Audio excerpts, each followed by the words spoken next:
All right, let me check my sound. Non-major nerd, how's it going? Looks like my sound is not working yet. Well, my sound is working, but not this. So let me fix that real quick. And let's see. Yeah, there it goes. All right, so that's working again. Non-major nerd, I am not working too hard today. Also, you guys might notice I'm not quite doing my recording yet for Unit 6. I'll do that recording later, I think. I wanted to try to get the last of this little work stuff done so I could kind of close out my weekend and just relax the rest of the day. Although I guess I do have a college paper to write, and I do have a bunch of grading to do for my other college students. So, you never get to rest. But I'll hopefully get a couple of days to relax at the end of the training that I'm doing next in a week from tomorrow. So, all right. In the top left there, you guys are seeing some stuff that we were talking about yesterday, and if you guys want to see anything that we were talking about or go into any of those topics, we can. Just let me know. Other than that, I'm kind of working on the other screen and kind of not working too hard, but we will record the Unit 6 stuff later today. Just, you know, to allay that fear for everybody that we're going to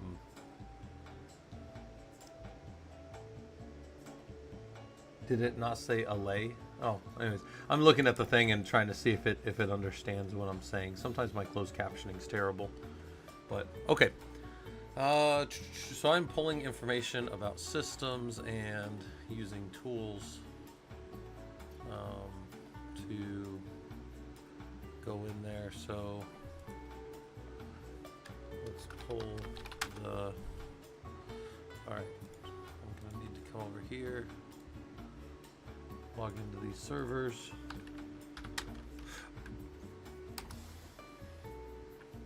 But yeah, if you guys have any questions or you want to talk about anything, let me know. Try to give that attention as I can. Try to make the streams a little more fun.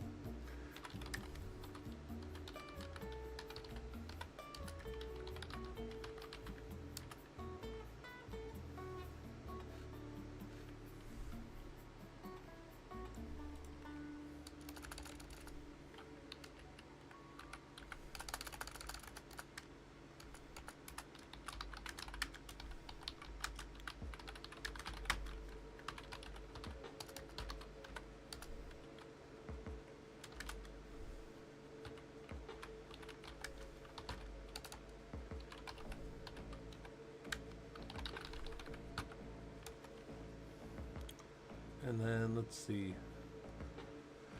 So I'm using a tool called RackAtom to hit all the servers and pull information out of them, which is RackAtom's a open tool from IBM. I don't think it's open source, but I'm pretty sure it's freely available. So let me go look at this. Hold on. So pull information from the server with RackAtom. So RackAtom goes and queries IPMI and pulls a bunch of information that's available from the server. So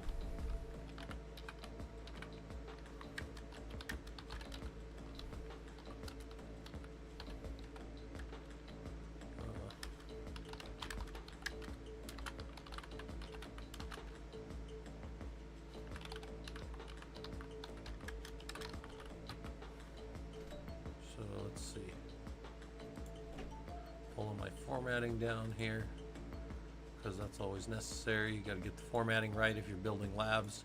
People like labs that are nice and cleaned up. If you guys don't notice that, when I try to do labs like the professional Linux users group, when I build labs for them, I try to make them as straightforward as possible. I try not to make a lot of meandering stuff because people get lost. Not on purpose. It's just, you know, if you let people wander around, then it's we call it herding cats, right? It's hard to keep engineers and the like busy, and you got to keep them all organized towards one goal. All right. Sorry, I'm drinking water over here. And what else am I doing? I'm adding lines. So insert horizontal lines. Oops. info.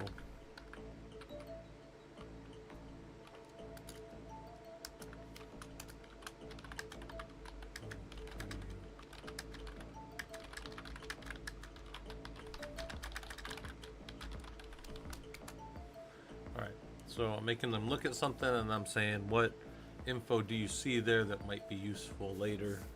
A lot of times when you're looking at networks and you're remote, one of the most important things is to note the MAC address and maybe the service tag of the device, because then you could compare that to make sure that that's, you know, if somebody's in the data center and you're trying to make sure you're talking about the same machine, it's very important to be like, hey, I'm seeing this MAC address and the service tag. And they're like, oh, well, I'm at this machine and I see this MAC address and this service tag.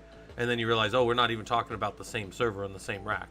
One of us has to realign or fix what we're thinking about, you know, and get on the right page, because you don't want to be working on different servers if you're doing the same stuff, you know.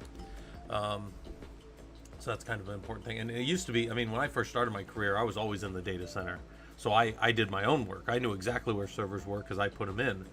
But in the last 15 years, I've probably spent less than a total of 3 months in data centers in the last, you know, X amount of time. So you don't, you know, you have to trust your, the hands in the data center. You've got to give them good information. You've got to know how to pull information. So one of the things here that I'm doing is I'm pulling the information to go look and to verify. I said, what info here do you think might be useful in your future if you have to look a physical server location? All right, so we got that.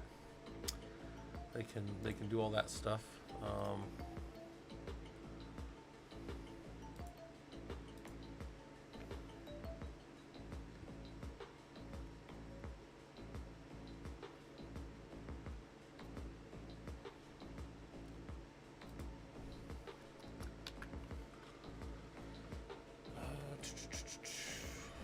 Let's see. Pull information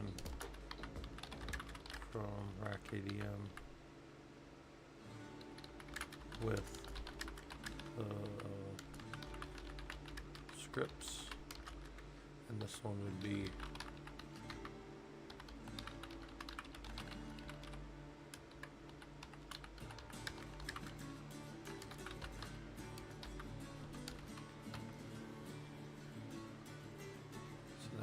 pull that. Should be good. You guys, anybody hanging out, make sure you let me know what you're working on, or if you want any help with anything. I'll try to, if nothing better, at least point you in the right direction if I know or can be of help. Otherwise, I'm just kind of working on stuff and hanging out. So we're jamming over here. A little bit of chill. I got my little chill playlist on.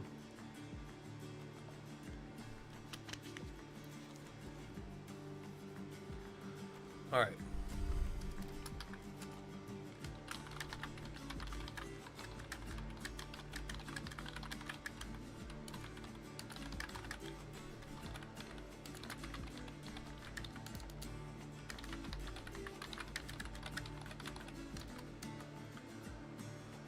Oh, tomorrow, nice. How's the studying going? Are you working with any of the other people? Because we know, gosh, I know at least 2 people on the server have taken it in the last few days. And then I know that quite a few people have that cert, so they can give you hints and stuff. So I don't know if you've been working with people down in the server, but we have a few sessions a week where people have set up where they're going down in there. What I've been telling people is the way to find that is just go and look in the voice channels on the actual so there's text parts of voice channels in Discord. It's kind of weird, but you can go look at a channel without joining it, and then you guys can join the text. And then you just look up and down there, and people will have planned some stuff, and you know, everything on the server's open. There's you know, nothing that's like secluded away or that you guys don't have the ability to go listen to. So I know I've looked in on some of those, and there'd be like 10-12 people in there hanging out, and I'm like, that's a pretty good sized study group, man. Like, the reason I think Discord's such a good service is, 1, it's free, and 2, like, you guys can find like-minded people that are doing similar stuff. And even if you're just in there hanging out and co-working while other people are studying and showing, I saw people, they were deep diving the other day on was it Access Control Lists or SE Linux? One of them, they were deep diving in on one of the topics the other day, and I was like, that's pretty cool. You know, like that's where good sysadmins are made, by people going and working on this stuff. We can't know everything. Like, I don't know everything. I know the things that I do all the time, but I don't know all these other things. So, you know, when you hang out with other people and kind of hear their experiences with stuff, it at least triggers something in your head that if you have that problem, you can go look it up, or you remember that conversation. And I think of it like an immersive thing for people. I always tell people there's this great, probably the best thing I've ever seen for it was there was a movie that was called The 13th Warrior. It wasn't well received when it came out, although it's a fantastic movie. I might watch that again today. Shit. It's a fantastic movie, but it comes from a Michael Crichton book called Eaters of the Dead, of which I have 2 copies. It's a fantastic book as well. How's it going, Atticus, over on the YouTube side? I'm just talking a little bit about like immersing yourself. And the thing they do in that, it's Antonio Banderas and then these 12 other like Norse, like Northmen. That's what they're called. They're called the Northmen, and they're basically these big-ass Viking dudes. And anyways, he's hanging out with them, and he doesn't speak their language, but they show how he learns their language over time just by being with them. And they show like he hears one word here and there, and it's always them joking and eating and traveling and eating and traveling. It's like this. It's probably one of the best like montages I've ever seen done for like how a person can learn a thing. And I tell people the same thing, like, go and sit with the engineers. And like, seriously, like, my buddy Jared, he's been in Measure Slack for I think about 6 years now. And he'll tell you, he's like, dude, when I started, like, I didn't know anybody, and I would ask questions and people would tell me what to go do. And then he said one day he was sitting there and he had been posting stuff that he had been doing this and this and this. And somebody came on and asked a question. And like one of like the senior guys in the server that had always been there was like, oh yeah, you need to talk to this guy Jared about it. He's the one that knows it all. And Jared's like, dude, I kind of knew that like I was the guy people went to then, you know? And it's the same kind of thing. Like if you don't have a lot of confidence in this, you'll get it from sitting with the engineers, looking at how they talk. Anyways, 13th Warrior was a fantastic movie from start to finish if you watch it later. I mean, when I first watched it as a teenager, I didn't think it was that great. But that one scene, though, where he's like, he doesn't know their language and he's just sitting with them, and then he starts hearing a word here and there. And then after a while, like, they show him and the guy makes fun of like his horse as like a dog or something like that. He's like, only an Arab would bring a dog to war or whatever. And he's like, the only dog here is your mother or something like that. And the guy's like, when did you learn our language? Or how did you learn our language? And he's like, I listened. It's such a great scene, man. Anyway, so that's how I think of like learning engineering. And like, man, I tell you guys all the time, people learn different ways. Some of you can sit down and read an engineering book. Some of you can't. You know, some of you can sit and listen to AWS reInvent videos all day on YouTube, and that's free. You know, you can get thousands of hours of free training on AWS, and probably something similar in Azure. But I know for sure the AWS reInvent videos are fantastic for learning this stuff. I use them heavily when I was getting my Solutions Architect Pro, right? And anyways, where I'm going with that is like, you know, if you don't know how you learn, one, start figuring out how you learn, start trying different things and seeing what you can stick with. And two, sit with the engineers, see how they talk, learn their language, learn, I always tell you guys, the Bloom's taxonomy of learning starts with like a glossary level information of things, which is just remembering things and spitting them back out when asked. What is what is a kernel? What is a network device? What is a block disk versus like a NFS attached disk or a file system, file storage as opposed to like a block storage, and how do we maintain those and manage them? This and this, and if I didn't even know what those things were, I couldn't even start to talk to the rest of it, right? So that's why I tell you guys, like, hang out with the engineers, hang out with people that are doing stuff. And that's why I would tell you guys, our Discord's like a nice place to kind of go do that. And I try to make it like as inviting as possible. And it's funny because we're called the Professional Linux Users Group, but then you get in there and see that people just pretty much share memes all day. Well, people is me. And then you're like, this isn't all that professional, but we still get work done, so that's important. Yeah, Atticus, that's right. Yeah, I did really like that movie. Not when I first saw it as a kid, But then after, as I got older, I'm like, that is a fantastic movie. Especially somebody who was a combat soldier and did all those things. Like it means a lot more now. I haven't watched that in a while. I did read the book last year though. It's such a good book. I don't want to be that guy that's like the book's better than the movie. They're both great. The book's great and the movie's great. I'm not gonna say either one's better. Like high school, want to know what the jocks do, hang out in the gym field. Want to know what the lab rats are doing, join. Yeah. And people like there's a lot of like every single movie or show you've ever seen shows all those people as being like super exclusive, but you find out that if you just go sit with them for a little bit, next thing you know you're one of them, and you're going and doing those things and picking up those skills and all that kind of stuff as well. So yeah, so I tell people all the time, get somewhere. If it's not us, if it's not our professional Linux users group, go find a group that talks about red teaming or purple teaming, or find a group that talks heavily about game development, right? I think the most popular channels on Twitch are about like game development stuff, right? Some of the most popular channels. I think the most popular channel is Kai Sanat, right? Or I don't know how to say his name. Him and probably Queso. But other than those entertainment channels, it's mostly people, building stuff, right? And go hang out with them if that's what you're interested in. Anyways, my point is find something that'll help you out. Let's see. So I'm asking them to check what's interesting there. So I'm adding a couple of lines. So pull information from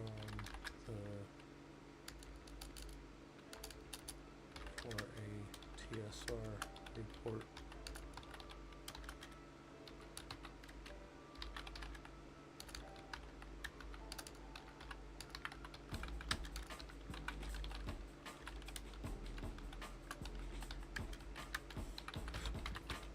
All right.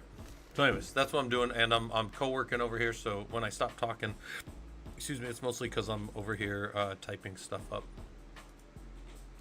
and trying to make my document good. I'm up to, I think I told you guys last night, I'm up to 27 pages already of lab for this customer that I'm going out to. I have 32 hours worth of training to give. So 32 hours of training is a lot. That is a lot of time to either be talking or doing labs. I mean, I don't know how many of you guys have ever sat in a college class, but in the full 12 weeks of a college course, you don't probably spend that much time with your teacher talking. So it's a lot. Yeah, when you compress it down, same thing I tell people, like if you go in the military and you go do a 12-month course on nursing or something, and then you're basically like a nurse, and people are like, how can you do nursing, and how can you go in the military and do nursing in 12 months and be a nurse? Nurses go to school for 4 years, and it's like, yeah, they go to 4 years of like a couple of hours a day, and these people are going 8 hours a day and studying 4 hours a night. They're doing 12 hours of nursing a day for a whole year. That's how they make a nurse that quick. I don't know if you guys have ever seen speaking back to that 13th Warrior thing, have any of you guys ever heard how like the US military, at least I don't know if other militaries do it like this, have you guys ever learned how they like teach people language? If you go to like a language course, I never got to do a language course, and I'm kind of sad that I never got to, but you let's say you want to go learn like German or something. They put you in the course, and it's like the first week you train and you go to all the classes and you study and this and this and this, and then it's like the start of the second week, and these are like 8-week intensive courses, or maybe even like 10-week intensive courses. You can go look them up. But in like the start of the second week, the instructors no longer speak to you in English. The language on the walls, and like when you go to order food, and the DFAC and everything, nothing is ever in English again. It's all in that language, whatever it is. And that's I'm a big fan of that. I think immersion like that is great. I think that would be fun one of these weekends if people want to just sit around and just do Linux for the whole time. I think that would be a fun little thing for people. Yeah, it's a full immersion course, and people leave that as close to fluent as you can be. We technically call it like being proficient in a language, where you're not quite fluent, but you could basically hold a conversation with people. By the way, guys, I fixed Ranger Cam a little bit, so you can see Ranger down there. you might wonder why Ranger Cam's at a different angle if you weren't here last night. My brother came over and he took all the chairs that I had in my house because he's having a party next weekend. So I gave him, man, what did I give him? Like 20-something chairs and folding chairs that we had. And I think we had like 5 or 6 folding tables, you know, like the 6 feet folding tables. Because me and the wife, we have parties. We entertain people over here pretty regularly. I'd say at least once a month or so. We have family over. We got pretty big families on both sides. So I have a lot of tables and chairs here. And a couple of the rooms downstairs, we can kind of like modify any way we want depending on how many people are coming over. And anyways, my brother took all of them. So Ranger's camera was sitting on like 4 of my old chairs in that stack in a corner. And then that's why Ranger Cam is not the normal camera anymore. So immersive learning is definitely effective. Yeah. Because you keep getting it. Like if you ever look at some of you guys, maybe if you've tried to learn a language, go look up the Pimsleur method. It's Pimsleur, and there's I think they got a website and stuff like that. But the way Pimsleur taught language is you can just sit there and listen to it, and then you speak it, and you listen to it and you speak it. And they do, I've done their Hebrew course, and I used to listen to the radio in Hebrew. It's immensely like you have a lot of capability to recall. Even like 10 years later, I can still recall a lot of it. And then if you go do like their Japanese or something, you'll find that it's the same exact training, just in that other language. So they've got some really good stuff. The Pimsleur stuff's really good.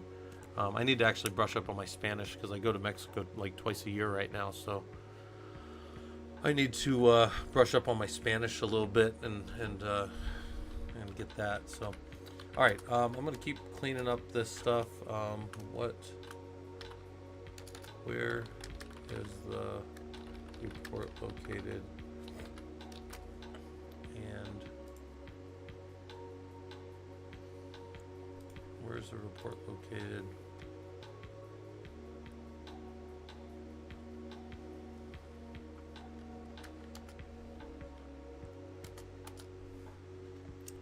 I need to figure out what this report does. So the thing called the TSR report. I'm pretty sure it's something that, you feed up to Dell as like a hardware report, but I'm not exactly sure. So I'm gonna have to get clarification on that. And then this last one is, what if you just want to gather a bunch of log data out?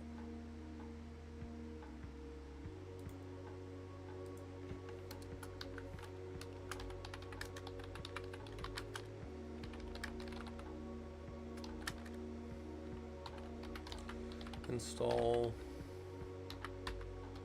some scripts, git rack log.pl.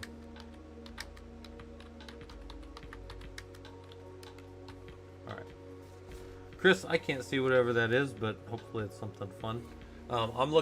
So for you guys that don't know, I sometimes open all of my windows so that I can see people chatting in the different things. But on the YouTube side, I can't see any emojis or any of that kind of stuff that comes through because I'm just looking at the multi-streaming source. So I kind of have like a stream aggregator. So I can see you guys talking on the Twitch side. I can see you guys talking on the YouTube side. But like when something comes in, like Chris, you probably put like a wave or a happy face or something. I'm not sure. But just came in as a little square block. So that's kind of funny. So I apologize. But yeah, we're hanging out. We're not working too hard today. But I am working. I'm actually co-working right now and up doing pulling information out of a server. And actually, I'm going to insert a couple of these. I'm going to say what info.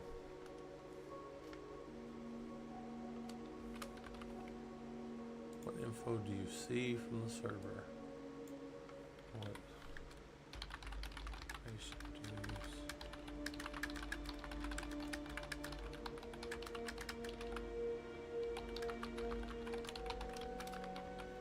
What info do you see here, and how might it used to be? Oh, nice, Chris. Yeah, we're up. We're again just hanging out and listening to music and checking on my servers, um, pulling information. I've got another lab done since this morning started. I had 4 labs left, and I've pretty much right now finished this lab, so this lab will be done.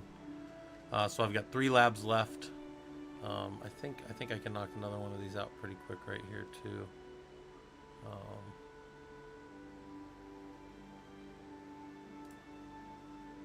right.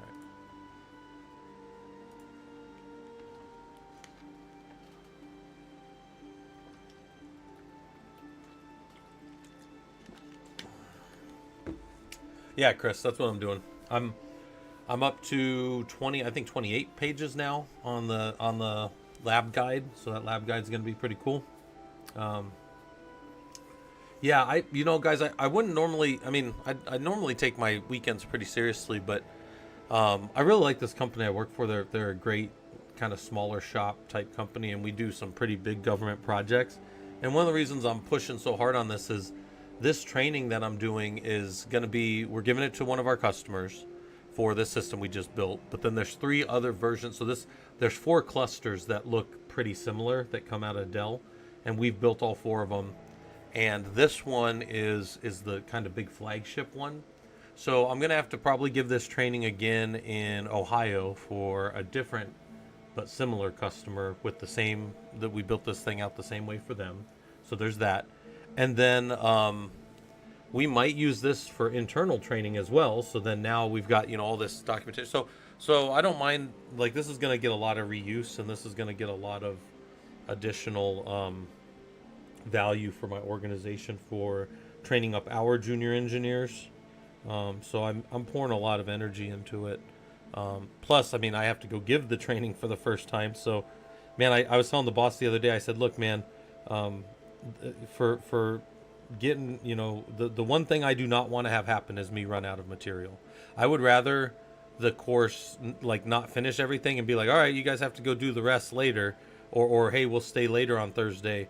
But I do not want to be in a position where I run out of material like the second day, and then everybody's just looking at me like, okay, what else are we going to do? And I'm like, well, let's start it all over again. No, I don't want that. So, yeah, because we can always just extend the time out, for the training.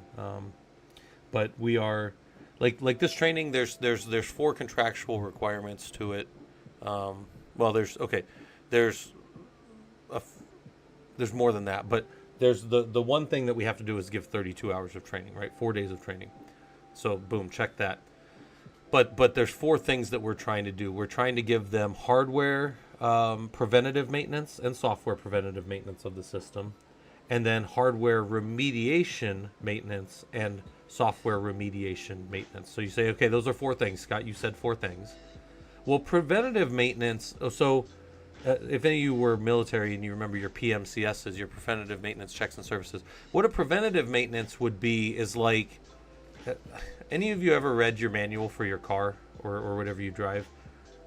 If you've never done it, let me assure you, before you ever move that thing, you're supposed to walk around it for like 15 minutes. Most people don't do that, but did you know you're supposed to like walk around, you're supposed to check the air pressure, you're supposed to check the oil, you're supposed to check that everything's secured, you're supposed to make sure that your mirror, like you're supposed to do like a whole bunch of things before you ever even sit down. Like mirrors are free of debris on the outside, they're not loose, all your lights are working left and right, up and down, like all these things.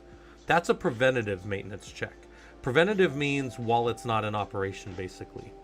A remedial maintenance check, if we're talking about that, would be the fixing of a thing that has stopped running for some reason. So like, your little generator on the floor in some horror movie has stopped working. Oh, you need to kick it really hard and then pull the handle. Oh, and that'll work. Well, that's your remedial maintenance then.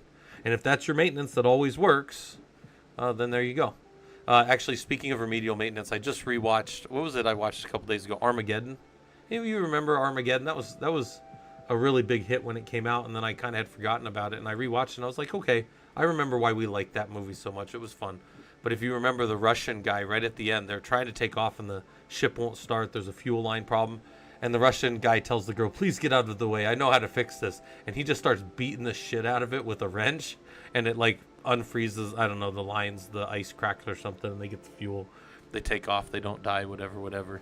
Um, and yeah, anyway, so that's but if that's your preventative maintenance, that is what it is, right? Like, or in that case, that's remedial maintenance, remediation, getting a system back running. Preventative maintenance would have been checking it before you took off. All your pre-flight checks and stuff are preventative. Yeah, Chris, I forgot. I mean, I was like, I remember liking it, you know, as when I was younger, but because what that came out in, I want to say like 2000-ish, somewhere 2001-ish, pretty long ago.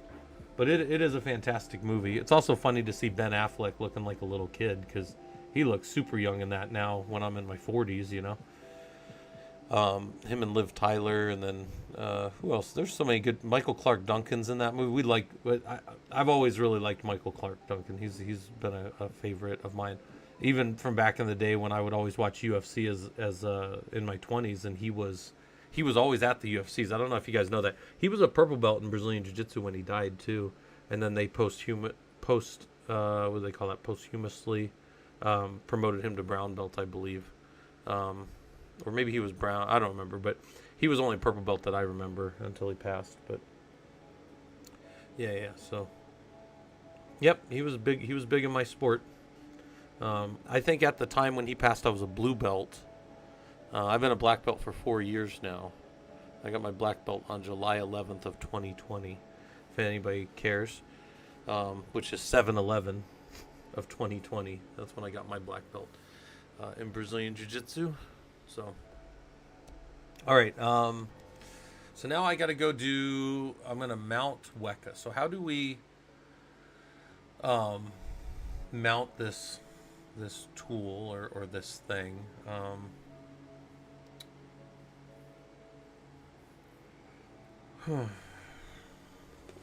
Yeah. So, yeah, Michael Clark Duncan, really well known for the Green Mile, right? Probably one of his best roles. Please don't put the hood on me. I'm afraid of the dark. If that doesn't make you feel something, I don't know what would, or what, you know, like if that can't get to you, that scene. And if you haven't ever seen The Green Mile, go watch it. It's a fantastic movie, absolutely fantastic.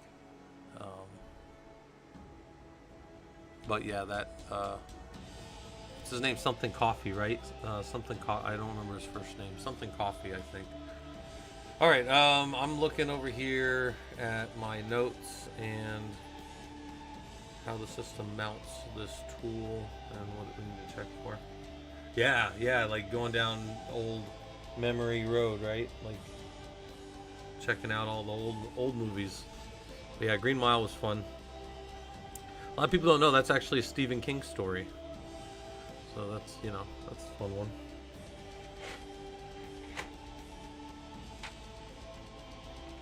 Also, fun fact, my wife was in Maine yesterday. I think she's out of Maine now because she's back east hitting a bunch of states that she hadn't hit. And I didn't know this, but Maine is the only state in the continental United States that only borders one state. Did you guys know that? The only way to leave Maine and be on land is to go through New Hampshire. It doesn't touch any other state. Oh, I mean, I guess unless you go up into Canada. But I'm saying like leaving and staying in the U.S. Isn't that interesting? I didn't know that until she mentioned that. But the reason we brought it up is because when I go up to Maine, I have a friend who runs a gym. My buddy Devin Powell, who you could look him up. He was a UFC fighter. He runs a gym in New Hampshire, and we would go down we would go up to this main camp for Globetrotters. It's called BJJ, Brazilian Jiu-Jitsu Globetrotters, right? And Brazilian Jiu-Jitsu Globetrotters. But we would go down out of Maine. We would go down like the one main interstate there, and right as you cross over into New Hampshire, my buddy, you're in this little town. You like cross these train tracks. So you're in this little town, and my buddy's gym is just on the left. And he was a UFC fighter. He was pretty good fighter. I don't think he ever fought for the title or anything, but he was pretty exciting. His name was Devin Powell. You can go watch fights of his and stuff, but he's got a Brazilian Jiu-Jitsu school up there, and me and one of my buddies would go visit it every now and then. So, all right, name was removed. Hi, sir. As a junior network security engineer with passion for Linux and systems engineering, I would like to follow your content and learn from you. How can I follow through? I would start with going to Discord, and then we have like a beginner section on Discord. We also have a whole bunch of I've got a bunch of stuff on YouTube that's been recorded, like in the playlists. and right now we're going through a Linux systems administration course. And today I should be recording Unit 6, and I'll probably do it later. But yeah, it was removed. That's what I would do. I would go in there, I would find that stuff, and then also the other part of it is I would just hang out down there and see what other people are doing and talking about. People hang out down in the chat channels pretty regularly now. The last, I don't know, month or so, people have been down there kind of talking and working through the course, and I actually think that's pretty cool. Some of the more senior guys or mid-range guys are mentoring the junior people and helping them answer questions and going and looking stuff up, and I think there's a lot of good information kind of being passed around. But that's what I would do. Just, I mean, another thing too is just hang out. You know, we're hanging out now. We're not working super hard, as the little penguin tells you there. We're not working too hard today, but I am working on a different screen and building training for my work. So, yeah. So that's where I'm at right here. So.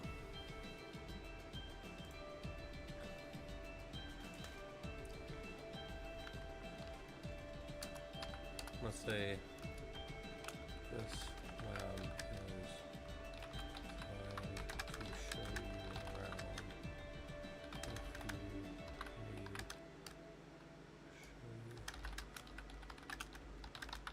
show you mounted and how the and requirements show you how WECA is mounted and the requirements around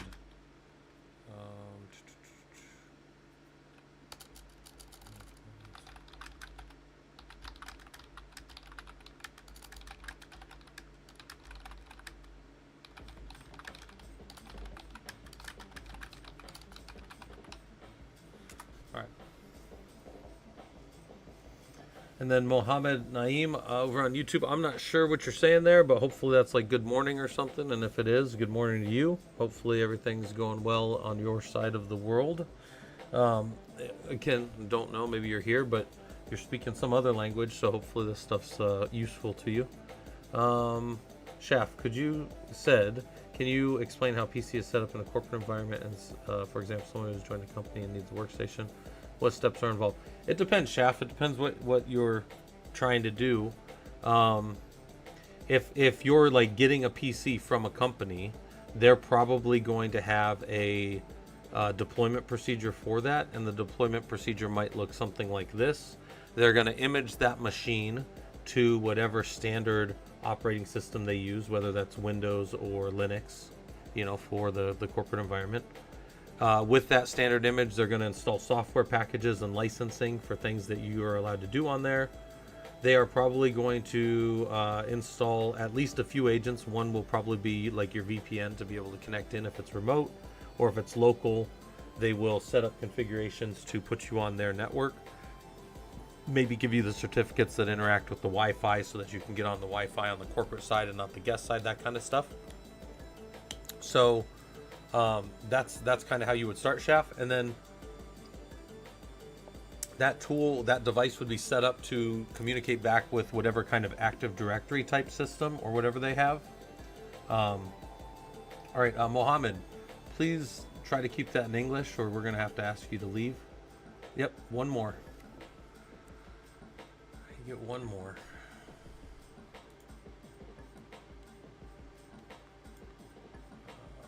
You get exactly one more.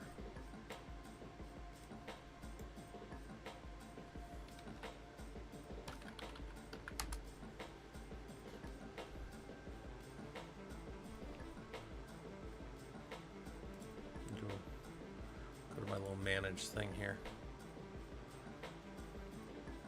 Didn't expect to be having to do this today, right?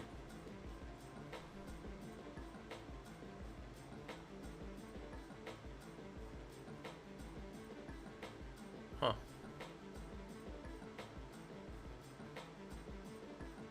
That's really weird. Maybe they already banned him. Whatever, I don't care. So yeah, that's the main things that would happen there, Shaf. You would just get your stuff set up and then go from there. What's going on here? Let me see. Top. All.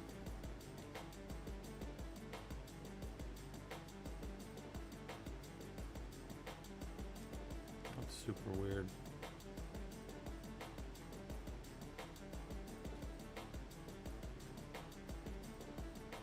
Yeah, Atticus, it's weird. Over in the other chat, I don't see that person, so I don't know if they got themselves banned.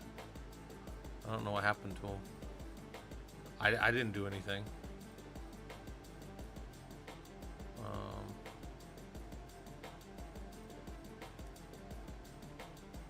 Alright. Yeah, I don't know if it's just not showing those characters or what, but I'm seeing people over on the one chat, but I don't see them on the other chat. Super weird. Alright, well, there he is. And hide user. There you go. Alright, now your messages are hidden, so yeah. Well, I mean, he's speaking in some other language, even though I asked him not to, so I guess he can do what we politely tell people to do and go F himself. That's what he can do. Alright. Just because, you know, you're not going to play by the rules, and, you know, we gotta ask you to leave. Alright, so let's say check for the available, or check for the required software packages, and this could be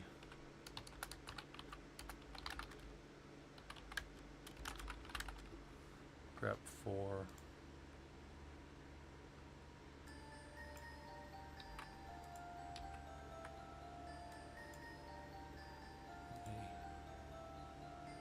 this.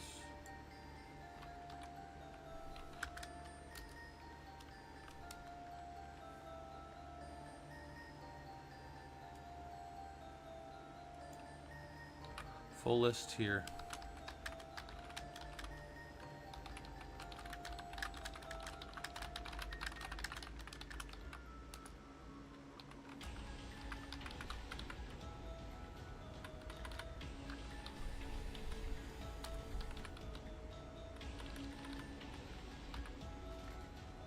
So, let's go up here, grab this.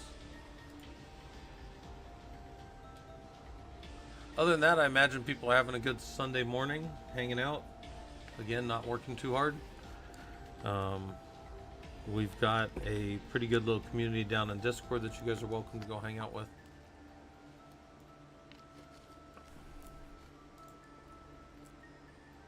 I'm gonna go copy over all this.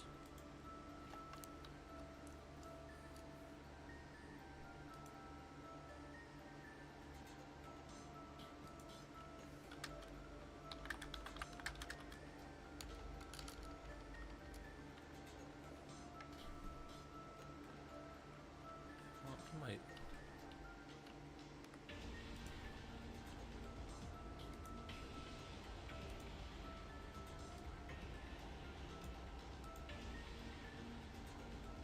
All right, that's good enough. Good enough for government's work. Was removed. Can you share the URL to the web page you are editing? No, I'm not editing a web page. I'm working over in Google Docs on something. But no, what I'm actually working on is a proprietary thing for my company and a client of ours, or a customer, however you want to call that. So I can't actually show that. But there is probably, you know, a few thousand slides worth of stuff to go study down in our Discord. There's all kinds of useful stuff down there. Also, this environment up here that I'm running this against, this environment here, you guys have access to all of these. There's 19 Rocky servers that I have, and you guys have access to go in there if you want and play with any of those and do any of the labs that I have there. So that's available for you guys. Really, it's just, you know, what do you guys want to work on, that kind of stuff. Today I'm kind of co-working, so I'm not really doing as much with stream as I normally do. Normally I'm kind of showing you guys stuff and working through stuff, but I'm working on something off screen, so that's where we're at.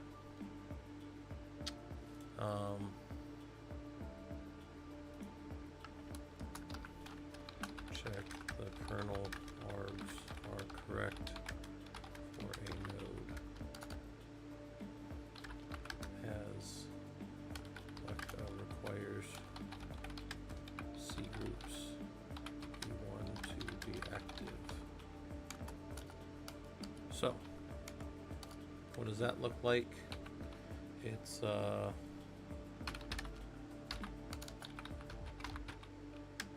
and then maybe on there you would do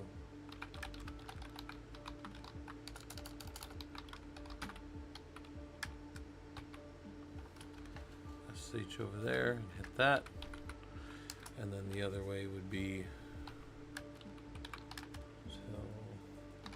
node list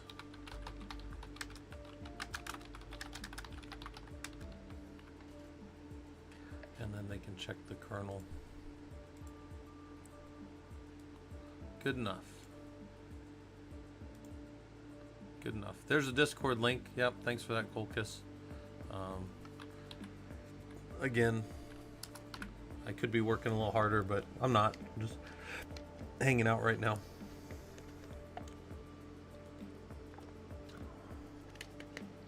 But yeah, if you guys wanted a link to like this is one of the ones we were talking about this last night quite a bit. The one that's up right there, the PromQL. Man, learning PromQL couldn't be easier than just going in there on that site and just going into a actual Prometheus instance and doing whatever you want. It's kind of a really cool little free tool that they have out there where you can go practice your PromQL. And Prometheus is big, man. Like, a lot of people are throwing a lot of data into Prometheus. Esam Ben said, is it easy for a newly certified sysadmin to get a junior position, or should I focus on internships? Esam, I don't know, obviously, the job market where everybody's at. My advice would always be like this. Go find, go to like dice.com or wherever is near you, right? And then mine says Phoenix, and then I say like Linux admin. And this is I always tell you guys this, go look at what's around you and go look at what people are looking for. And it's funny, you'll find that like people will be asking for a Linux admin, but you'll be in there and it'll be like heavily networking and DevOps stuff, and you're like, this isn't really Linux, but I mean, it is what it is. But let's say need Linux Unix admin remote. So let's look at what this job is. Come down here, this thing. Now look, they want you to know Linux, Unix, but they also need you to know MQ, Java, WebLogic, and Oracle. Those are all not Linux, right? But they're things, I told you guys, the more we know, the more we have to support other things. So then maybe I come down here and let's read their job description. Doesn't look like they have much information at all on here, so, well, that's not great. There's like no job anything. So anyway, so I probably wouldn't talk to them or deal with them. But let's say Linux admin, but now they want you to have OpenShift and Red Hat, so they want you to be heavily Red Hat, and also you need to be on site, right? And then come down here and start to figure out what are they looking for, right? Now here's that Prometheus stuff again. Prometheus goes right back to this. You want to learn Prometheus, this is what they want you to know. These basic little queries and how you put them together and stuff. So that's important. They want you to know some Linux scripting, so that's Bash and maybe some Ansible and Python. And they want you to understand YAML and JSON, so you can at least prove that you know that. But Esam, I would tell you, like, this is my main thing. Get together a good one-page resume, and for me, I would look for positions, because I'm not, even when I was younger, I was never interested in an internship. I was never interested in that. I wanted to work for somebody. I wanted to do the things I wanted to do. I first started in the industry in network engineering because I had my CCNA, network administration, network engineering stuff. And then I got over into systems by moving over into Linux type stuff. But yeah, I mean, I would tell you, get a one-page resume together, make it look good, put your strengths first. If you have a certification of some type, put that up top. And then if you have education and experience, put those, in whatever order you think is best. But try to keep it to like one page, and then tailor it to what they're asking for in a job position. Those would be my pieces of advice, right? So that's what I would think to do. All right. Yeah, and then easy, I mean, easy's like relative. Like, if you know somebody, maybe you can at least get an interview. If you have you know, somebody that will vouch for you, or somebody that'll at least get you in. I tell people all the time, you never know where you're gonna go in the industry. You never know when that opportunity is gonna come, so you just have to kind of be ready for it and kind of be watching. You know, might be somebody you know that is like, oh hey, I know this Linux person, and then they recommend you to somebody and you get a job. You know. Atticus said, also, how would you put together a resume for someone switching careers from data analyst to one pager is too bad? Atticus, it depends for me. The way I heard it put best and the way that I tell people is this. Early in your career, 1 page. Mid-range in your career, you can go up to 2 or 3 page. I used to have a 4-page resume, and that was like in the middle of my career when I was doing a lot of just heavy engineering stuff, and I wanted people to see the engineering stuff I did. I didn't expect people to read all of it. Never expect somebody to read that much. But it had all the engineering shit that I had done. And then now, as I'm kind of like later in my career, I don't care. It's a 1-page resume again. It's a 1-page resume. You want to ask me about something, I could talk for an hour on any subject on there, right? But okay, so you want to switch. My thing would still be try to get it down to 1 page. You could probably get away with 2 if you have a lot of tech jobs, right? That's fine. But I would still lead with what is the strongest towards what you're going for. So what I mean by that is, if you think your experience is the strongest for you moving towards like a dev role, I would put my experience first. If your strongest thing is, hey, I just got a master's degree in data analytics with an emphasis in Linux or whatever, and you think that the most important thing to the role you're going for is that master's degree, I would put that first. Does that make sense? So like my brother Tommy has been doing data analytics for the last 2 years now, and when he goes to move, he's gonna eventually he's hitting I think like 20 something years with his company, and he could move somewhere else, and his thing is he's also getting his master's in data engineering. But I told him, I'm like, you know, your skills are gonna be, the things you've been doing the last 2 years are gonna be more valuable to most people than the fact that you have a master's in it. It's not that they don't care, it's just that a master's degree is all good, but I know some real dirtballs that have master's degrees and shit, and they don't know anything about it. And his 2 years of doing data analytics and then showing people the stuff he's done is going to impress people a lot more. Diamond said, there's research that suggests 2-page resumes are better than 1 page. Yeah, I mean, look, Diamond, I used to have like 4 at one point, but I've been told, and I kind of like the idea that early on you go short, then you grow out, and then you go back to short again as you start to summarize things. Atticus, now what about gaps? I don't know anybody that cares about gaps in a resume except for like national security folks. Like on a security when I got my top secret and stuff, they asked me about gaps and stuff like that. But I don't think gaps should matter for like a job for the most part. I mean, I guess unless you were out of the industry for like 10 years or something. But if you've been recently in the industry, I don't think anybody would care. I don't think anybody's going to dig that much into your resume. Plus, if you're like, I was just going to school. Like, I mean, or I was working, you know, for somebody as a charity. I don't know, you know. Just have some answer for it, but I wouldn't focus on that. All right. Let's say mounting Weka, and how do we verify that Weka is mounting? All right. Check out the Weka mounting script on a compute node.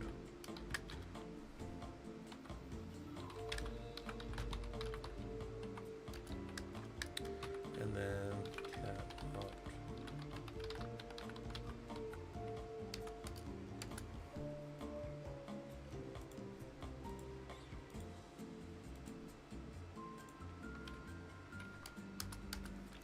Do you see the major components of the script? Do you see where the server is set in this stateless node to download the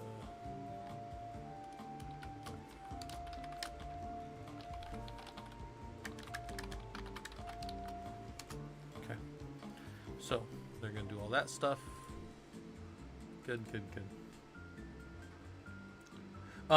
Jamal Tahir, I do not have Unit 6 up. I am I'm both being lazy and being serious at the same time right now. Like, I'm both working on something else and not doing the Unit 6. Normally I would do the recording for the Unit 6 right now, but I just didn't. I haven't done it yet. I'll probably do it later today. So yeah, I apologize. Unit 6 is going to come out a little later. But mainly because I kind of just want to close out this work I'm doing right now and just get this last little bit of stuff done for the weekend, and then have a lot of stuff to show tomorrow when I get into the office. Well, I don't go physically into the office, but I have an early morning stand-up, and I'll be able to show, hey, I've done all this stuff, and we're, you know.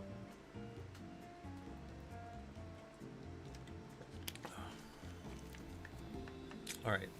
Then I'm going to come down here and say, check out the service that started the Weka script. And that is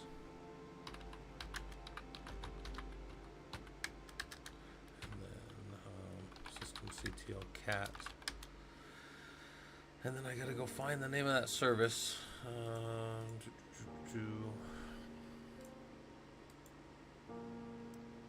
don't know how that moved over there. Alright, let me get this stuff out of the way.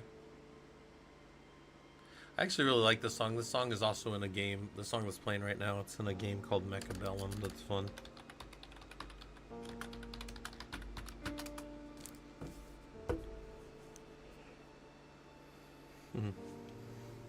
Yeah, absolutely. Was removed, I said. Sounds like a younger version of you doing a little bit of everything from back-end dev.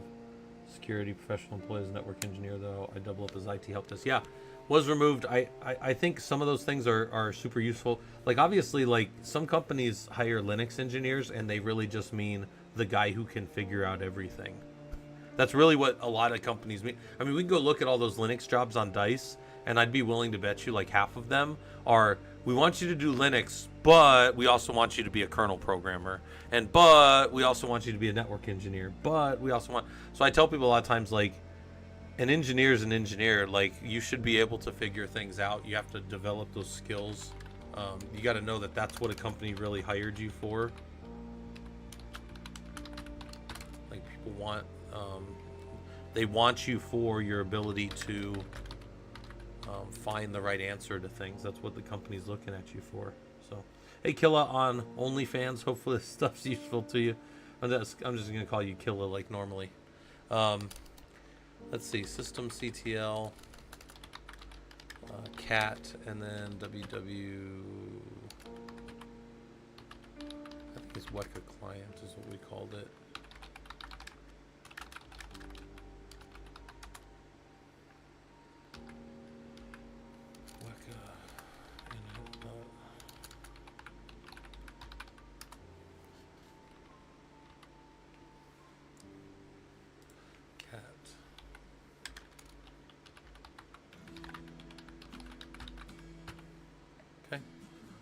Take all that, and they're going to start and look at their Weka init script.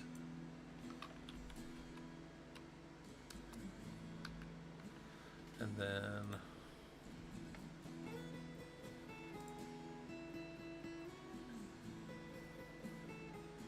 after all those things,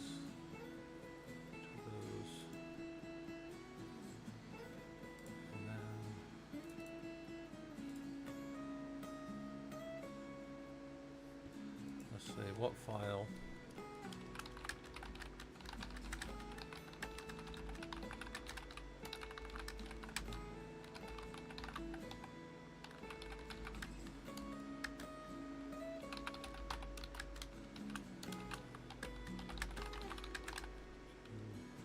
Add a new dependency.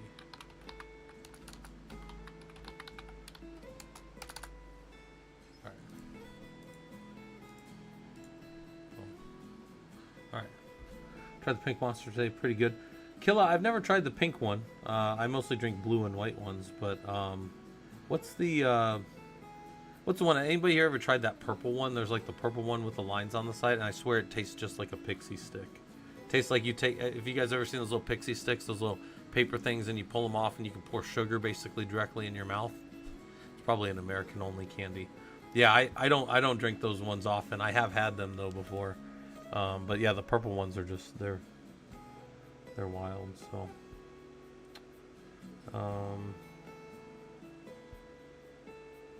yeah, was removed. Yeah, I think the learning mindset is key for being an engineer, being in IT in general.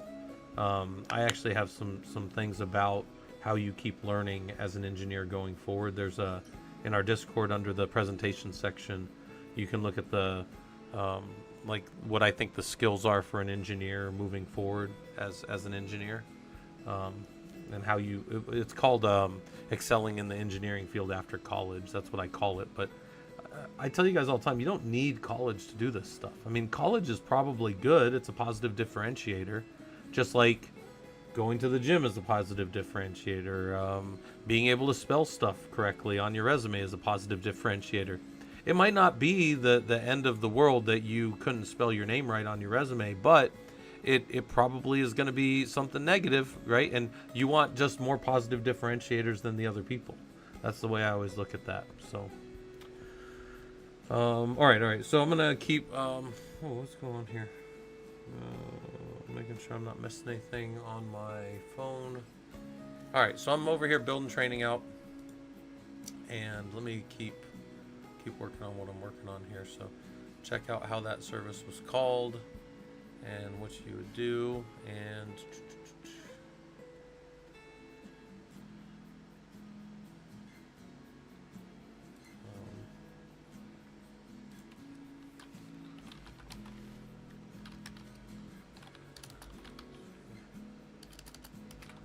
lib werewolf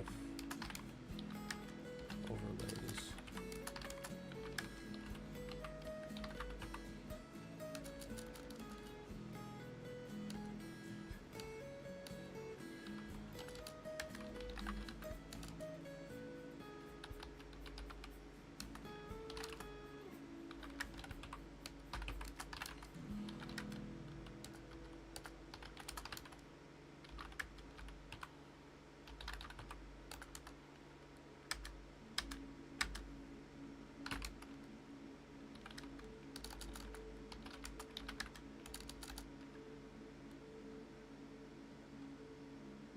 Wait a minute.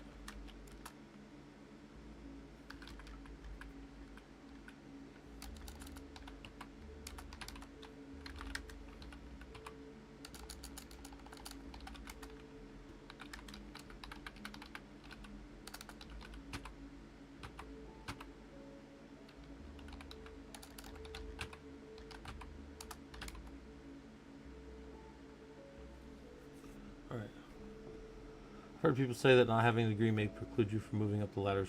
Chris, that's possibly true. So there's different ways to look at that. Like, if you go to a company like Lockheed Martin, Boeing, I don't know SpaceX, but I imagine SpaceX is similar. But I know for sure Lockheed, Boeing, like the big American ones, you might not even get in there, especially as an engineer, without at least a bachelor's degree. So when I was at Lockheed Martin and I wanted to go for my level 3, which is a senior engineer, I had to get a master's in engineering. I already had a master's degree in business administration, but I had to go back and finish a master's in engineering to get that senior level.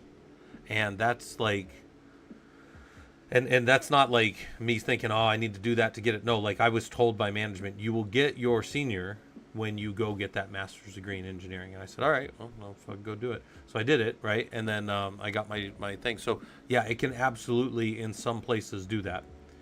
In some other places, it's weird. Like I told you, my brother Tommy has worked for this company for 20 years almost. And man, I remember he was getting his bachelor's degree in network communication management from DeVry. So he was doing tech stuff. In his role, he was a manager, but he was also doing a lot of like the data analytics already for the company and like building a lot of stuff out. And he used a lot of Excel and that because he was a manager, so that's what he had learned how to use. And people used his stuff all over the company, like the stuff that he had built. But anyways, it took them like 5 or 6 tries of him trying to get in to a data analytics role before they finally took him a couple years ago. And dude, I remember he was trying that for a long time. So in that case, I might almost think like the degree didn't really help him because they were just looking at it like, whatever. Everybody coming in for this has a degree. And so I don't know. I mean, maybe that helped him there in some way too. But so anyways, guys, what I'm talking about is Chris said that having a degree may preclude you from moving up.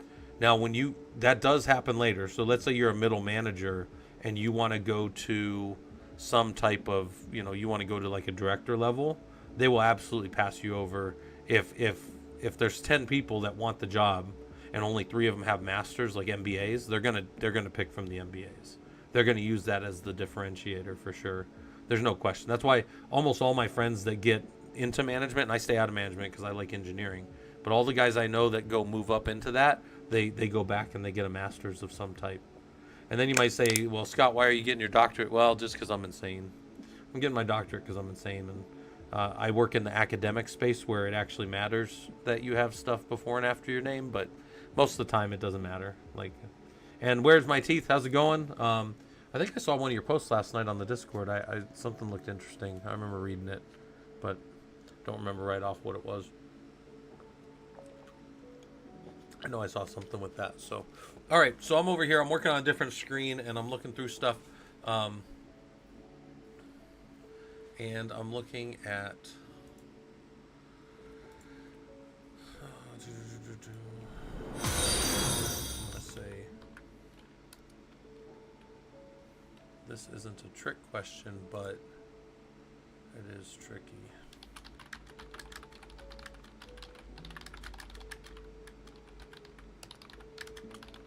Is a opt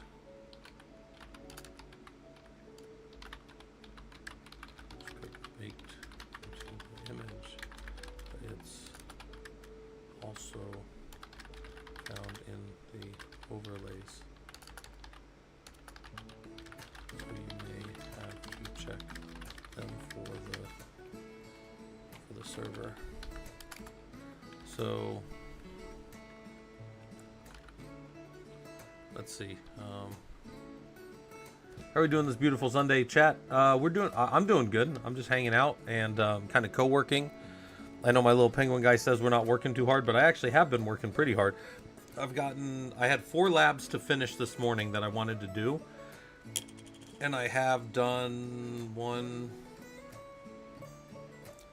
I'm almost done with the second of them, so then I have 2 other ones to do still.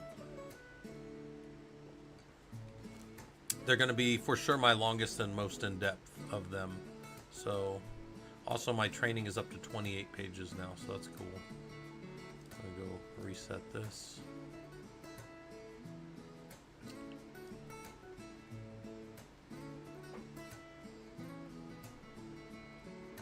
This should be getting pretty good.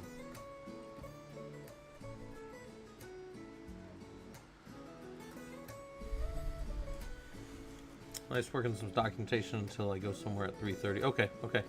Yeah, well, you're welcome to hang out here while again, not working too hard. Watching my little game go. I'm up to level 39. And watching my guy get his experience. Get about 6 experience a kill. Let's see. Yeah, looks like I'm getting about 6 experience per kill.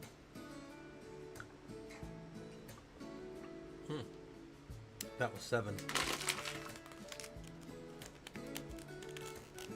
That was 6 again. Okay, yeah, so I'm getting some amount of experience per kill on my little game. That's fun little, and I can carry more and more as I keep going, so. You're a level 3 dung elf, Mufu monk. Man, I'm telling you, this game was so stupid when it came out 22 years ago, but it is just so funny to me that it still exists, and I guess they redid it about 5 years ago. I was reading the lore on it. They redid it in 2019.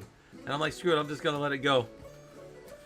Bing Bong NYK. Hey, man, I'm about to start my 3rd year in software engineering. Transferred from a mech engineering program a year and a half ago. Nice. I am, you will find that I am not directly a software engineer in any way, but I understand computer science very well and computer information systems very well. And the networking side of it, I've been teaching for 16 years. As well as like the Linux system stuff. And when I say 16 years, I mean at the college level, like not just showing it to people, right? Like I've been showing this stuff to people for the whole time I've been in engineering, but I always end up being a mentor to somebody. But what am I doing here? Sorry, I'm looking at these overlay. I'm looking at the overlays and the Weka stuff, and then I'm gonna go find. Hold on. So this server, I'm gonna do. So I'm doing basically this right here in this other window, so you guys can see I'm doing a www.ctl node list of like a Rocky 1 with a -a, and then I'm like grepping for overlay to find what the types of overlays that it's using. So in this case, I'm gonna say www.ctl. So in my other window that you guys don't see, www.ctl node list cx. That's the name of my server. There's a whole long name to it that I can't give, and then -a grep-i overlay.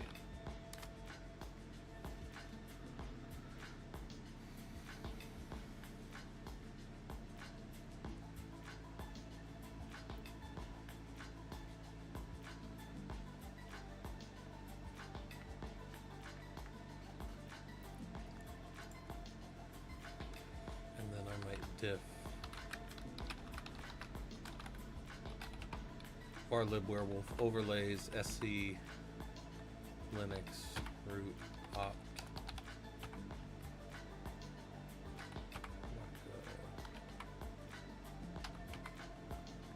versus lib werewolf overlay.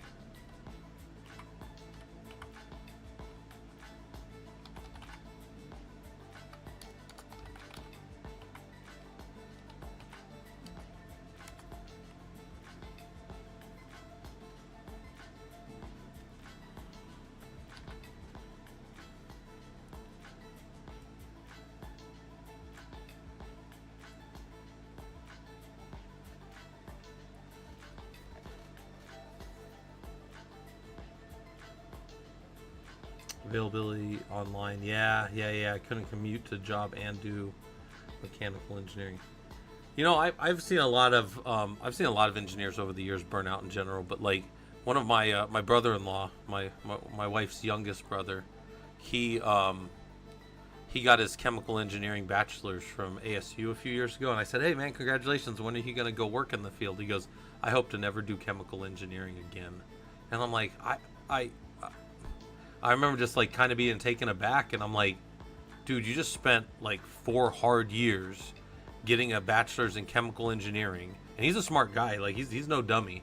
And man, he told me, he's like, Scott, I never want to see that stuff again. And I'm like, dude, like I couldn't imagine. Like one of the things I tell you guys, like I'll have college students, and we'll be doing like Network 260. I'm teaching Network 260 right now. There's no students in my class right now that are doing this. I'm just saying I've had this before, so I'm not calling out any current students or something. I'm just saying in the past this has happened. We're in Network 260, so you're pretty far in it at that point. And these students will be like just telling me how much they hate Cisco command line. And the 260 course is basically like a Cisco 1 and 2 for CCNA. It's basically just going through Todd Lamley's book and doing a whole lot of command line, just command line all the time. And they'll tell me, they're like, hey, I hate this. And I'm like, man, I'm sorry you made it this long, because this is the job. This is the job. Like, I tell you guys all the time, like, you look in the top right corner of that screen, just zoom in on the top right corner of this screen and look at that stuff, the black background, the white and the green letters. And if you can't stomach that for like 8 hours a day, this is the best free thing anybody ever gave you. You don't want to do this. Go do something else. Because, like, you know, you guys probably think, oh, Scott's sitting there, he's got a little penguin on his screen, he's got his little closed captioning at the bottom. This is what he does all day. The fuck that I do, I am down in command line literally all day. And if I didn't love it, well, Chris, I'm just, just general complaints. This is so hard. This isn't interesting. And I'm like, well, I mean, I also didn't like roofing when I was a roofer in my teens. I think I've told you guys, when I was in high school, my uncle owned a roofing company. One of my uncles did, so I did roofing all through summer.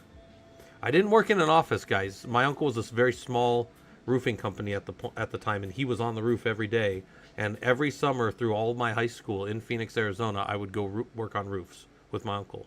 That's how I learned that I did not want to do that anymore. And then I went in the infantry, which was also its own type of difficultness.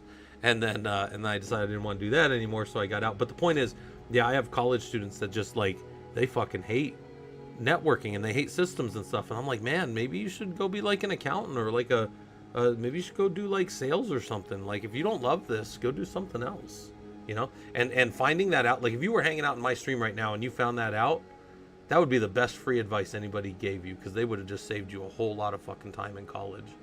Time and money, right? Everybody, well, that's the same thing. I tell everybody thinks they want to do security.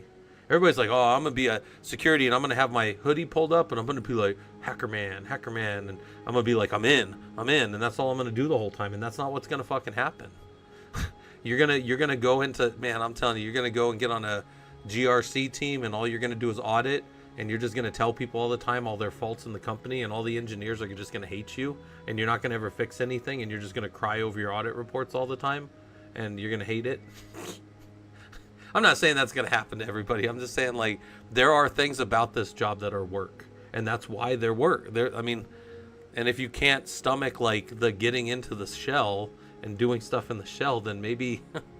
Maybe like there's probably other jobs that you might want to do. So I don't know. I do think anybody can do this, though. Let me tell you guys that. I think anybody's smart enough to do this.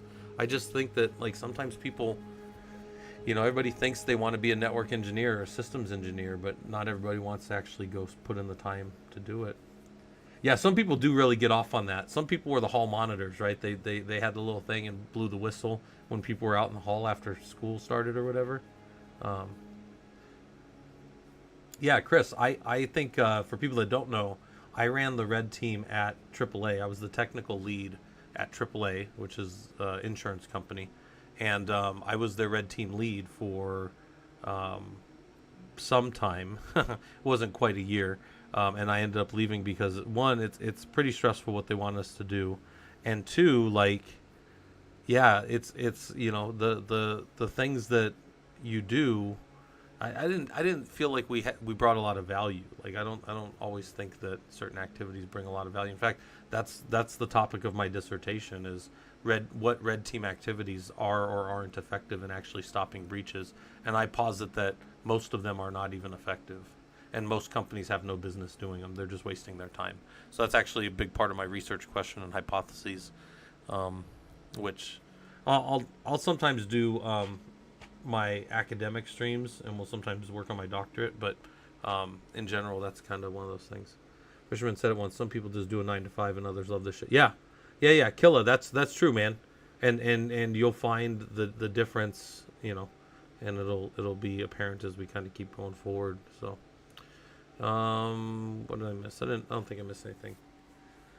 So let me I'm grabbing this, and so check out the script. This isn't a trick question, but it is tricky. Upwork script baked into the image. It's also found in the overlays, so you might have to check the overlay for that server. So I'm gonna do, whoops. Let's do that first. And then I'm gonna say check which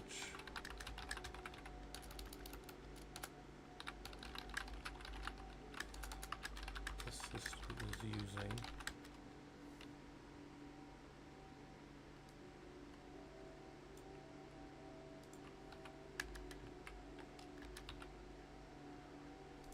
All right.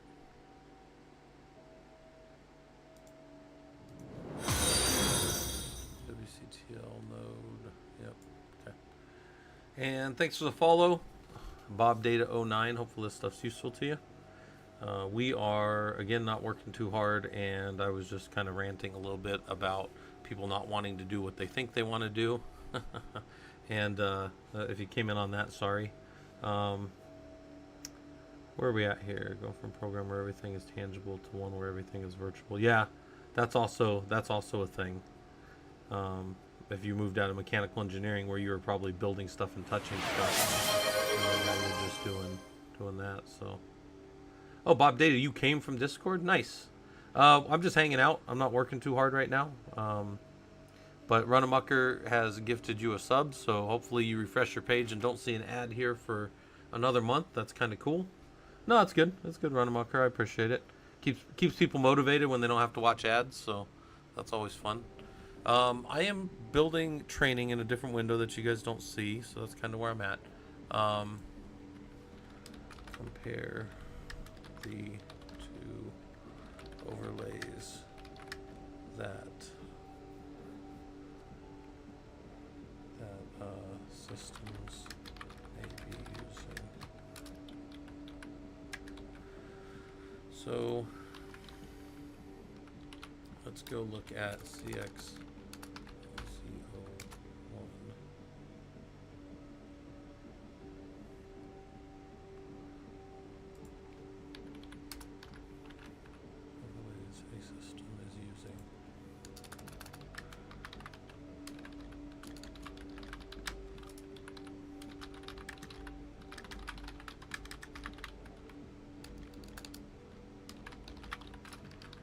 Capitalize SC Linux.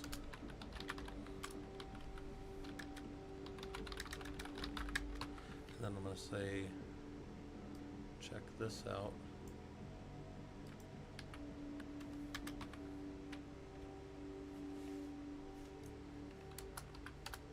What are the major differences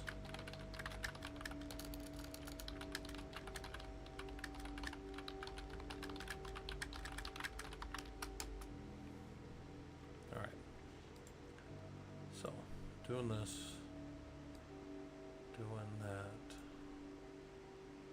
doing this. Boom. All right. I'm looking back over at chat. Keeps blood pressure up and engaging, not stressful work to organize. Nice. Okay. And then, yeah. You guys keep each other motivated down there. Guys, I think I was telling you, and I had told this to the wife, like. One of my favorite things that's happened in our Discord in the last few weeks is after I started the course on how to get into systems administration, people started going and meeting and doing like their own little study groups, and I was like, dude, this is excellent. Like, I want people to be down there talking about stuff, working on stuff with each other. There's only so much time. I only have 168 hours in a week, right?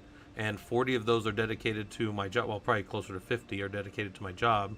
And another 20 to 30 are dedicated to my college, where I'm teaching, and then probably another 20 are dedicated to where I'm studying and working on my doctorate. So it's like that. Like, you guys can give each other a lot more time than I can give any of you. Like, that's the important thing about that. And that's, like, I tell you guys, like, the only reason I ever started streaming was to tell people about the Professional Linux Users Group.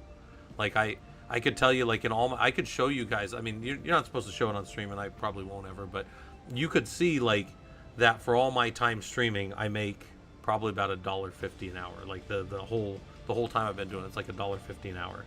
And you could look at that and go, what the hell, Scott? Don't you make X amount as an engineer? Like, don't you make, X amounts of monies per hour? Yes, yeah.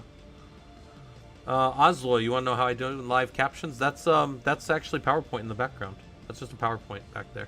So if you guys ever play with PowerPoint, there's let me show you here.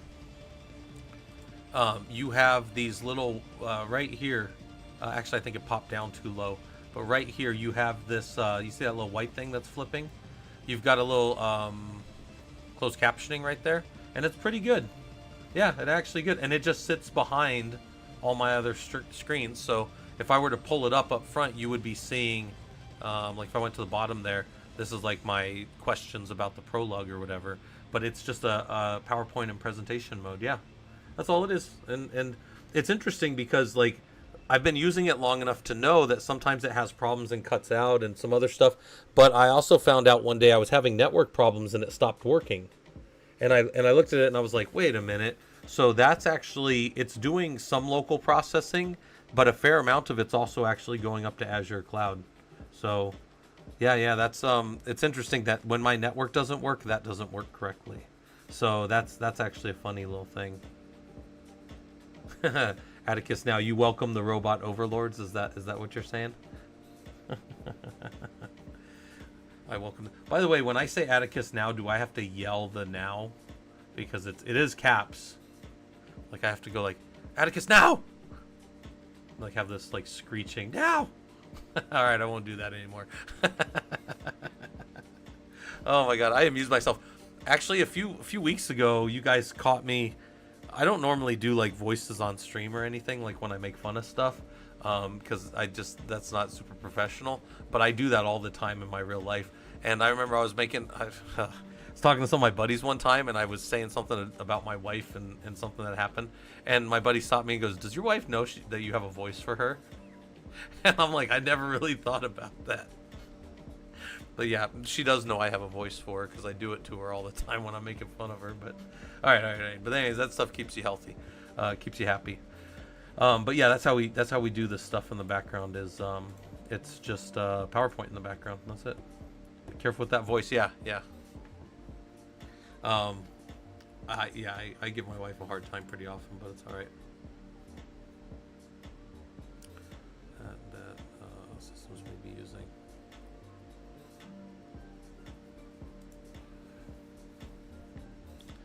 Let's see. I gotta go look back at my systems overlay and.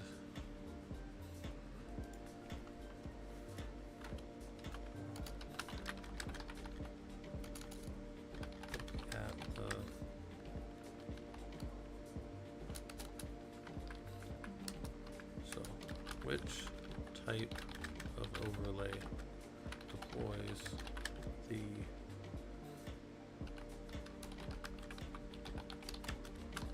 does this mean it's only on boot up or every minute? How do you know this? All right, so does she have oh yeah, she does. She has a voice for me, absolutely. And it's her making fun of the voice that I do for her. Oh yeah.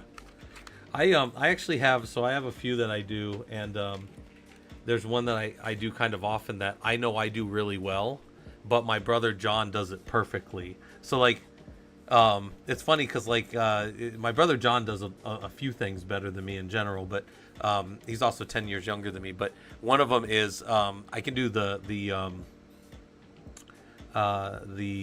so if any of you have ever seen the original Shrek movie, the gingerbread man, I can do him pretty well. And but my brother John can do him literally perfectly. My brother John could go do that for the movie. Like if they ever needed to reshoot it, my brother John can do the voice perfectly. I do it pretty well, but I don't do it as good as my brother John. So, you know, I can crack my voice like the gingerbread man, I guess. But I don't do it very often because I try to be serious. Like I learned early on. I'm not the I mean, I think I'm hilarious, but other people don't think I'm nearly as funny as I do, so I don't try to be the comedic streamer, you know. But yeah, I do all right with some of those. All right, what else do we got? So I got two of these left to do, and it's 1:30 and I haven't taken a walking break, I don't think. So I'm gonna walk around for a second.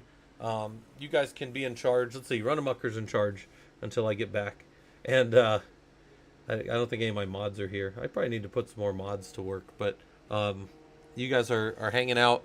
If you got questions about any of the stuff in the top left, most of that stuff is just things that we were talking about yesterday or working on. 07 on duty, nice, yeah. But you guys are welcome to kind of hang out and kick it. Discord, I think Discord's popping right now. I think people might be down there actually studying. Let me go look. Oh yeah, two.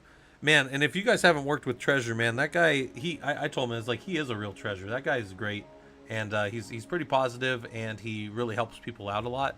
So you guys should go down there, hop down the Discord, hop in the voice channels, and study and work on that stuff as well. So, all right. I'm going to go take a walk real quick, might grab me a monster, and then I'll be back around.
little bit of wandering around. I'm back. What happened?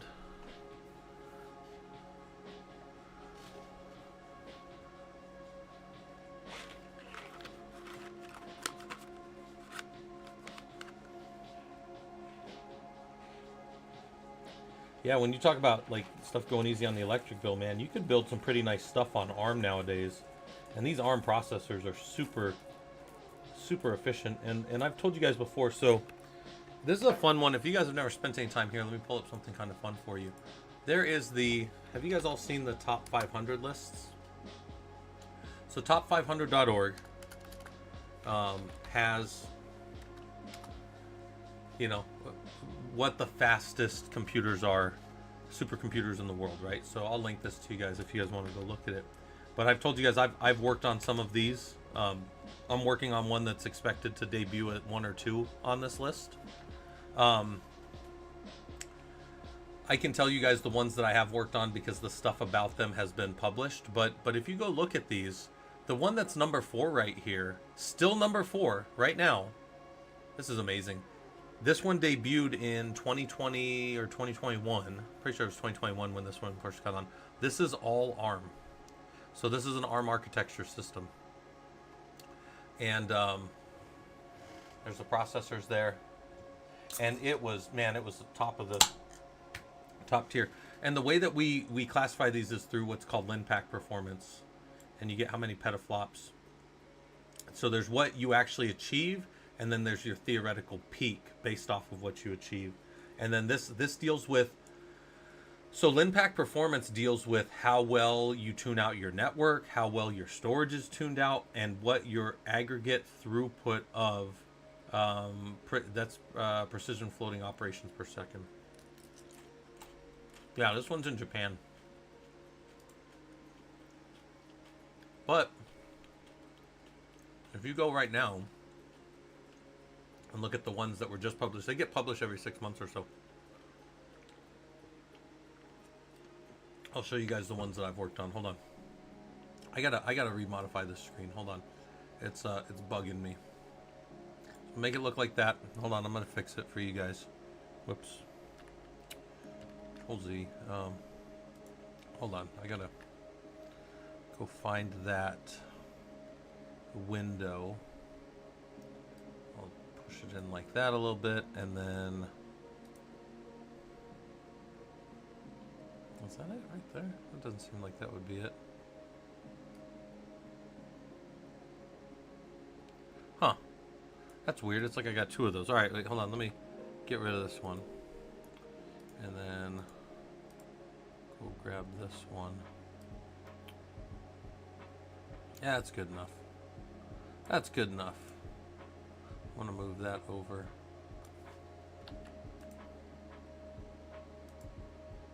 Give me 1 second, guys. I'm moving this on a different screen that you guys can't quite see, I don't think.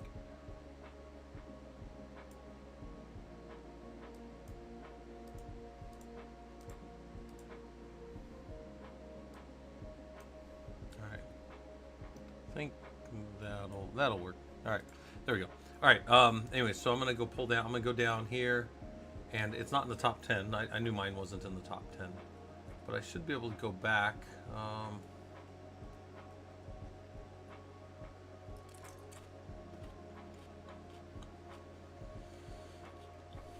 It's only top 10 right here. Where's your little thing that'll let me look through them?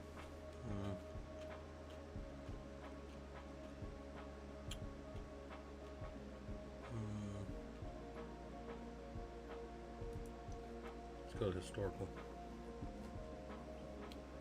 Bunch of data. Anyways, there's a bunch of data on these that is kind of interesting to people. But the point is, this is where you go and you look at the top 500 stuff. So top500.org. And then the ones that I've worked on are, they're the NOAA weather ones that are kind of good. Oslo, I do not run Linux as my main OS, no.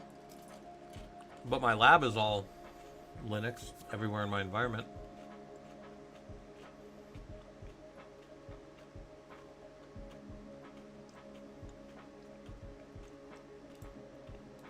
I don't know if you're being a smartass there, Sonny, but Yeah, so, I mean, there's all kinds of... The word list literally shows up 300 times on this page. So, if you're talking about this one, sure, you get a list. I'm pretty sure that is only the first 10 pages. So, yeah, I wonder if you're being a smartass. But anyways, I mean, look, here's all the words list. They're literally all over the page. So, all right, we won't worry about that too much. But what am I co-working on? I'm doing training on this other page. I'm building out training for something. Building out an engineering doc for a cluster that I just built or helped build. I got 2 more labs to build. They're arguably going to be the 2 hardest because one is node checkout and the other is bare metal startup. So there's going to be a lot of stuff here.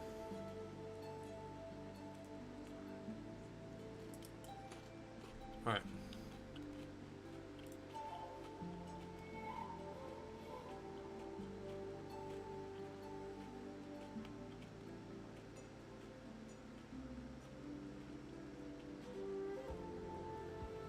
Alright. So, now I gotta do this next part, which is checking out the node.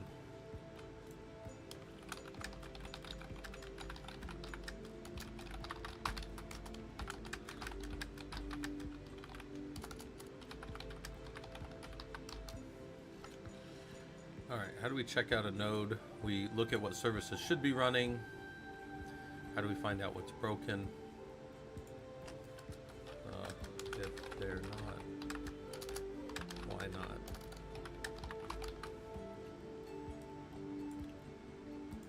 And then we format this as black text.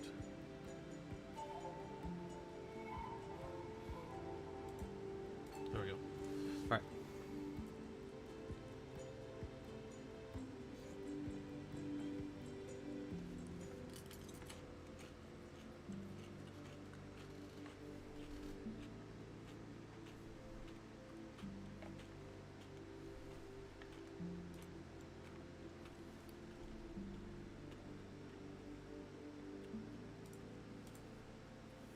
We'll switch this back over. We'll watch Werewolf run. Just want to make sure that the environment's healthy for all the different lab nodes we got.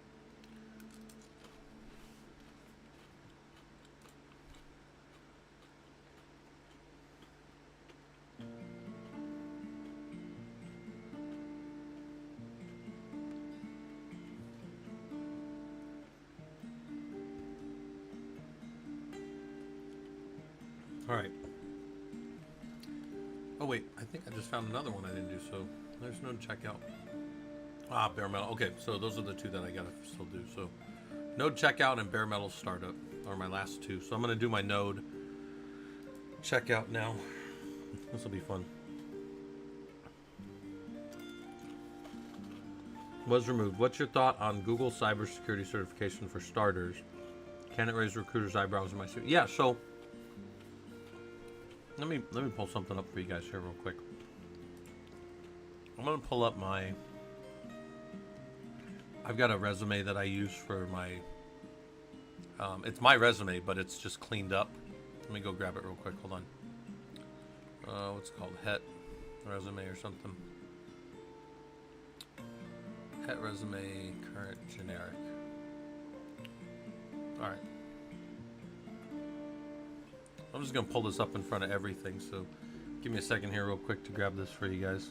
Let's make a new source here. Screen capture, add source, resume. Go grab this guy. All right, this is going to pop up over everything for a second, but put it like that. All right, so this is my generic resume right here. This is it's me in every way, but then it's not like nothing here would contact me, right? But this is, so I want to show you guys it's one page. So if you look here, It's just one page, right? Do everything one page. And then, at the top is some header type thing that's like, reasonable, I think, for somebody to know how to get a hold of me. Know things maybe that are useful. Some people like to include their GitHub. You can put your GitHub on there if you want. I'm not a software engineer, so I don't really care nearly enough about my GitHub for other people to see it, but I do have it on there just for fun. I think I've told you guys my last probably 10 jobs or so I've gotten because other people have told people they needed to hire me. So I've moved around the last 15 years in the industry, but everybody always comes and picks me up. So anyways, I lead with what I do and what I know in a way that most people care about. Most people care about certs. I don't necessarily care that much about certs, but I have a bunch of them. I think they're fun to study and take. I have some older certs. You want to look up a fun one, go look up what an EIB and a CIB are. I think those are things I got in the Army. Languages that I'm comfortable enough with that I could do professionally if people need me to. They're all ones that I have worked with and written professional things in and can show if somebody were to ask about them. I don't have anything on here that I'm not comfortable enough to code if somebody needed me to for a job. Like somebody's like, hey, this is a heavy Python job. You're gonna be doing a lot of data cleaning and stuff. I would go dust off some of those things that I've done and I would show them that, right? I do a lot of data science stuff on my free time for fun, and I would go show them that stuff. And I've also written some Python professionally, working with Ansible heavily, right? Then we come down here to my experience. This is a little dated. I haven't been doing this for a while because I've been back over on the I've been back doing high performance compute stuff again, but I talk about what I've done and I try to make it actionable if I can in some cases. I talk about teaching stuff, and then I have my older roles here so that people can see going back 10 years, and in this case it's 15 years now, that I've been doing computer stuff, right? Then down at the bottom, these are my real degrees, but with the college taken away, and those are the real dates. But my education is by far the lowest of anything that I would want people to look at. Now, if somebody was like, hey, Scott, we want to hire you for training people and this and this and this, then some of this stuff becomes a little more relevant. But somebody asked, right? Some people were asking what we would put on a CV. And I would say lead with whatever you think people care about the most in the industry. And this stuff right here is what you can look. We can say it's good. We can say it's bad. We can argue whether or not certs are good. I think certs are great for understanding the body of knowledge around a subject. They're great for structure and understanding things. They don't mean that you're not an idiot. They don't mean that you know how to do everything. They just mean that you studied for it, right? That's all they mean. I mean, the guys, somebody can learn all kinds of stuff, but they might still just run a truck through a stop sign or something. You never know. People are dumb. So when I say that, what I mean is none of these certs prove that I'm any good at anything. They just meant that I could go study and pass something, right? That's all they meant. But 100% for sure, search functions, managers, recruiters look for these things 100% of the time. 100% of the time. So there you go. Bickabob said, what should I learn to start developing OS and kernel stuff like that? First thing I would do is I would tell you to go get on all the mailing lists for open source development on the kernel and watch how those people talk and watch what they do. This is what we were talking about earlier, sitting with the engineers. All of those mailing lists are free to open and open for people to join. So you can go get onto those. You could probably go find some of their Usenet groups where you can go talk with them, or maybe they even have Discords now if they're modern, I'm not sure. Then you want to probably pick up some books by people. There are free books online, or older Riley books and stuff like that, where you can buy them on Humble Bundle every now and then for Linux kernel development. That's what I would do if you want to do that. But well before I spent any money on learning OS and kernel stuff, I would go in and see if that was something I wanted to do. I would go sit with those guys for a few weeks and go, Oh yeah, this is really interesting. I didn't realize this was so much C. And they're like, wait a minute, you didn't think you were going to be doing a bunch of C programming in the Linux kernel? You're like, oh, I thought we were doing this all in Rust. That's what I read somewhere, that it was all Rust now, and then you probably get kicked out of the channel for that shit. But, but, and then you're like, hey, I want to port the kernel over to Rust, and then, fucking next thing you know, like they show up at your house, and you got a bunch of nerds and pocket protectors kicking your ass with like the stuff they pulled out of their trunk. Anyways, it's funny to me, but my point is, if you want to do something like that, there's ways to just go start working on it right now, and see if you love it before you go spend any money on it. All right. Anyways, that's stuff I do. That's what I do. That's my that's one of my resumes there. That's the one that I actually show you guys, and that's pretty accurate to me. Those are all things I've done. I don't have my most recent job up here though, where I'm working at with Redline. So, all right, I'm gonna get rid of that for now. If you guys want to see that more later, I guess I can show it to you later. But, all right. Anyways, let me get that stuff out of the way and get that out of the way, and then I'm gonna go back to node checkout.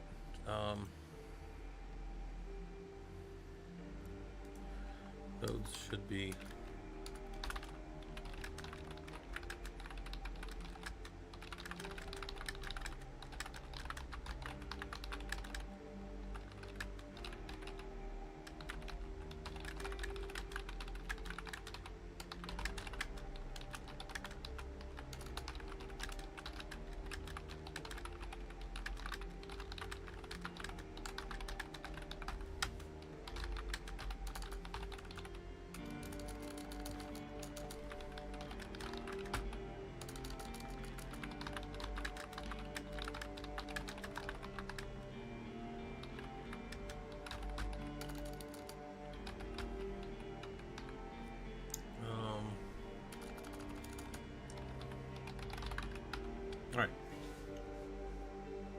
Chris, I just looked up. When I was saying that, I was thinking of, did you guys ever see the episode where there's an old Simpsons? Oh, hold on. I took that away, but then I didn't go to my transition here. There's an old Simpsons episode where Homer does something. God, this is from like the early 90s. And he does something, and Microsoft gets mad at him and tries to buy something from him, and he won't sell it. So they come over there, and Bill Gates and it's like two nerd goons beat him up. And it's so funny to me because I'm just like, that is just unrealistic.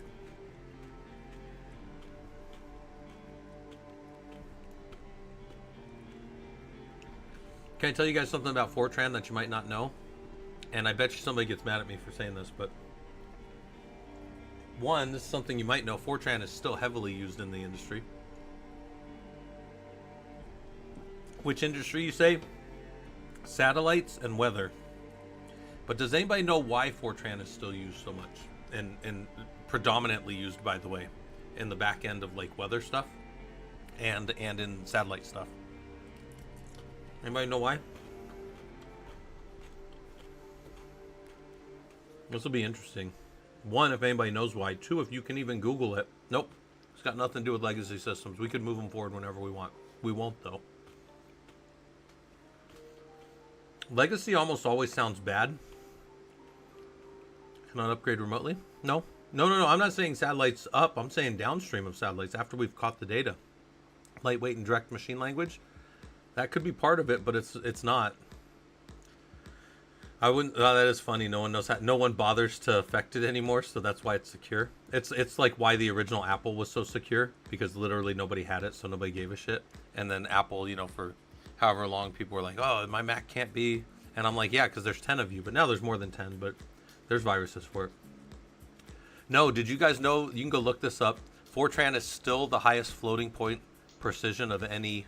It has the highest floating point precision of variables for any language. And I'm not even a programmer, and I know that because I worked with so many guys at Lockheed that did antenna engineering and antenna sending and receiving data. Still all Fortran. Weather, back-end weather and weather models with all the little triangles that push and show pressure and stuff, all Fortran. Nope. It's been Fortran forever. Yep. You can go look it up. It's Fortran. But I don't think like Google's gonna tell you that. Like, but that's why they use it. That's why all the guys I knew still use it. That's why the government programs I was on always used it, and they still use it at NOAA. So it's all those other things may be true that you guys said, but that's the reason. It's got the highest floating point precision. All right. Guys, I am down to my last 2 labs that I'm building. And then I'm going to be able to shut this down. Well, I'll shut that down for a while. I'll probably take a break and then I'll come back and I'll do my Unit 6. You know, I'll be on and I'll do the Unit 6 recording like we normally do and stuff. Yeah.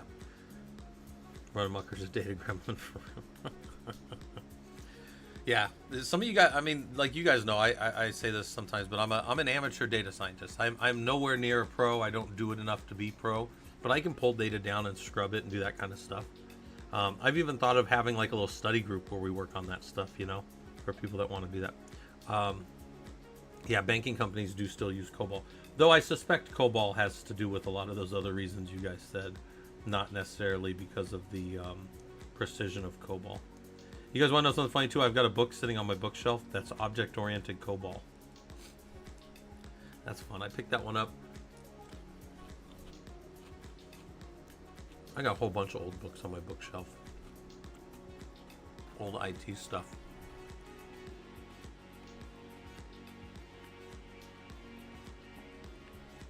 So. So time for node checkout. If a node goes down, you know, I'm gonna say, what are we checking out on a node?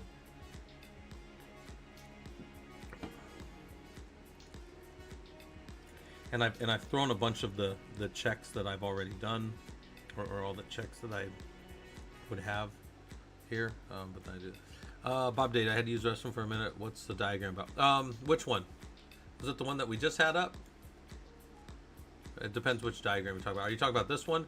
This top left screen is literally just it's just all the things that we've been talking about the last couple days in a document, just kind of flipping through, or in a I use a tool in Chrome called Revolver Tabs, and it's one of my favorite tools to show people, like in NOCs, like Network Operation Centers.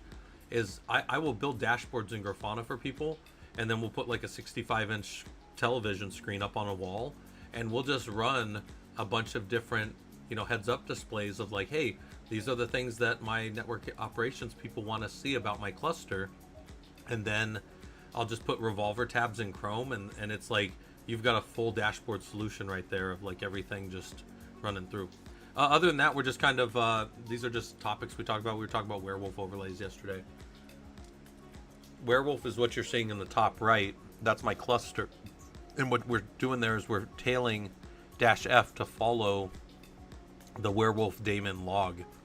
And what's happening is every minute, so there's 19 servers. Let me show you. Sorry guys, I'm munching over here. There's 19 servers. You guys can jump into them. When you jump into them, you have full control of all the disks, and you can do all the different labs from all the different weeks or whatever, because we're doing this Linux Systems Administration course. And then what happens here then is those nodes are part of a tool called Werewolf. So every minute they've got a client on them that goes and pulls their most recent runtime overlays. So if I needed to update the way that these servers were configured or things that were happening on them, I could go and change things down in my varlib werewolf provision overlays. I could go change things down in my overlays for these nodes. And I wouldn't change it here though. I would change it in varlib werewolf overlays. I would change it here, and then I would rebuild the overlay. So let's say I wanted to change like this, www.init lab, and then root fs, and then in here, like there's an etc. Let's say in etc I wanted to change the fs tab of these devices so that in real time they got some different mount points than what they have. So Rocky 10, cat, etc, fs tab. If I were to change this and this were part of their runtime overlays, every minute they would go and pull and grab this new stuff. Now that wouldn't help any unless on this machine I also had something that then went and reread this file, because what's in etcfs tab only either gets run or you you do something else to it. But what I mean by that is you either what was I thinking? Yeah, you either have to run something like a mount-a or you got to reboot the box to get that. And then if you had to reboot the box, that would defeat the purpose of grabbing things in real time, right? Because now you're back to, there's two types of overlays. There's a runtime overlay and a system overlay. System overlays are single shot when you first bring the system up, and then runtime overlays are all the time, every minute as the agent on the machine goes. So if the agent is ever down, then the system is no longer getting its regular updates, and that's an important thing to know. That's something to check out on the machine. So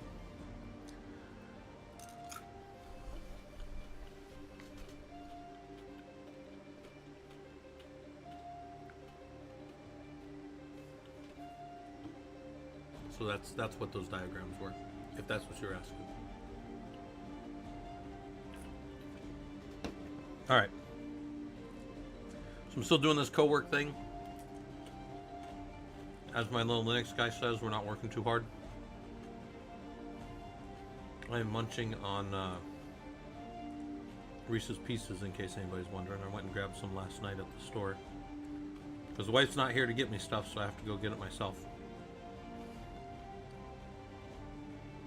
She jokes around about how spoiled I am, but I am actually pretty spoiled, because when she's gone, I'm like, I don't know what to do. I guess I'll just go eat fast food again. So, all right, back to building my stuff out.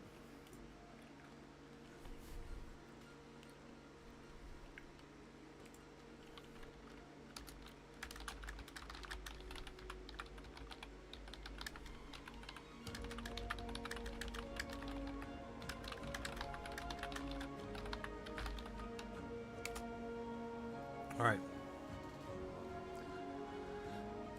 So we're up to 28 pages.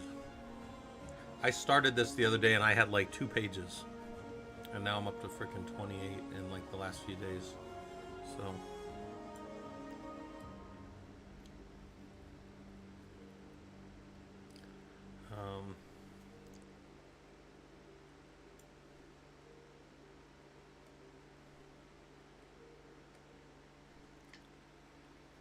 can I show the architecture? Which page? I have a whole bunch of there. We're just floating through a bunch of pages. You talking about this one? Bob Data? This one here? This is, yeah, so this, if you're wondering about this is hold on, I'll keep going through them until I find something that I think looks like architecture.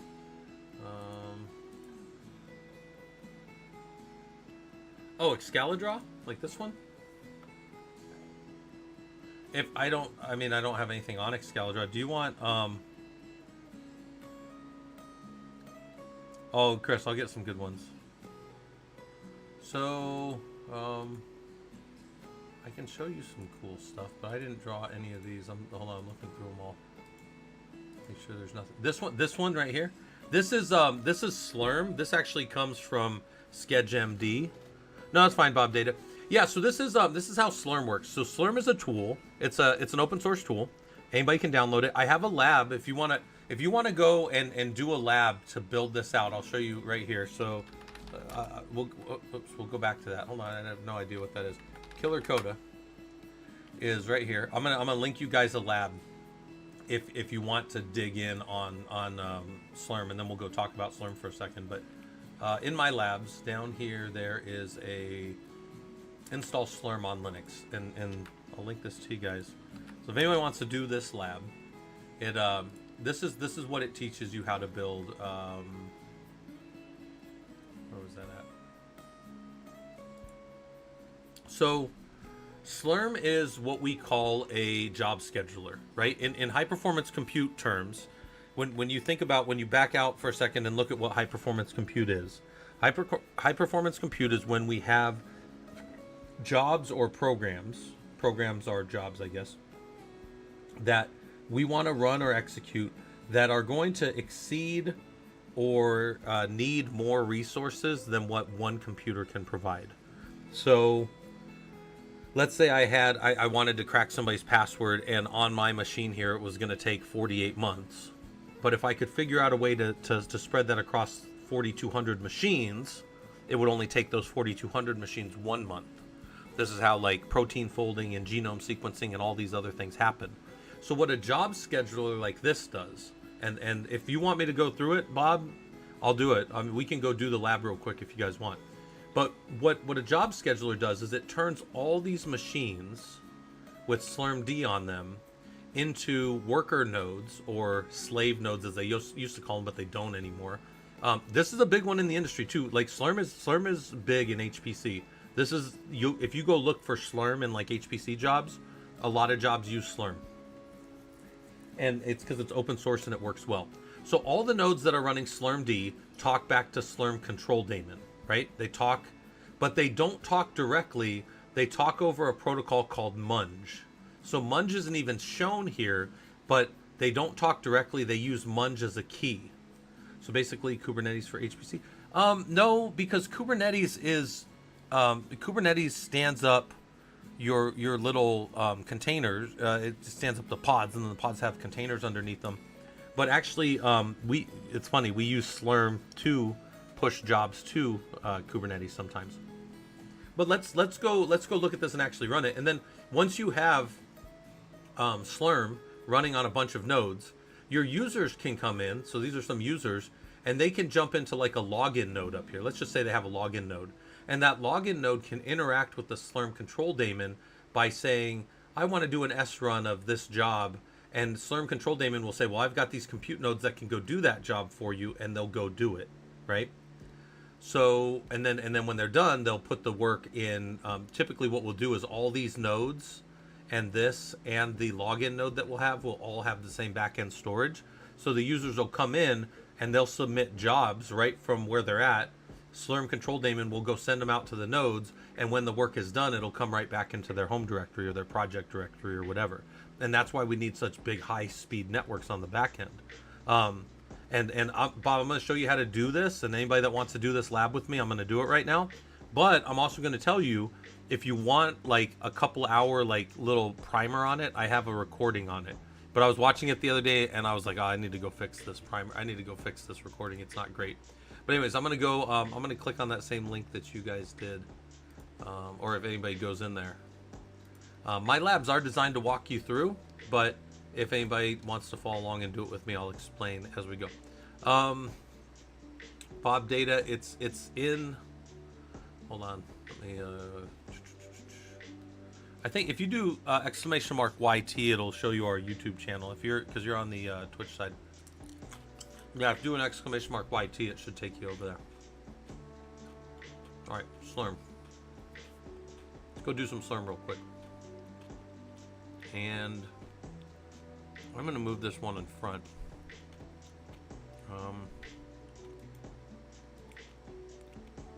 Where's this one at? I need to make sure.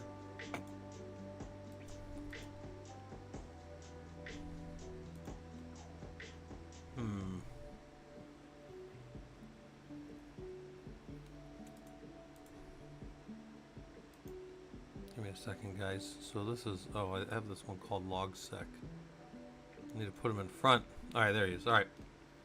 So this is our lab. If you ever drop in here, it's free, but it does say you have only 1 hour to use it.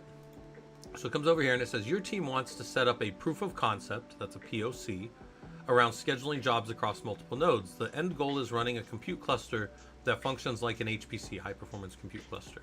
So I say install Slurm and have the appropriate daemons running. All right. So let me, hold on, I gotta I don't think this is going to work, but I'm going to try it anyways because it's not going to work on the Twitch side or on the YouTube side. But on the Twitch side, it should show you guys that. And then in there, you'll find like our, I think, it's not playlist, but under our recordings. All right. So anyways, I'm looking at this, and down here, I always have my solution. So I'm going to update my apt registry and make sure that I have the most current data.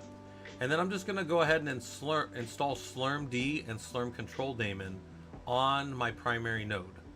So install Slurm and Slurm control daemon on the primary node, the one that's going to be control plane running everything. So we'll go ahead and install that. And then we're going to scroll down a little bit. And on the node 01, we're going to install just Slurm, which will install Slurm and Munge. Munge is that, remember I said, the back-end tool that's going to allow them to communicate. And it is required, but it's also installed by default.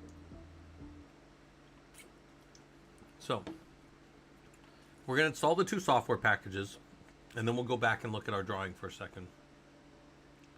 So come on, finish up there, computer buddy.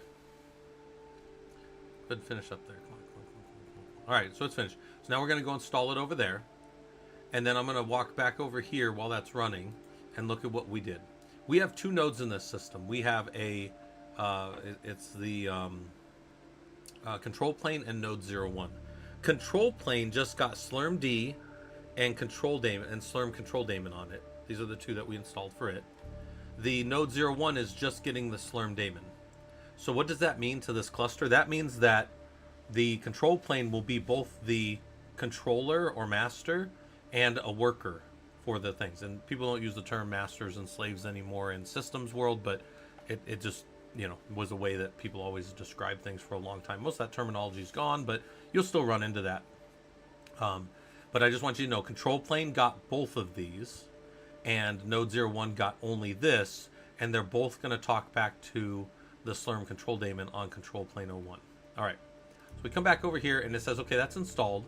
And then, if I wanted to check it out, I could cd to etc Slurm, and in here, we've got some information, and then I can go to just etc Munge, and in here, we've got this Munge key.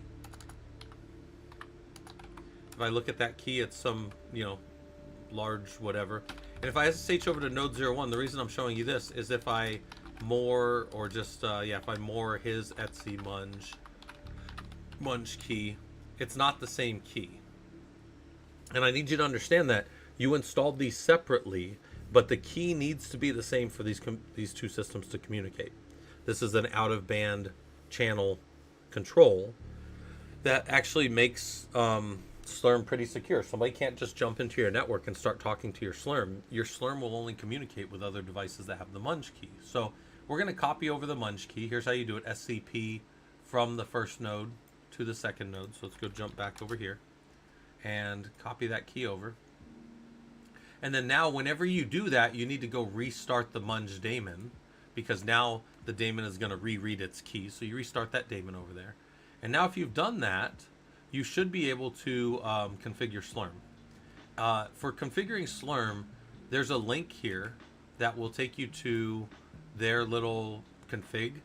And if you go in here and you put all these values in, if you were a new administrator, and you submitted it, it would give you the configuration you asked for. You could grab this and literally drop it right in the system, right? If you had put all the right values in there. I did not, so I'm not going to do that. But I have one already, and we're going to go look at what that is. So we're going to copy that in real quick, and then we're going to review it. So you can just cat that file out. I have a shorter version. And there's 5 things I changed from the default. Heck, did I ever teach at GCC around 2013, 2014? I did not. I have friends that teach over there, though. But I never did. The only time I've been at GCC, which is the Glendale Community College for people that don't know, is I've been over there for like DECA competitions, and when I was in 7th grade, I took a piano course when I was over there. Actually, I was 8th grade when I took the piano course. But no, I never taught at GCC. I taught at ITT Tech, which is a college that no longer exists. And then I now also teach at DeVry, which is a college that does exist still. So there's that. Hey, thanks for the follow.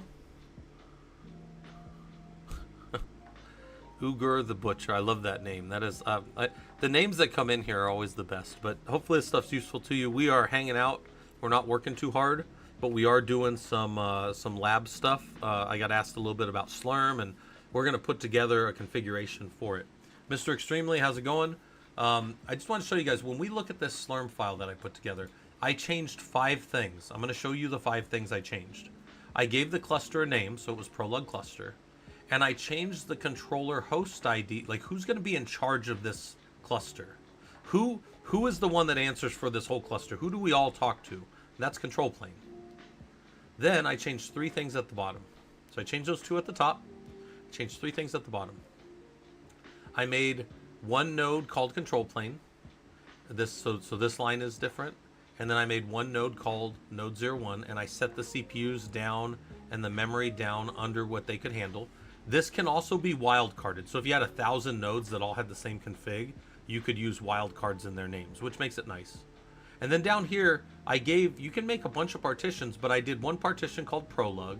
All the nodes are in it by default, and it is the default one rather. Yeah, so it's the default one that everybody drops into, and then its state is up. All right, so those are the only things I changed. The 2 things at the top, right here, Prolog cluster and control plane. And then I set the nodes down here. If a node doesn't know who he is according to the exact same Slurm config as the Slurm controller has, he won't come up. Okay, so we come down here and we did that. And now we're going to copy that same thing over to node 01. So we got to copy that over to node 01 in the same spot. We're going to restart it on this system, and we're going to restart it on the remote system. And then we're going to verify that Munge is running on our system. Yep, Munge is doing stuff. And then we're going to make sure that slurmd is running on this system and that it's listening properly. So there's our Slurm control daemon, and there's our slurmd, and they are running and doing the things they need to. The default Slurm control daemon is 6817, and the Slurm daemon is 6818 by default. You can change those though. Colkiss, you did 1 semester at ITT, had to drop out due to health issues. The style of learning wasn't really working too well for me. That sucks. Yeah, that's unfortunate, man. Like, look, I tell people there's a lot of ways to learn, right? And I don't think college is for everybody. And that's not a bad way of saying it. I'm just saying, like, it's not. Like, especially if you have some health issues and other stuff. So, gotta do what's best for you guys. All right. Once this is complete, you've stood up a Slurm cluster of 2 nodes, and now we're going to go check out how Slurm sees itself.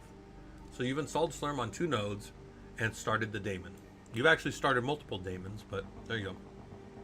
You want to verify the status of the cluster and view the individual node readiness, right? So I come down here and I say, we can clear this screen if we want. You can also make this smaller or bigger for you to see as you want. I just wanted it a little bigger so you guys can see. I'll put it at like 6. That's pretty good. That's big enough, I think. And we're going to do S control show config, and this will dump out all the configuration of our cluster. That's probably more information than I normally would want to know. But what if I come to a cluster, like I'm new to the company, and I know that we run Slurm and I understand Slurm, but I'd never run this one before, and I've never looked through this guy's log, but I'm getting asked something about the new running system that I just got onto. Well, I might go look at where all the logs are. Here's all the logs in the cluster. Here's where the control, where is it? Yeah, here's the Slurm control daemon log file. That's where I would find the var log slurm llnl control daemon.log. That's where I'm going to find any control daemon stuff on the control plane node, or if there were multiple nodes as the head nodes, which could happen, I would know. If I want to know where slurmd is writing to everywhere in the cluster, here, boom. So I have very quick heads up of the cluster with some of these commands, okay? So when I show you guys this, or when we go through this stuff, if you're a note taker, you know, throw it out in notes and then go look at some of these different things. And then if you're doing the lab, what's the worst you can do? Refresh this screen and lose these machines? Who gives a shit? This is a lab. Bust it. Go look up other commands and run those commands, right? So my next thing I say is go run sinfo-n to see the state of the nodes. Make sure that the nodes are up. Make sure that they look like they're idle in the cluster, and that you can see them, right? you can do sinfo-n with this, and this shows you the same thing, but if things are busted, you'll sometimes get a little more info. But in this state, the cluster is good, so you might not see anything. So now if you're confident that the cluster is running properly, you can run on to the next part. So now we feel pretty good. The cluster is running. The cluster's up. We can see all these values about it. We could really, I probably have a couple other checkouts we could do. We can do an SQ, and there's nothing running, but we can see that the queue is there. And we can do sinfo. Sinfo will show us what partitions are there. And we've got the prolog partition that we looked at earlier. It's up, it's infinite, it's got 2 nodes in it. The state is idle, so there's no work. And there's the nodes that are in there, control plane and node 01. So now we're on this last page, and it says, let's run a job against the cluster. We'll run a simple job.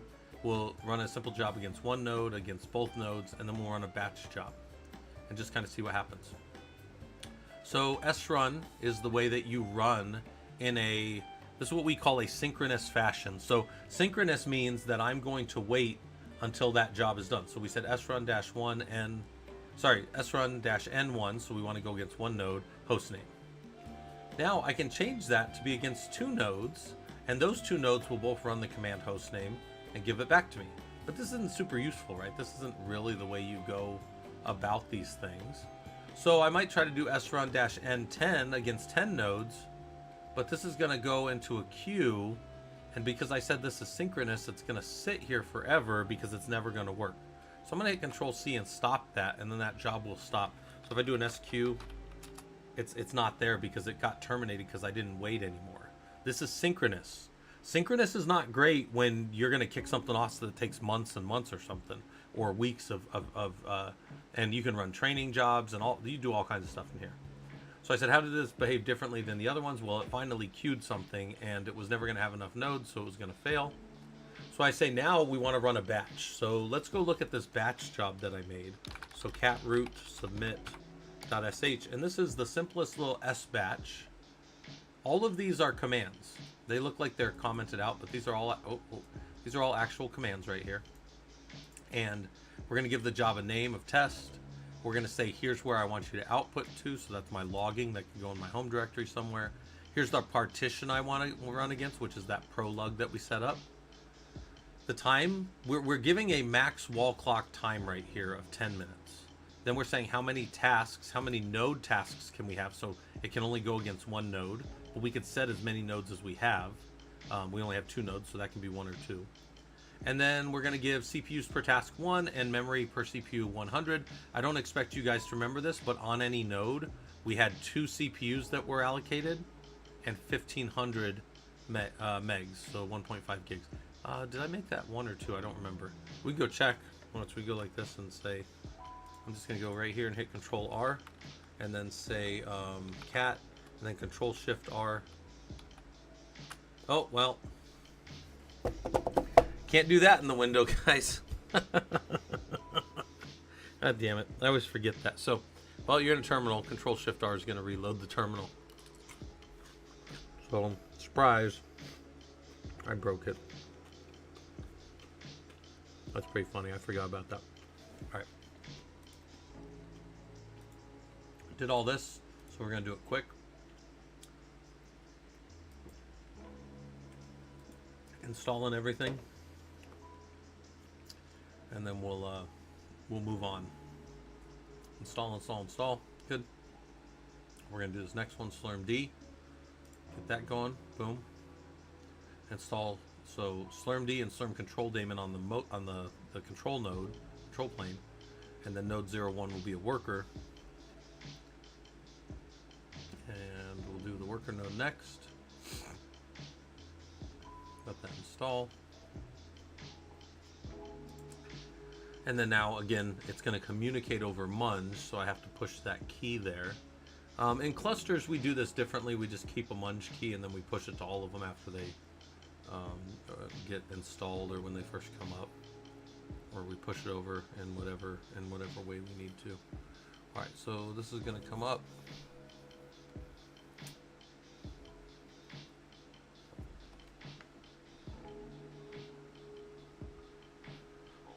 Alright, come on. Alright, boom. We go down. We're going to restart Munge over there. We copied that over. Yeah, and we don't have to restart Munge on the primary node because he's already got the right key. We'll look at the slurm.conf, see all the values, copy it over, and then I hope we copied it in the first place too. We didn't copy it in the first place, but now we got it. Now we copied it over. We restarted on both nodes. Make sure that Munge is running. Make sure it's all running here. Good. So that was our first system. We came down here. We looked at the configs. We looked at just the logs. We looked at the nodes and made sure they were in a good state. And then we checked. So now we're here. We're doing our SBatch stuff. So we did our individual node. We did our run against 2 nodes. We're not going to do the run against 10 nodes again because that was silly. We just did that to see that it broke. Here's what we were looking at here. And oh, the one thing I wanted to do was cat the what did I call it? Answers slurm.conf. And yeah, I gave 1 CPU per node and 1500. So then this job that runs here is going to be taking the 1 CPU on the node, so that node's no longer going to take more work, but it's only up to 100 megs, so we're not giving it a lot of memory, so there's going to be extra memory unused on this, which is important to know when you're scheduling jobs later and looking at efficiencies, but right now it doesn't matter that much. So now we're going to run the SBatch and kick off this, right? So we'll go kick that off, and then we looked with an SQ and saw that that was queued up. So I can say SQ again and see that that's still running, and it's been running for 8 seconds. And what does that thing do? It's going to sit there and it's going to run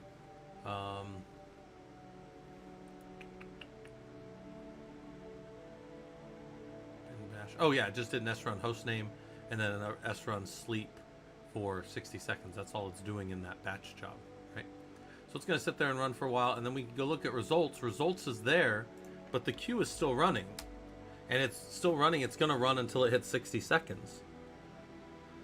Bob Data, I don't have any good YAML labs. No, not really. I mean, I have a fair amount of YAML in all our Ansible.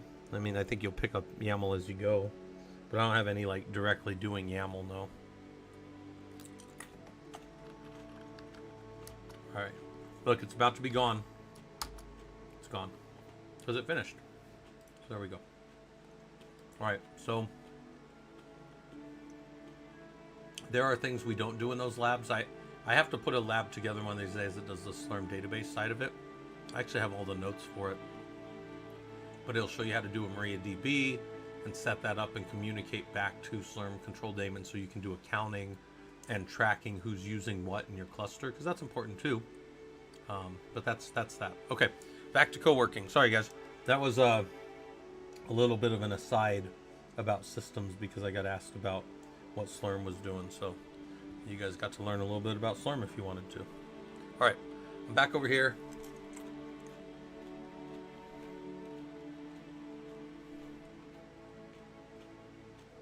And I am node checkout.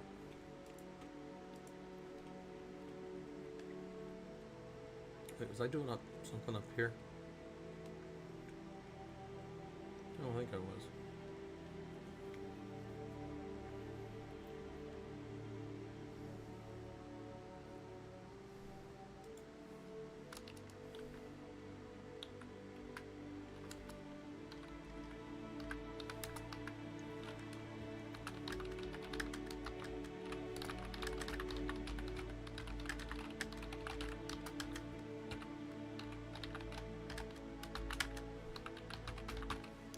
Let's go check Slurm info.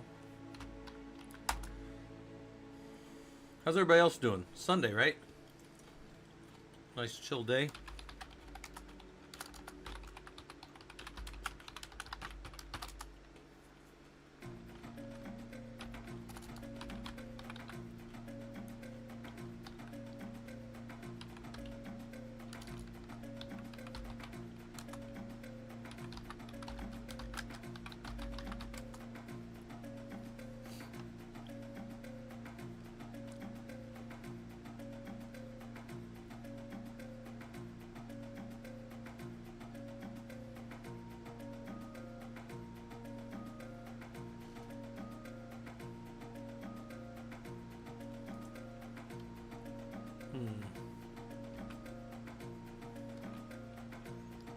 thought we could just do...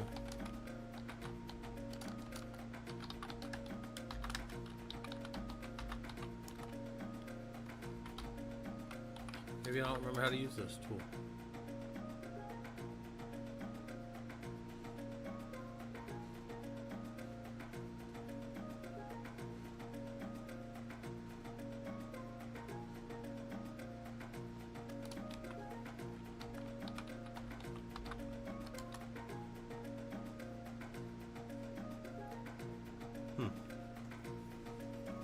I'm trying to put together a server rack that I bought, all self-tapping screws. Oh no!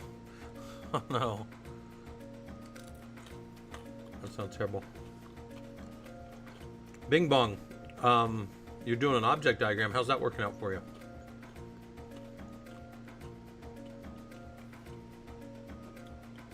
And sad, I don't know if I know that context, but I know where you can build some pretty cool diagrams. Online.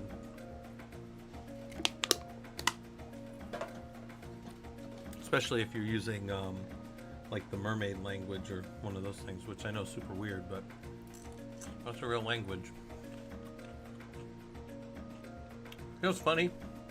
I showed you guys all that stuff and I never changed this over like I meant to. I showed you guys all that crap and I never changed the damn... That's funny. Hey Nicholas, Richard, thanks for the subscription. Hopefully this stuff's useful to you. Over on the YouTube side, we are just hanging out. We're not working super hard today, but we are working on... I'm over on my other screen building out training. I'm down to the last 2 labs. That's where I've been at for the last while. But I'm going to start these and get these going.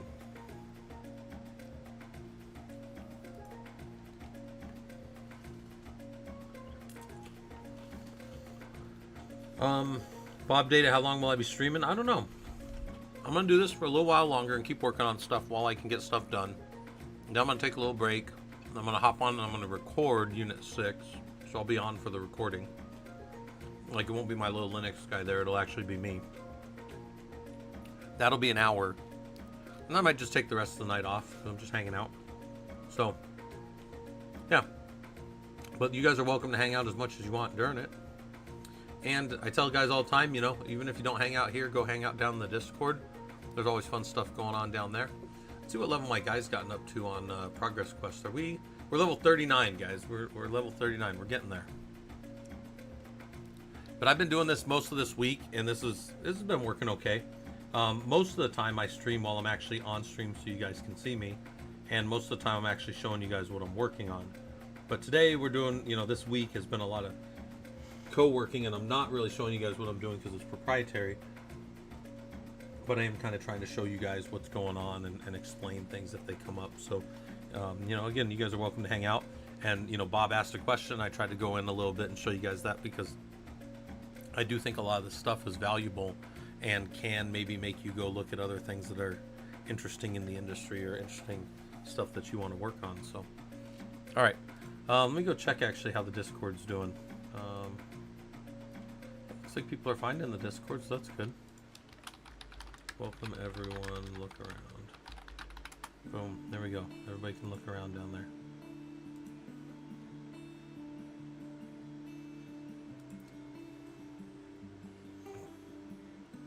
All right.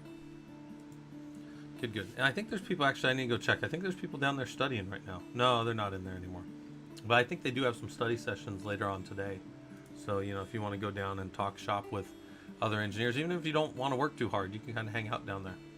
Yeah, so SPAC is a tool that allows you to... Where's SPAC at?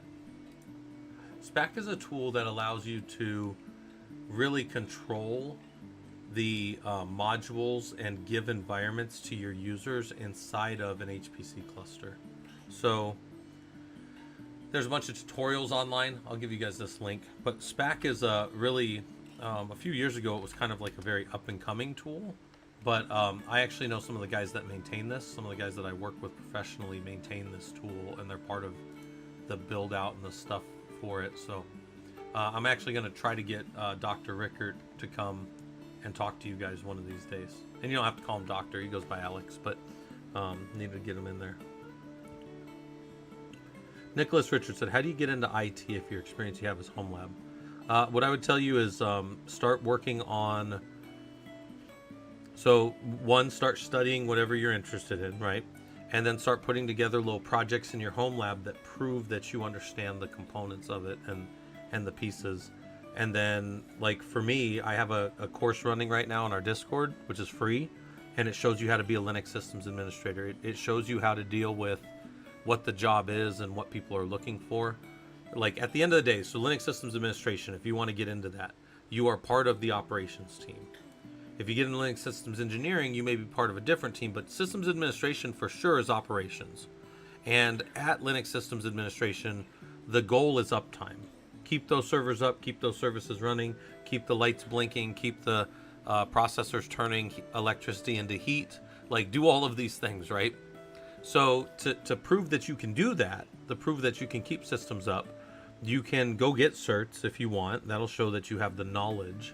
But I think if you spend time in like professional groups or go and build projects, you can kind of show people that you kind of have those skills. So I would encourage people that want to kind of check into that. We have a Discord that you can go into. It's in the description. If you're on YouTube, on the Twitch side of things, you can do an ! Discord. But the Discord's free. You go in there, and under Prologue Projects, there's a 16-week course that I'm running right now. And we're starting week 6 as of yesterday. And it's just, you know, all the tasks that a Linux admin does. If I were to show it to you guys, it kind of looks like...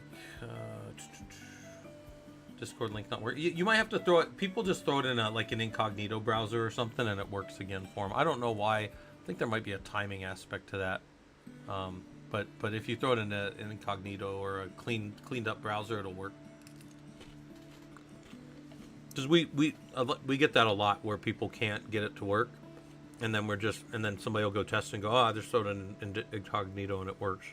So, or anonymous mode or you know, they got like 30 names for them. But yeah, let me know if that does work though.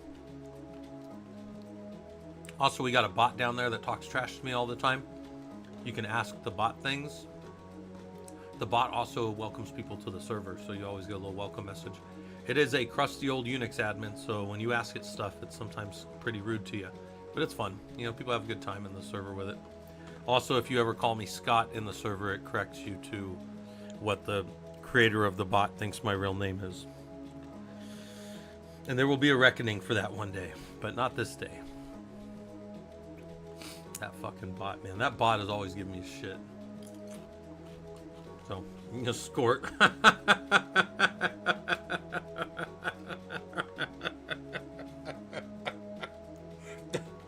Alright, you know what? GWB, you did just teach me an important lesson. Things can always be worse. I would 100% in a million years rather be called Scoot than Scort.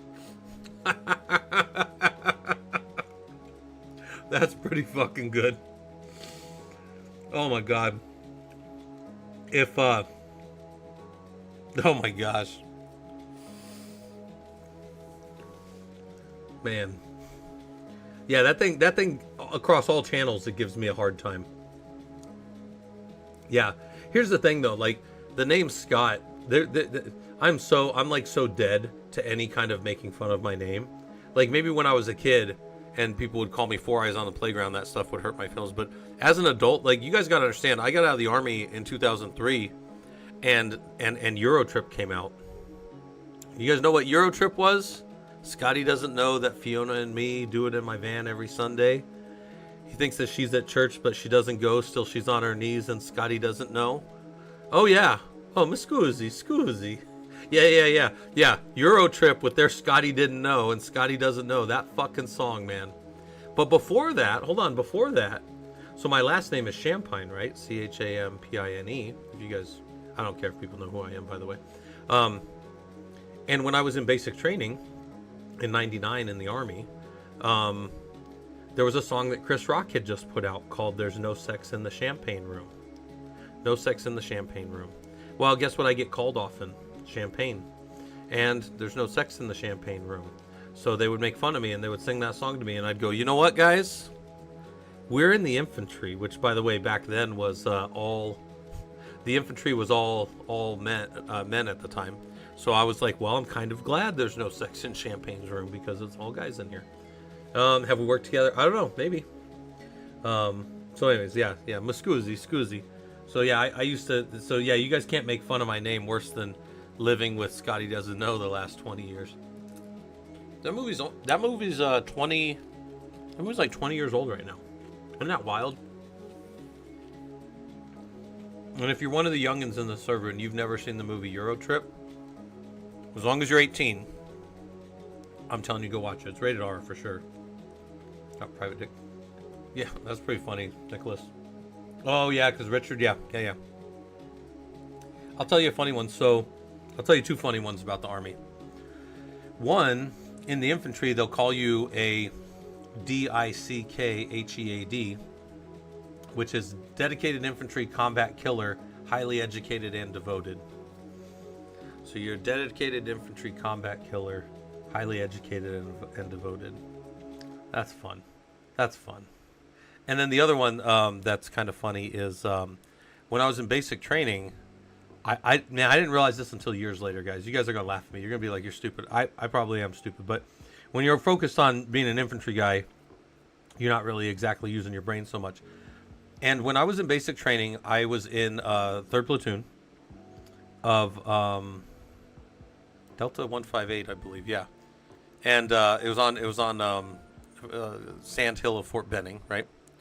And the where I'm going with that is this drill sergeant used to always come and yell in my face. He was from a different platoon. And he'd go, Champagne, you a rock group. Champagne, you a rock group. And I never fucking got what he was saying to me. I'm like, drill sergeant, are you calling me stupid? I didn't understand why he would always come. And he was the nicest guy when he wasn't being a dick as a drill sergeant. Nicest guy, and he sang some of the best cadence, and he would always come up to me and go, Champagne, you a rock group. And I never got it. And years later, I remember thinking back on it, and I'm like, my helmet number in basic, because I was in 3rd Platoon, was 311. And I thought, holy shit, he was saying the band 311. I never put 1 and 2 together. He never told me. He'd be walking by and he'd look over and go, Champagne, you a rock group. And I'm like, God damn, is that some like weird insult I don't understand about how stupid I am? I don't understand. Because by the way, I was very good at what I did in the infantry, and I got an expert infantry badge and a combat infantry badge. I did everything perfect in the infantry as far as that goes. But that one drill sergeant, I never knew why he did that. And I remember years later thinking about it, I'm like, 311, that's a band. I'm a rock group. All right, anyways, so that's kind of funny. Yeah, I doubt you can get away with a lot of that stuff anymore in the military.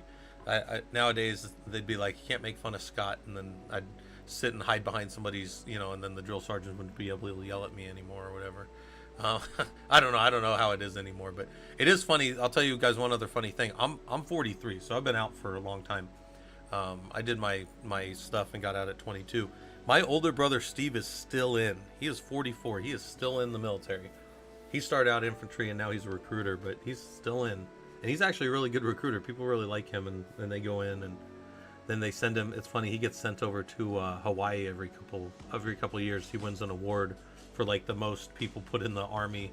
But he does National Guard for Arizona, and he gets like this award every year for being like one of the top guys. It's really funny. It's also cool. But it's just funny because he's 43, he's still kicking, and actually he might get his E8, and then there's a chance he can make Sergeant Major too. So we'd have a Sergeant Major in our family. That's kind of cool. But anyways, all right. So node checkout. How do we check out nodes and make sure that they're healthy? That's what I'm working on next. It's gonna be a long, involved one too.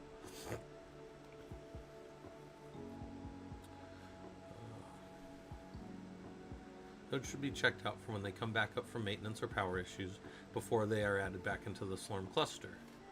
This is a set of steps that you may want to check before bringing a node back into the normal job partitions. This is not prescriptive. Use as much or as little of this as you need in your run book. Yeah, okay, so I think that's a good way to start a lab out where I'm telling them I'm not being prescriptive to you, but I'm telling you that kind of stuff. In 2011, they started getting soft right after I introduced a card that you can hold up if the DS was too aggressive. Yeah, that's wild. I had a drill sergeant in the Army who used to say, he'd always say, "I will accomplish my mission, privates." And then he would say, "You will not die in combat because I didn't train you." And I think to this day, he's still one of my favorite drill sergeants because I think about that. Like when I'm showing people system stuff, or like with my college students, and I'm showing them how to do some task in a system, I'm like, "You will not fail this task because I did not show it to you. You will not, like, I will not send you out there to fix that network without being equipped with all the things that can happen in that network." You know, like it's the same kind of thing. It's completely different, but it's the same kind of idea. So, yep. And then I got out after I kicked off Iraq in 03, and then I got out at the end of 03. I had the rare distinction of being stop-lossed for the convenience of the Army because they needed infantry guys, and we were in both Afghanistan and then going into Iraq, so no infantry guys were allowed to leave. So that was fun. Hey, Monkey Man, how's it going? We're not working too hard today.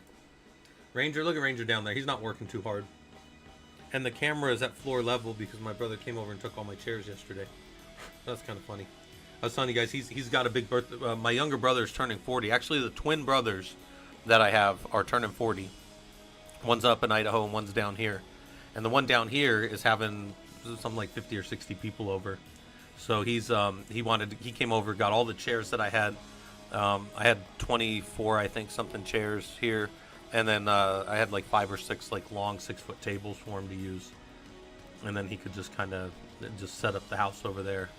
So yeah, so we're going, I think, on Saturday, and then I got to go pick up, like, he's getting sushi from one place and bringing it, and then he's getting Mexican food from another place, and I'm going to pick that up for him and bringing it up to the house, and then, what else? Then, yeah, so it's going to be a good party, good 40th, and then the next day, the next morning, we're going to bring Ranger over to him, and then me and the wife are going out of town for 5, 6 days to Hawaii.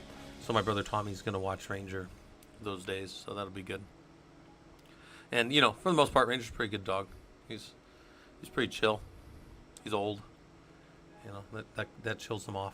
But, yeah, Monkey Man, I appreciate you being here. You're welcome to hang out as much or as little as you like. I'm going to take a walk real quick, guys, because I need to grab some water.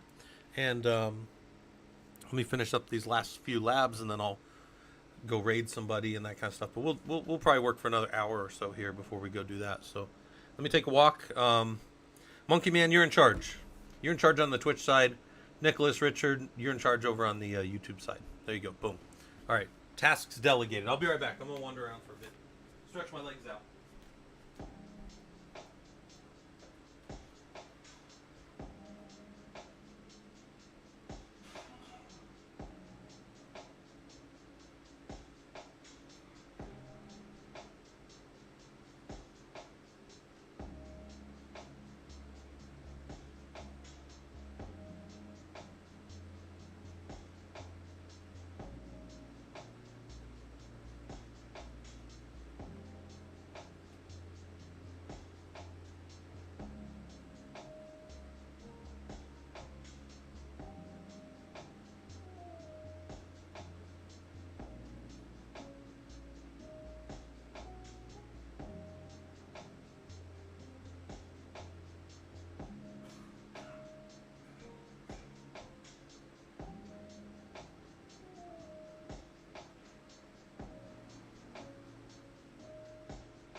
Messing with Docker? Nice. Are you doing it on your own machine, or are you doing it on a hosted machine somewhere? Docker's fun. I do a fair amount with that if I need to.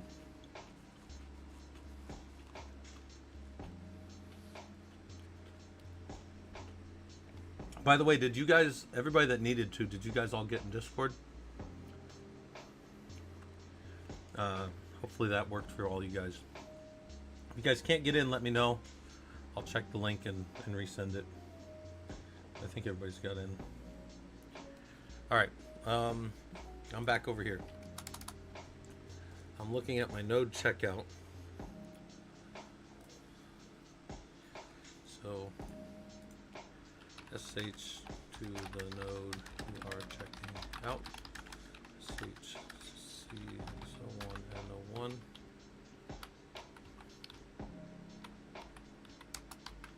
You got in? Nice, nice. On your Proxmox? Okay. Yeah, it's nice to have Docker on something separate because then you can just mess with it out without worrying about ports and stuff. GWB just got Renovate to start handling my Docker Compose configs. Had to break my image definitions out to separate non-Ansible template files so Renovate can parse. I never played with Renovate. What's that? I had to learn how to extend my main composer file to make it work. I've used Docker Compose, but I've never used Renovate. Is that just like a wrapper around it? Because Docker Compose pretty solid. Pretty solid little tool for making things work. So, okay. I am working on this other screen. SSH to a node that you're checking out. That's the first thing. Verify all needed mounts are there. I'm probably going to say verify uptime.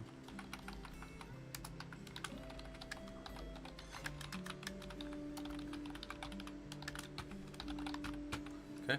Verify all needed mounts are there. That's going to be... And then say, do you see the...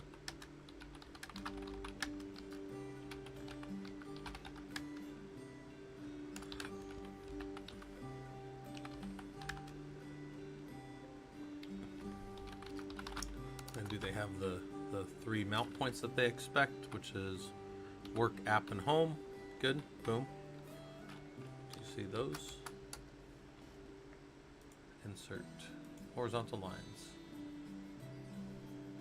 All right. Also brings all change logs together. Oh, nice. PR so you can quickly review for breaking changes. Otherwise, you merge and the CI pushes out change after. Nice. That seems pretty interesting. Are you using that GWB? Are you just using that at home for fun, or are you doing that with some kind of professional thing in mind? Are you just kind of testing it?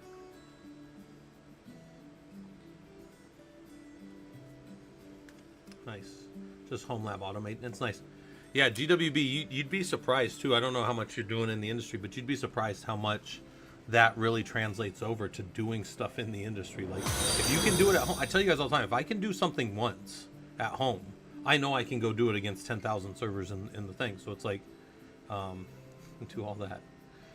Bob Data, it's fine. I'm sure the guys are going to be down there studying later. They're always down in one of those channels studying.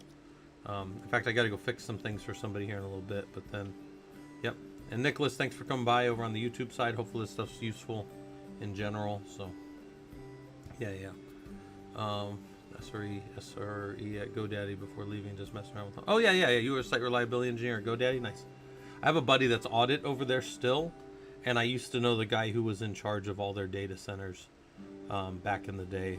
So, yeah. You're senior site reliability. That's good. Yeah, GWB, I can see that, man.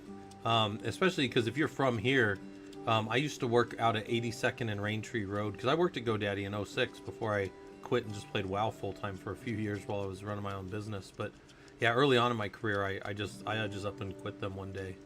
I was so addicted to WoW. But yeah, I used to run the NOC for GoDaddy before they went public. All right. So then I say verify all the needed mounts are there. Check the listening services.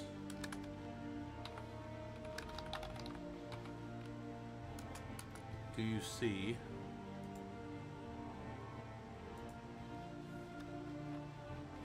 I gotta move this over just a little.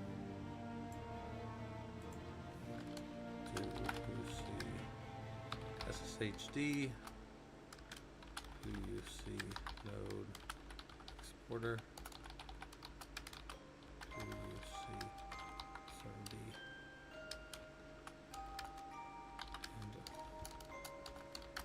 and are they all on the right ports? So how do we know that they're on the right ports? So for any of you guys, what was LOL? Was that a different game? Oh, League of Legends, huh? Oh yeah. I know people that League of Legends fucked them up. Yeah, sorry, I realized that right as I asked that. I was like, oh, I know people that League of Legends really like legitimately wrecked, but World of Warcraft was real bad on me. I was so addicted to that game. Even we were talking about it last night, and I was getting all nostalgic because I used to play the shit out of that game. But anyways, where was I going to go? I was going to show you guys something here on the right. Because you weren't addicted to EverQuest. Maybe no. You know what? You know, Bing Bong, I tried to do some EverQuest when I was in the Army. And the reason I didn't get addicted to it was I jumped on a server that some of my buddies recommended, and I played a little bit, and I think I played a magic class because I was like, oh, I'll have fun and I'll go play. And I'll play these Ixars because that's what all my buddies say are fun. So I jumped on Ixar and I go out into this little swamp. And I remember I'm just running around. I don't really know much, but for me to like get my spells back up to go be able to kill something, my meditation and sitting there would take me like 2 or 3 minutes. And I'm like, why does this take so long to get back ready for another battle? And then I remember I got up, finally I had a necromancer on the Ixar, and I think I got up around like level 30 or something. And I went into this new zone and everything was like yellow. So I'm like, oh, I've always been able to kill yellow stuff. So I try to kill this yellow thing and it kills me and knocks me down a level. I'm like, this is fucking stupid. So I just never logged back in again. I tried to like that game, but I was super like back then too. You gotta remember I was a late teenager, early 20s. I didn't own a TV. I did have my computer in my barracks room all the time, but I worked out about 3 to 4 hours a day lifting weights, and all I did was chase girls. So and party with my buddies and chase girls. That was like all I did in the Army. So I didn't play EverQuest much, and then I kind of gave it up after like probably a month. Oh, I'm sure, man.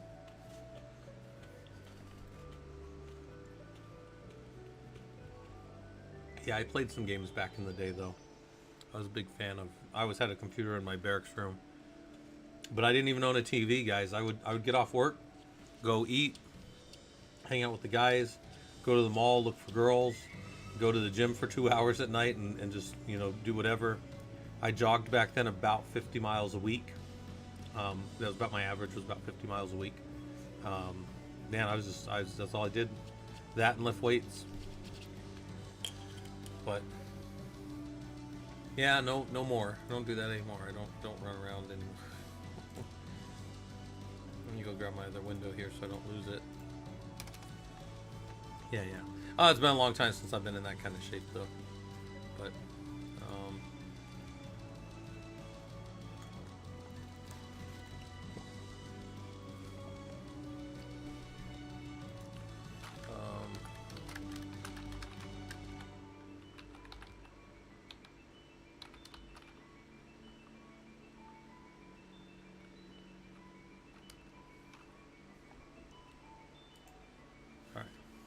the simple days. Yeah, all I had to do back then was work out. Run around, shoot straight with a rifle. Some of you guys know I grew up at a shooting range, right? I started working at a shooting range when I was 11. I've been shooting competitively since I was 7. Long distance shooting, by the way. And then it was 1,000-yard simulated Palma matches with a 22, but you shot them at 50 meters. But the X ring on those targets is smaller than a 22 round. So I've been doing that since I was a kid, and then that led to me going in the infantry. So the rest is history, right? Let's go over here. So I'm looking at services that should be running, and then why is Nginx running on one of my nodes? That's weird.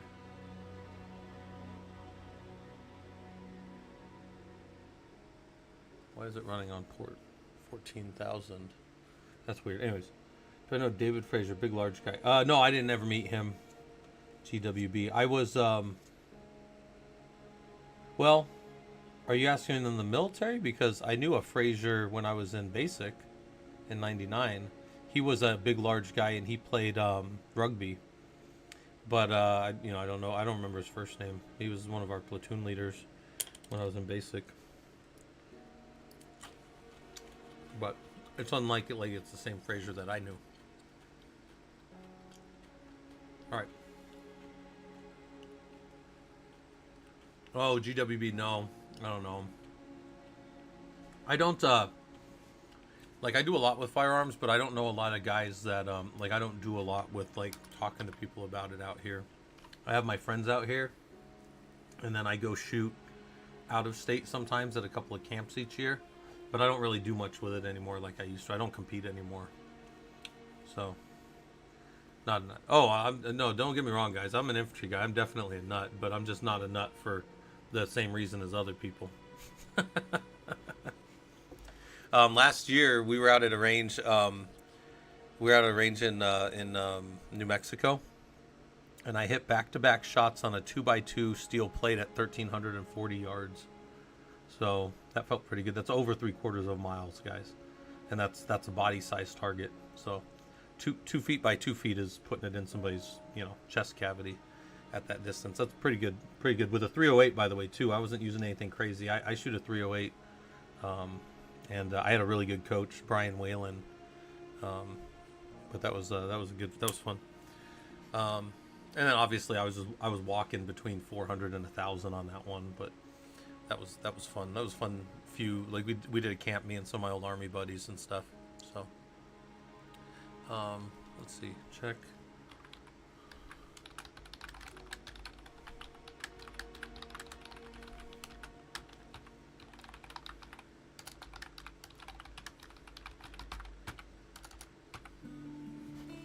Hey, how's it going, Robodom? It was 1,340 yards. Yeah, back-to-back shots at 1,340 on a 2x2 steel plate. It was a round steel plate, so it was approximately 2 feet by 2 feet. Yeah. How's it going, Robodom?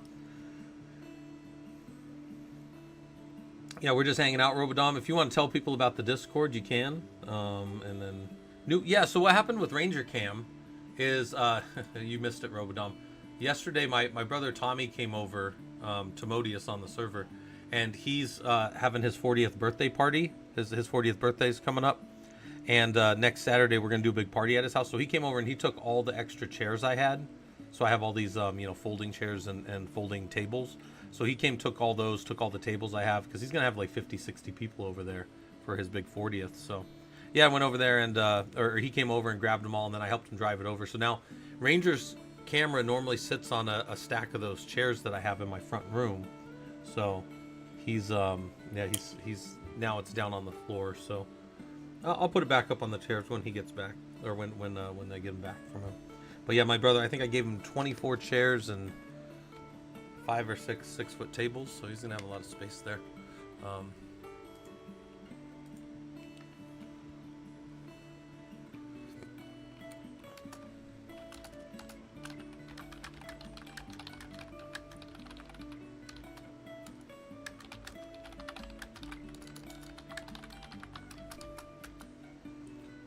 When is the last time this updated the runtime overlays? Sorry, I'm just asking questions in my labs as I go. So, yeah, thanks for that, Robodom.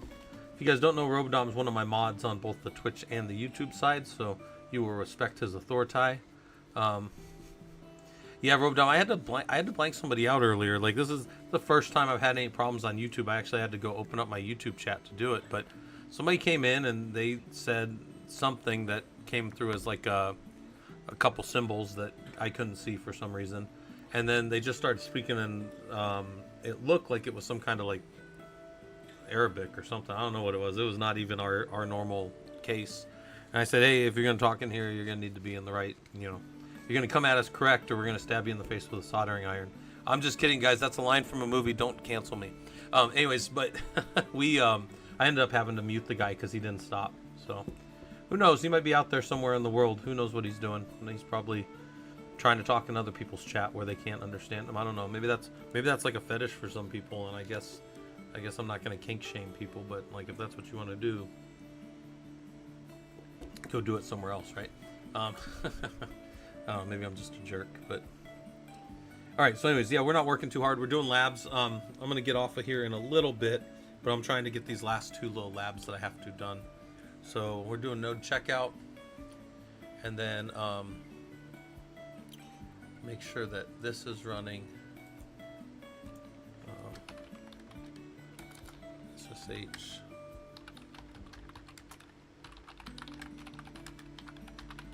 Make sure Munge is running.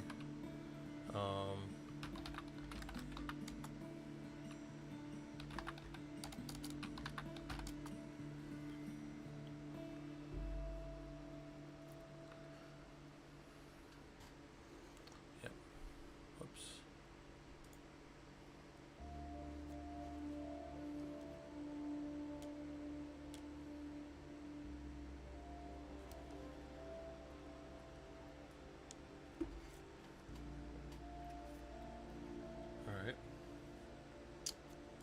Go look over here.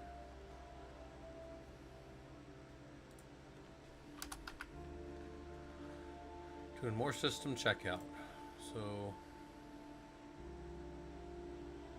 last time that ran is Munge running.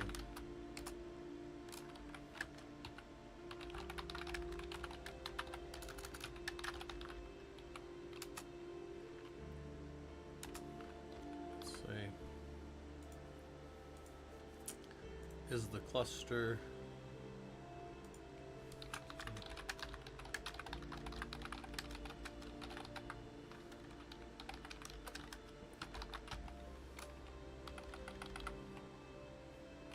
so we'll do an sinfo on the node to make sure that it can see what's going on.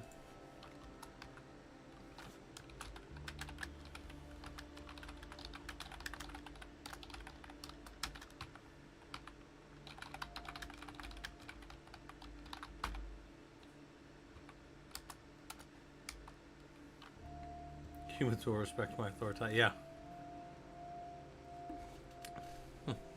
Rumdum, how's it going out there? Is it a nice sunny day in California? I think you're still up north, right?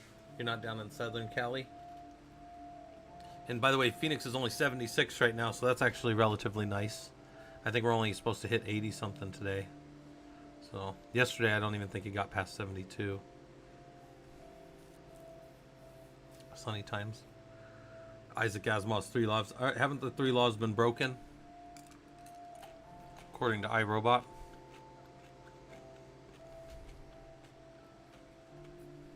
Yep. Alright, so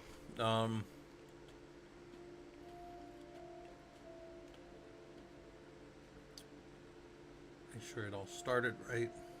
Make sure Weka started right.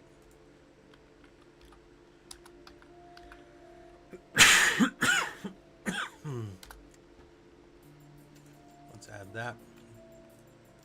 Are any services broken on startup? Systemctl.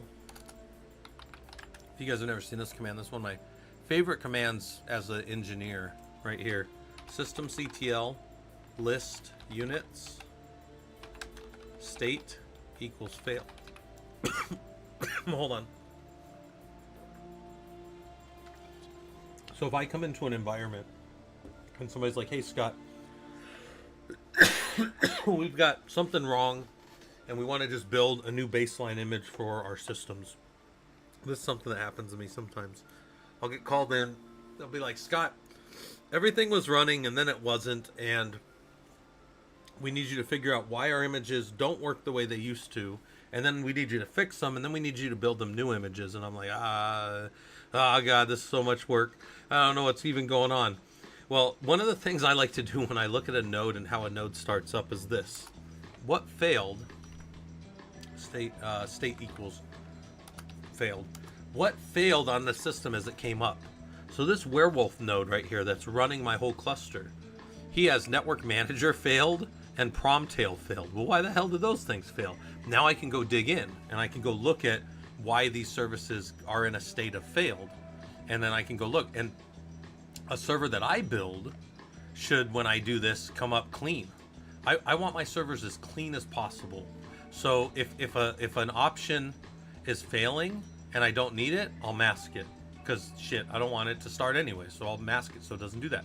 Or if I need it to fix, I'll go fix it in whatever build, you know, if I'm building it from an ISO, or I typically build things from like I'll go in ISO the first time, I'll build it out to a some kind of system image, and then I'll go fix the image, right, or container image or whatever I'm doing, and then I'll fix the problem over there, redeploy the server, make sure it's good, make sure this comes back clean. But this, I didn't know that this was going to show me 2 failed things. So then I would go and I would dig into why Network Manager fails. I turn that off in my environment, so that's possibly part of it. And then Promtail needs to be working, so I need to go figure out why it's failed, right? So systemctl cat promtail dot service will show me that this is where the config file is if I need to go change it. And this broke in some way, but why did it break, right?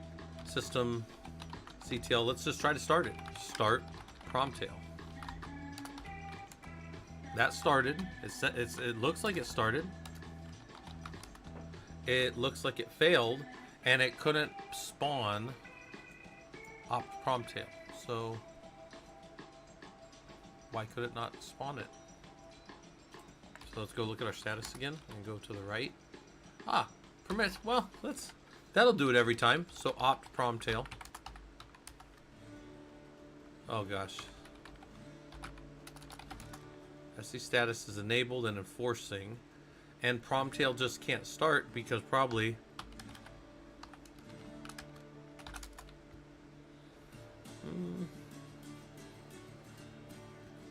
and then maybe I go do like I just tried to start it, so I'm gonna grep Promtail from varlog audit,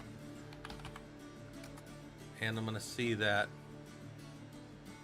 Promtail is unset, so it's having a problem, right? It's not being able to start. The context is unconfirmed object, and it's not starting. So what I can do is I can say, okay, do that same thing, and then throw that to like an audit to Y, right? And tell me why there's a missing enforcement type. You can use audit to allow to generate a loadable module to allow this access. So I'm going to go throw this to audit to allow and say, can you tell me to, can I allow this to run, right? And this is what the loadable module that I would go make for this to work, right? And then I think it's a TE, and then we generate it, and then we load it, and then that will allow that to work, right? Let me go, I don't want to do it right now, but let me grab my notes real quick, hold on. My notes have this in here.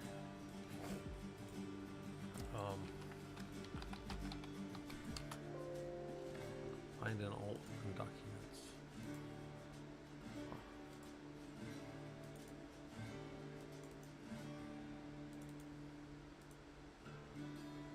Audit to in. All right. Audit to Y was caused by this.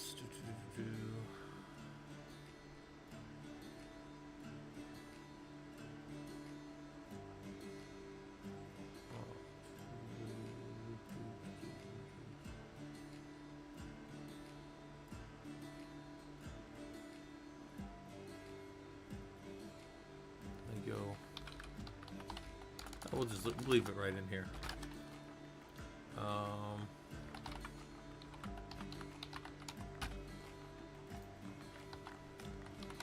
We're gonna throw that in a file right here, right?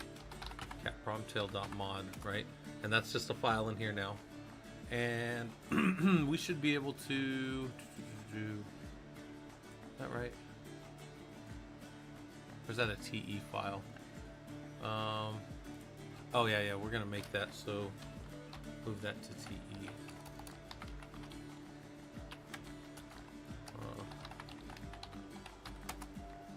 And then we're gonna run something like this, check module -m-o, and then we're gonna do promtail.mod, which we're gonna put it to from promtail.te.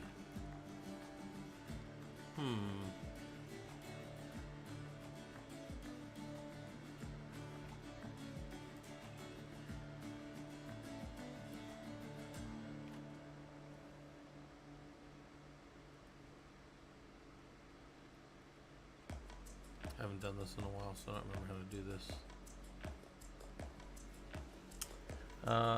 What happened over here? Labs. FAA is regulating the R&D of flying crafts, so it's not helping at all. Huh. I probably missed some stuff because I was over here looking.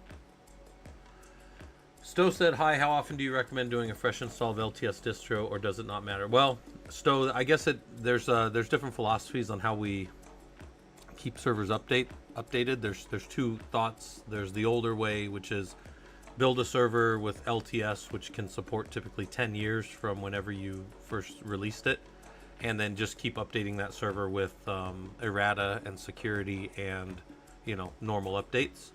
That's kind of the older way of doing things. Newer, like more modern companies, they don't even patch servers anymore. They just have a CI/CD pipeline that's constantly building new ones, and then they go and they just deploy a new server and then move over to it. Look, there's different companies have different level of effort for all that stuff, so you can do all that. What happened? Did I miss something? Can't let's have implementation before taking over.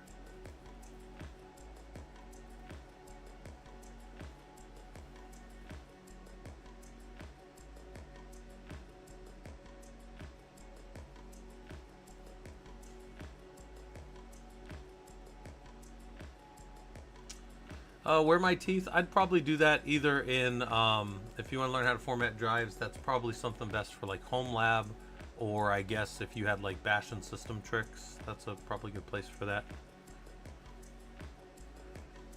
Something to think about. That's where I'd put them.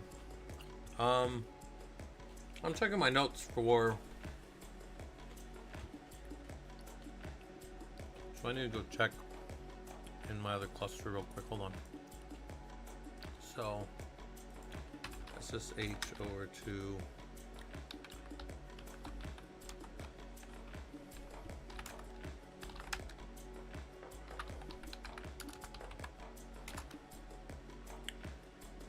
I want it on the .te. Okay, I mean that looks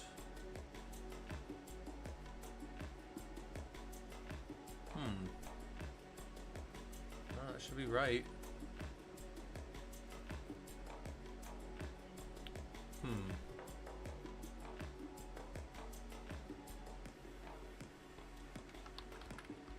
Yeah, because we did audit to allow. Will tell us to go there. And then our mod TE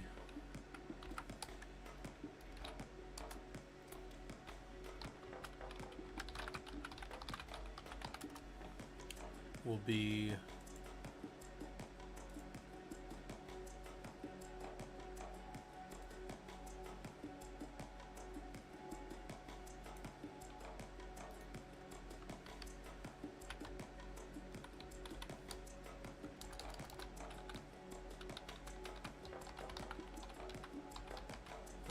prompt tail. Okay, and then now we try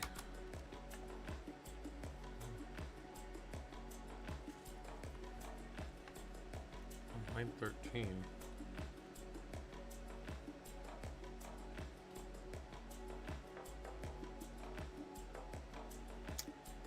It's weird. This is the exact one they gave us. Huh. Alright. Well, I could also go with this maybe.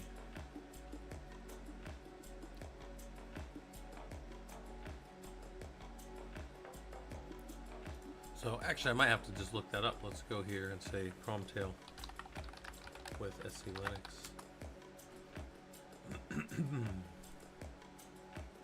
What this says. I don't want any of that.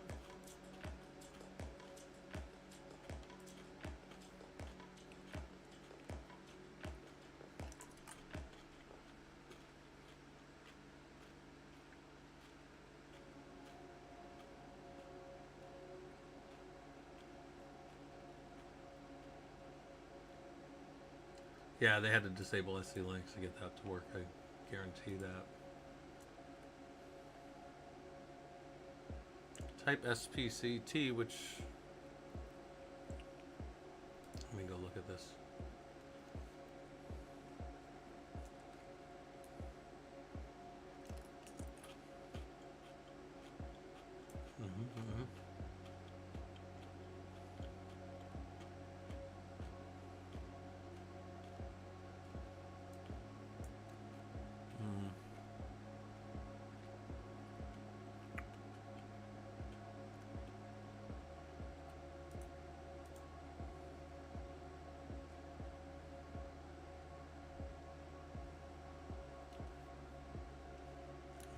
See it in there. All right, well, no, it's not that big a deal.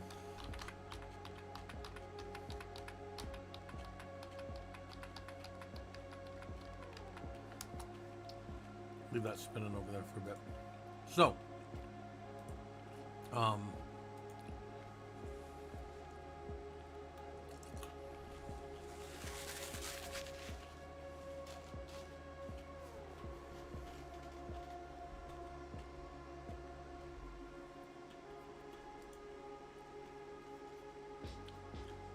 this over here.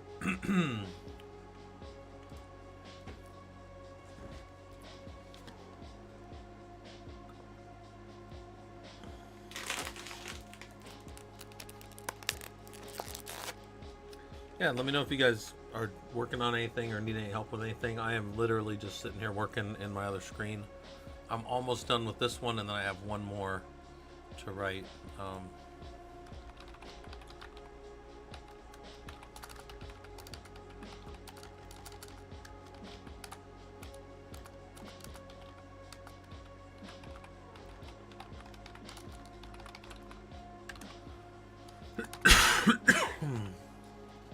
All right.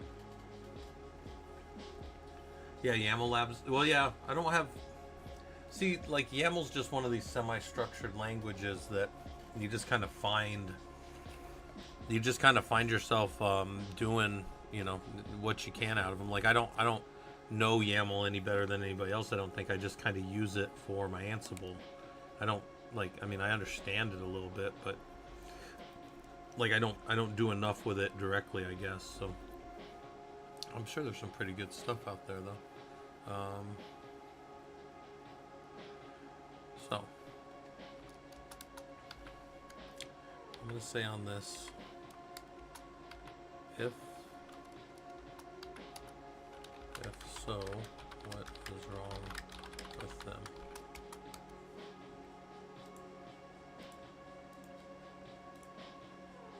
Okay. Yeah. There's stuff going on and all that. All right, so then I'm going to say if the network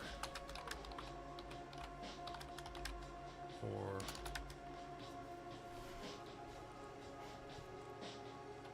if the file systems or network are not working, how to check that.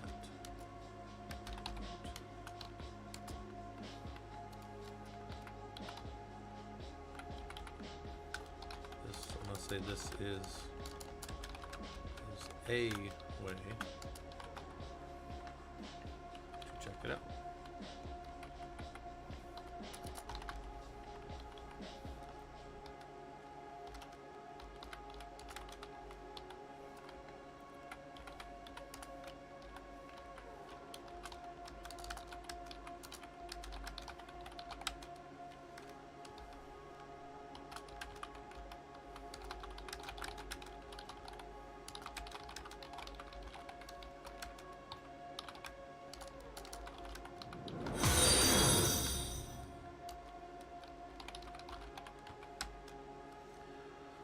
Hey, how's it going, Chris Pistols? Hopefully this stuff's useful to you. Radish Lover, I don't know how I missed that earlier. That's a great name. I am not working super hard right now, and we're just keeping an eye on Ranger Cam down there. He's laying down. We'll go back to rolling through our different labs and our different environments and stuff. So Yep, this is what we're doing.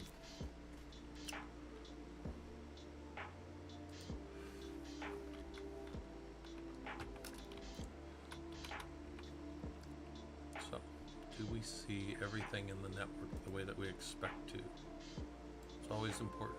Do we see everything the way we should?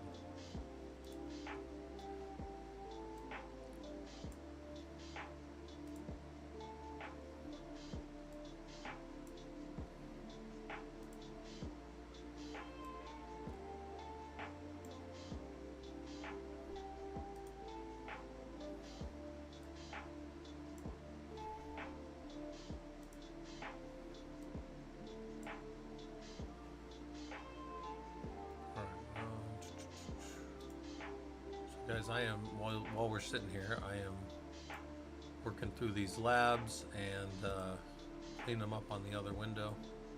So, again, we're not working too hard. That's the goal today. Don't work too hard. Can't believe it's already almost 1. I've just been like heads down on this since we started. I haven't even like popped up and done anything else. I've just been working through all this stuff. Also, it's wild how far, I mean, I'm on 29 pages in 2 days, really.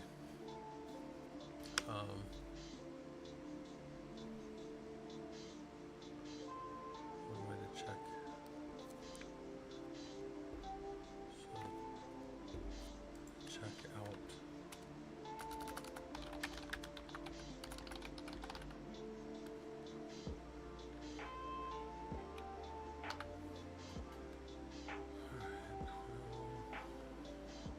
Check out the network. We go look there. We go look at, let's see, the file systems. I don't make it 2 words, I don't care. Or network are not working. That's one way to check them out. Okay. Yeah, so you guys know we're just kind of hanging out, keeping stuff together here.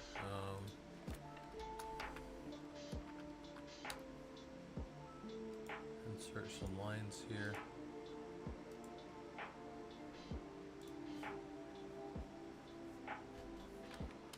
Yes.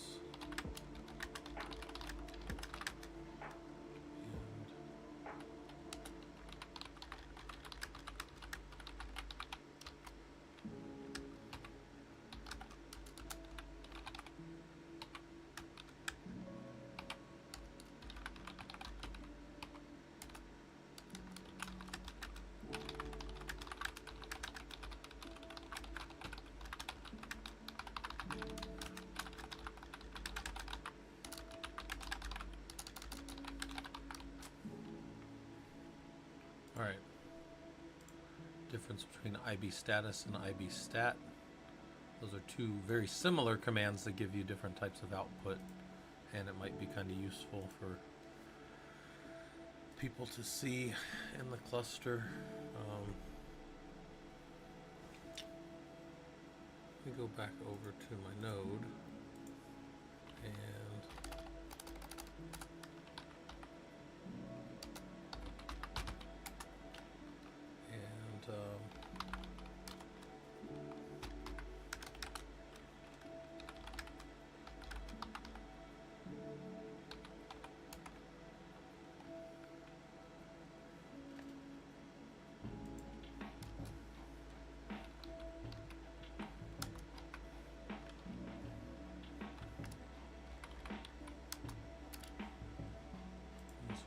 these horizontal lines, and then I'll say what is the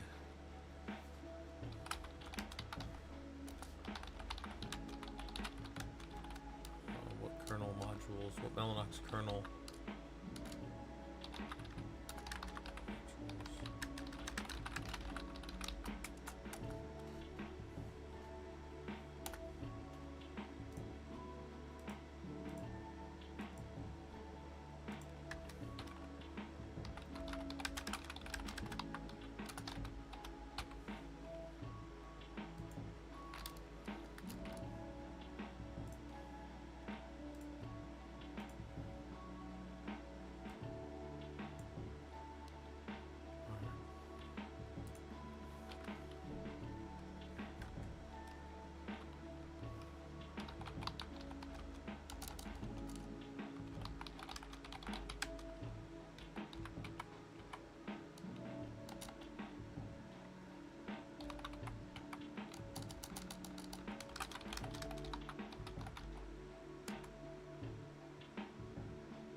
there any errors on system startup? Can you compare this to another machine? This is common or unique.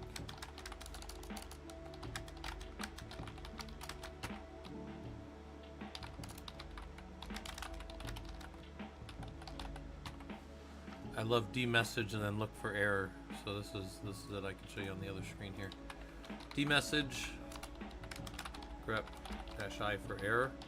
Just see like when the system came up, were there any errors? You know, are there any things that aren't there as we expect? And then if there are, what are we going to do about that? And what do we compare that with? The other nodes that look the same in the cluster, the other nodes that have the same type of stuff. That's PCI.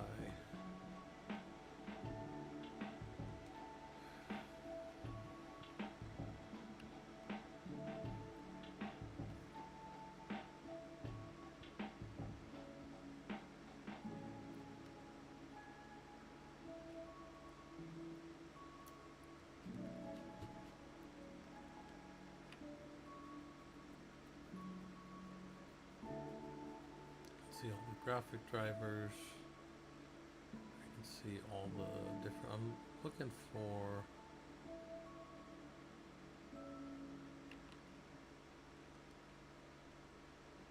Huh. It's interesting that I don't see in LSPCI all the devices that I expect. Oh, there's my gigabit Ethernet.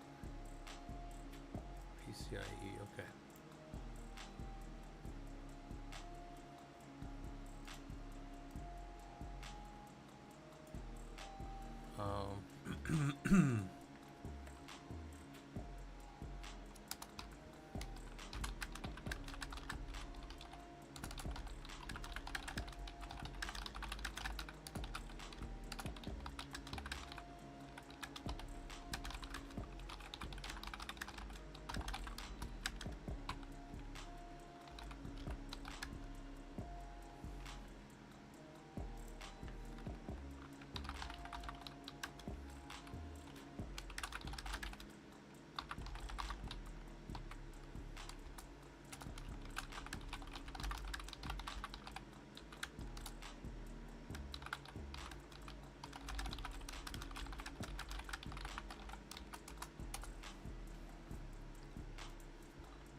That IBM lawsuit, yeah.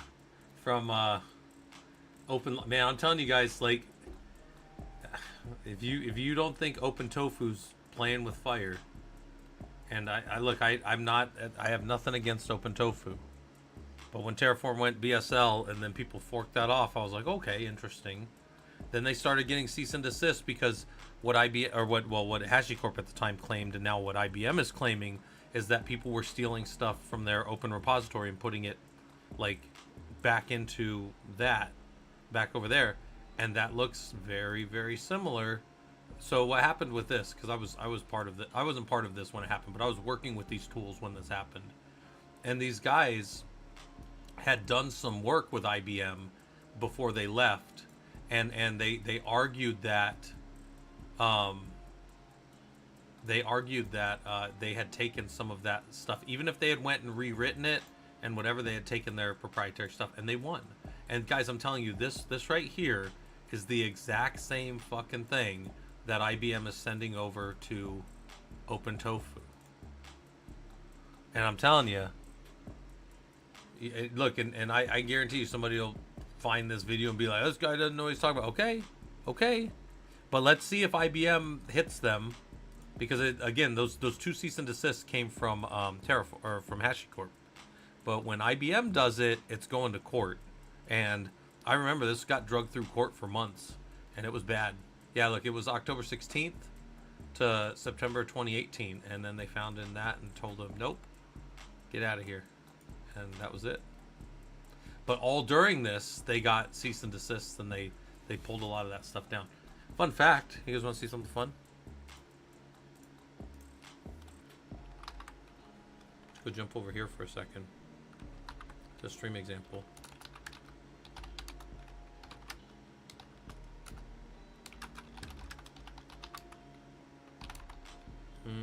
Did I get rid of it? Can't imagine I would have deleted it. Huh. Maybe I deleted it. Sometimes I delete things, guys. Oh, no, I would have moved it to archive, I think. Yeah, there it is.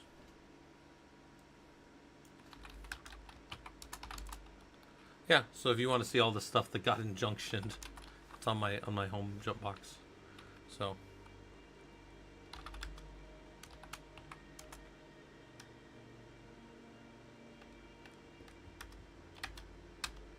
they tried to keep it free. No, oh, this runs, by the way, if I want it to. I could build this and run this in my cluster. And it would be like an early version of what Lava does, or Slurm does. But I stick with Slurm because Slurm works for me.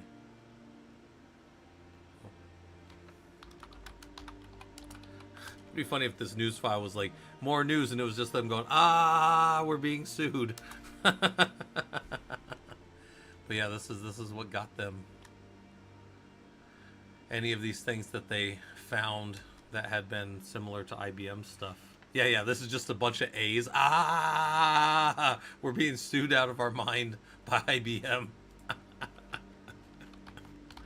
Oh, shit, that's funny. All right. So anyways, I got a copy of that code. If anybody's like, oh, man, they closed down the repos because they did. But if anybody wants the tar, I'll give it to them. I don't care. I don't care if it's injunction and all that shit.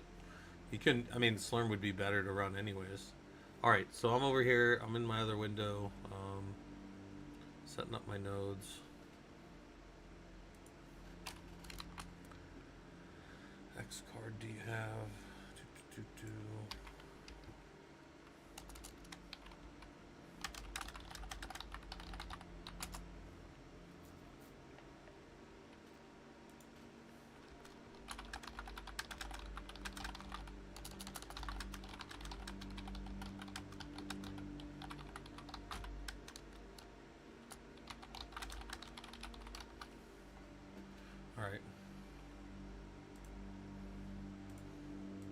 Alright, I'm just adding stuff to it now. Where's my training at? 30 pages. 30 pages of labs I've now built in the last few days. Jeez.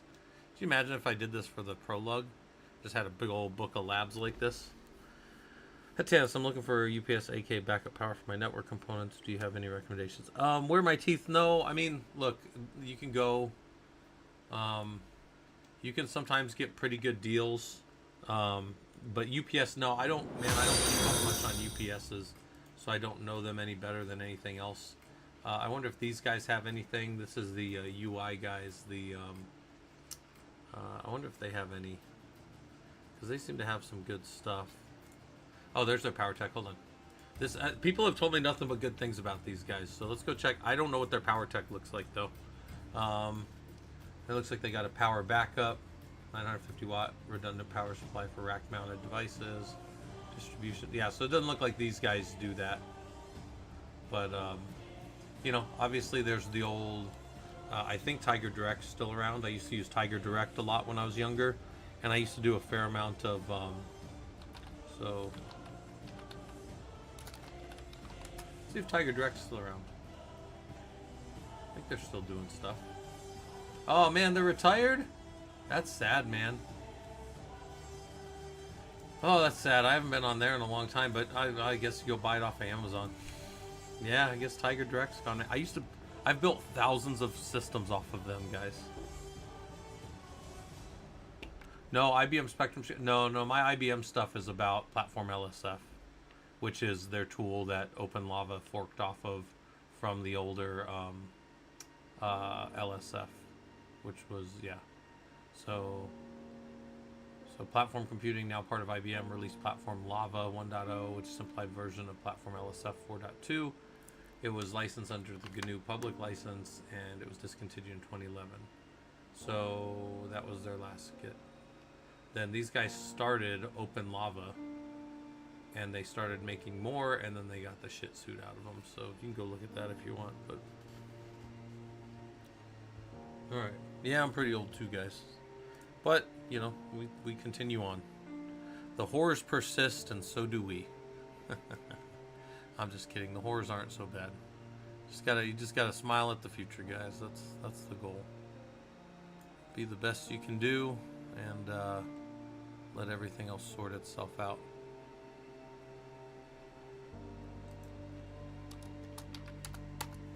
All right, insert some more lines here. Still on 30 lines. Okay, I have one more to build, and then I can go back to other non-serious things for the rest of the day. Well, no, I have two other serious things to do. I gotta grade all my college stuff, and then I've gotta, so I've gotta grade all my students' stuff still from last week, and then I have to work on my college stuff a little bit. So, What's about Big Blue and the layoffs in USA? Pablo, I haven't looked into that. Are they going now?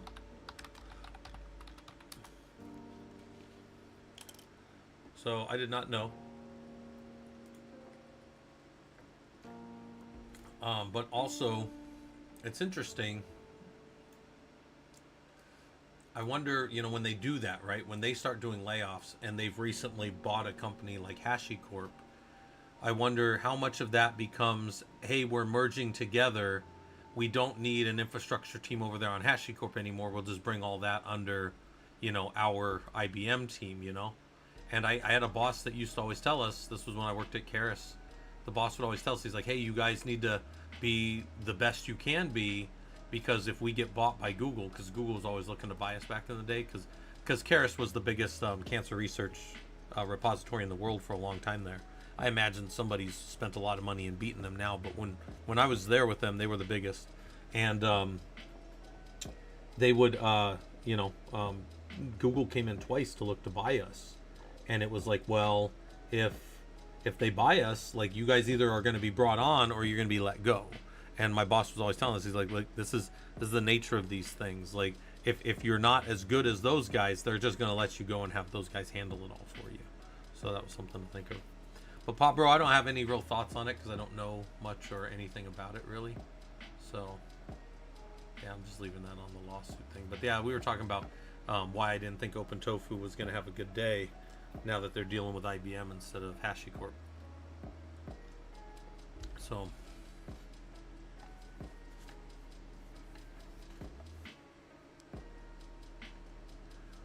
where extensions will be through. I don't know. You know what?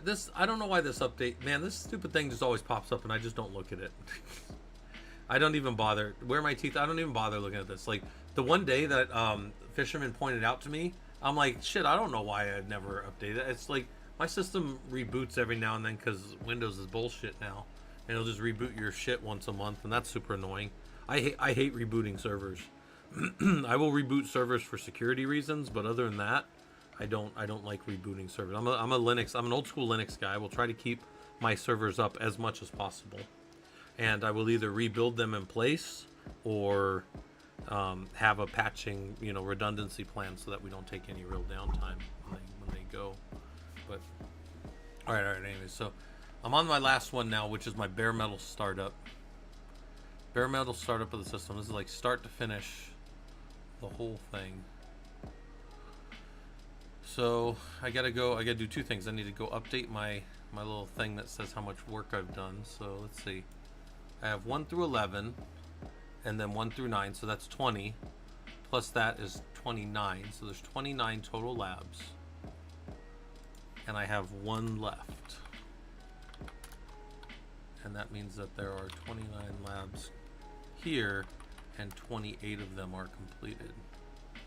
And then I'll start working tomorrow back into making more slides and stuff.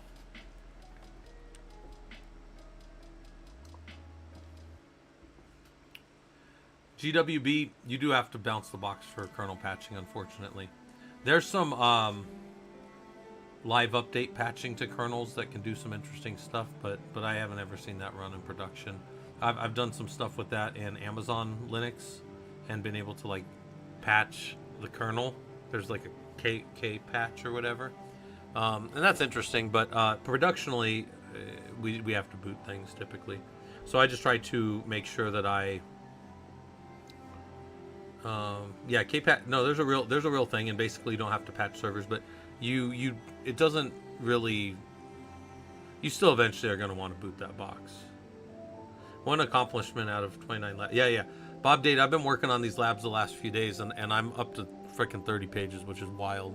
Can't believe. I mean, that's a lot of labs, but again, I'm gonna be out there for 32 hours, so I'm gonna have more than one lab per hour for them to do, which is good. But then I also have some stuff I need to talk to with them and go through some stuff. So really, at the end of the day, I'm just hoping to get through as much as I can,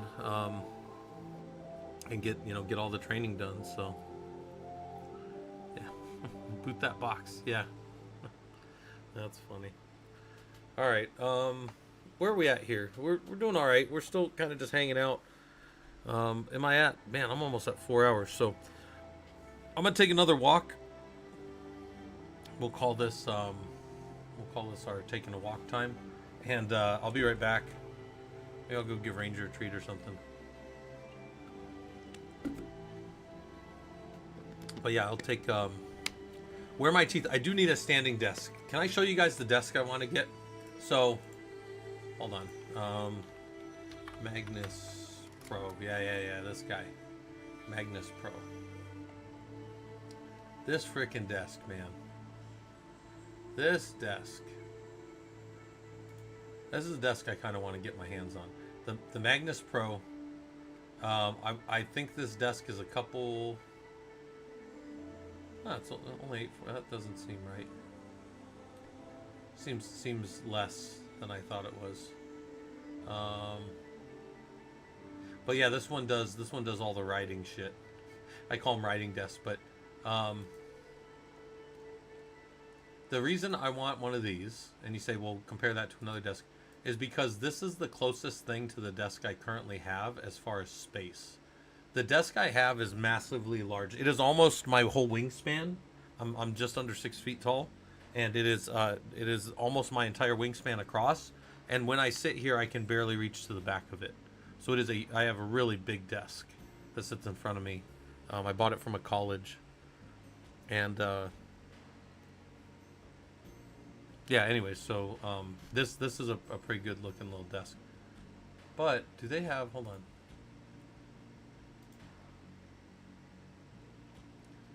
Yeah, I want their Pro, not this. I don't know what this metal desk is, whatever. But I do need one that I can stand with for sure, 100%. The other thing about this one that would be nice is this desk is designed. Good God, get the fucking cookies out of my way, Jesus. God. The other nice thing about this is, yeah, there's the height adjustments and then the max weight and all that stuff, but is that, see how it's natively designed for you to clamp to? The desk that I have is not designed to be clamped onto. The desk I have is from old school. I have an office desk that's really easy to break down and move between offices. Yeah, they want all my cookies and I shouldn't give them to them. They showed this because it looks like an impressive monitor setup, but I would, oh good God, get out of my way. I need more monitors than that. So, although, you know what, I've been thinking about, there's this, I saw somebody talking about it the other day. I wouldn't mind doing one of those big wide monitors and then use one of those. Have you guys seen those tools that'll carve it down to, like, you can have, like, it's almost like sub monitors within your monitors? And I was like, that kind of seems interesting, because then I could have big monitor for, like, carving down into a few, and then I could have one or two of my big monitors that aren't the curved monitors that can be off to the side doing my monitoring, or up above. So basically I would have one mount in front for a big curved monitor, and then I could have like two monitors up top or something. My big 30, I think this thing's 30 or 31 inches or 32, I don't know. It's a big monitor. I should probably measure it one of these days. I can't see its name. Typically if you know its name, you can tell how big it is, you know. Always reminds me of the Matrix scene where the Oracle offers Neo a cookie and says, like, we have a cookie. By the time you finish, you'll have forgotten everything about that. That's actually kind of funny, yeah. Somebody pointed that out the other day in a meme. They were like, yeah, she couldn't talk to him until he took her cookie. That's pretty funny.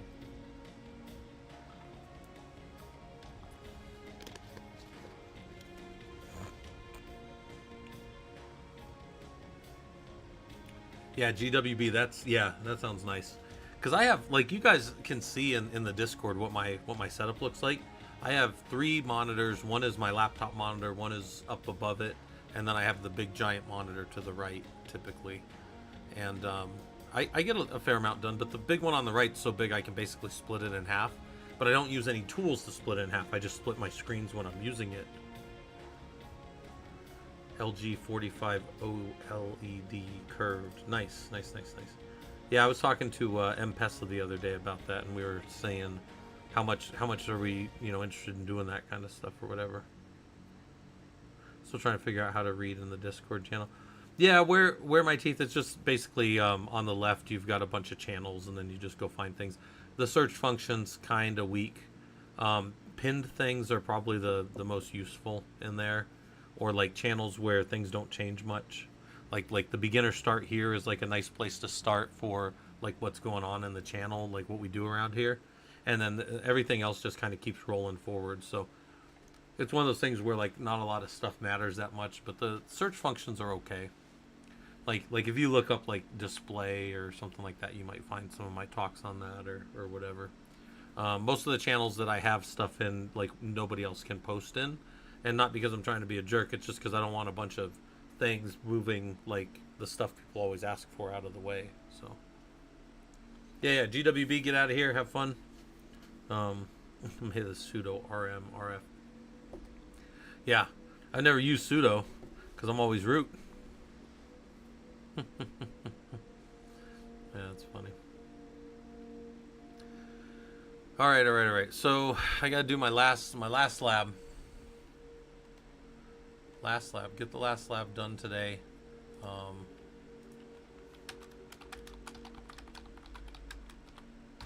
We're 30 total pages of labs. That's wild.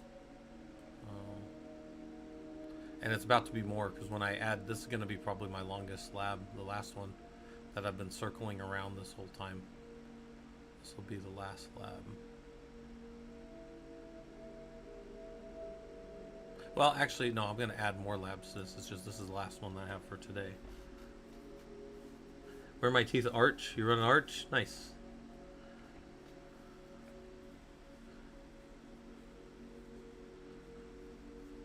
I don't know. I'm fine with Arch. People think I have problems with certain OSs, but I don't.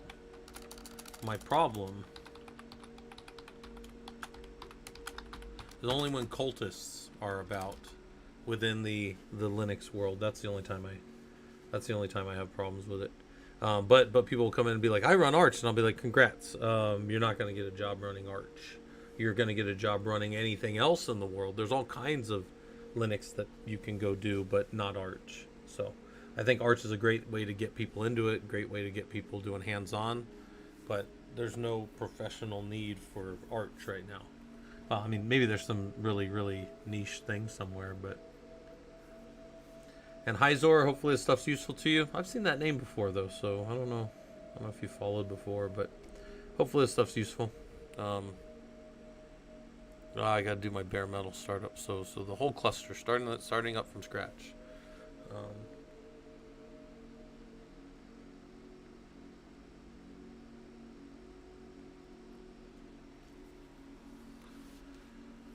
Yep. All right, so I'm over here. Break time. Oh, did I say I was taking a break and then not take a break? That sounds like something I would do.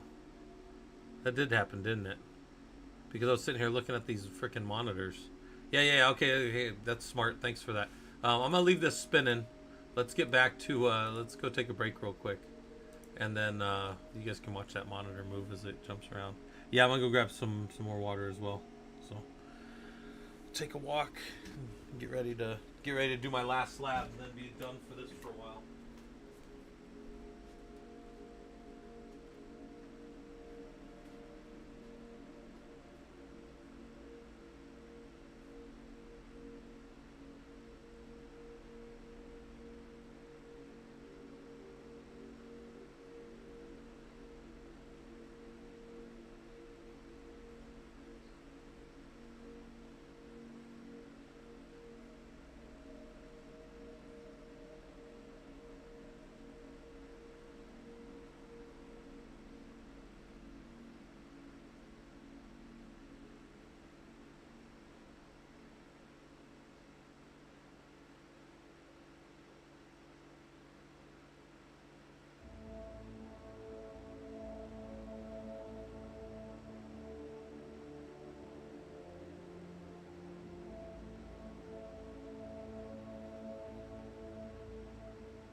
Alright.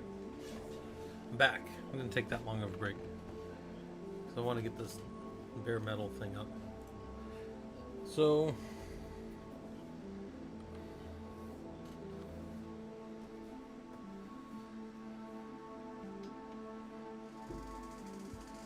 I need to make sure. Oh gosh, there's so many things here for them to make sure.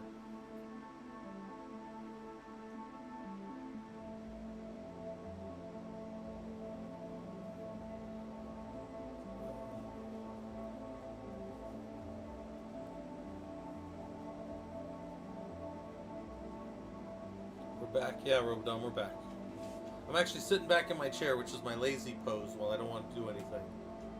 So I'm contemplating just sitting back and not doing anything for a while.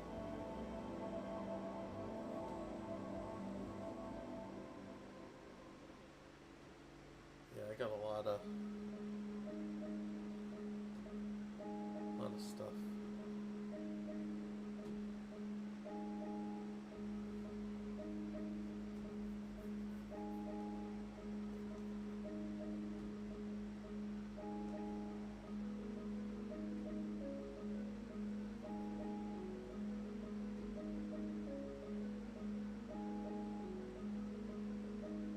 Thought the lazy pose was sitting in the beanbag chair. I do have a beanbag chair sitting directly behind me, and I probably should go sit in that very lazily, but normally when I sit in that, the wife's around, so it'd be weird to sit over there without her. So probably wait till she gets back. She's coming back tomorrow. She's been gone. Man, she's been gone. She's been gone for 9 days. A long time to be apart. But the only reason I didn't go with her was because I was going to be working on this stuff so much, and I could technically travel and still do this. I just wouldn't be any fun because I'd be working on this stuff instead of traveling. So, you know, I only typically want to travel when I can actually take the time off. But also, guys, one of the things, and this is the thing, for engineering for sure, you got to get used to taking breaks. And I was looking at like all my vacation time. I don't ever use vacation, guys. I just work. And I take breaks as I work, though, obviously, because, you know, I'm not crazy. Gotta watch a little Law and Order every now and then, right? But where I'm going with that is I just looked. I have a whole bunch of vacation, and I can't roll them over, so I got to use them at the end of the year. But in December, at the first week of December, I'm going to be working on my residency for my doctorate, my 1-year residency. So I'm going to be very busy that first week of December. But I'm taking the time off, so I'll be taking the time off and in school that whole time. But I might take that time and then maybe I'll figure it out. Maybe I'll take that time off and take another week after it off or something. But yeah, Robodom, you got to burn your time sometime, right? You gotta get used to taking some time off here and there. But I'll still be doing that weekend of the first week of December. I'll still do our presentation for unit. That'd be unit 10 or something. Oh no, that'd be like unit 12 maybe by that point. Yeah, that'll be later on.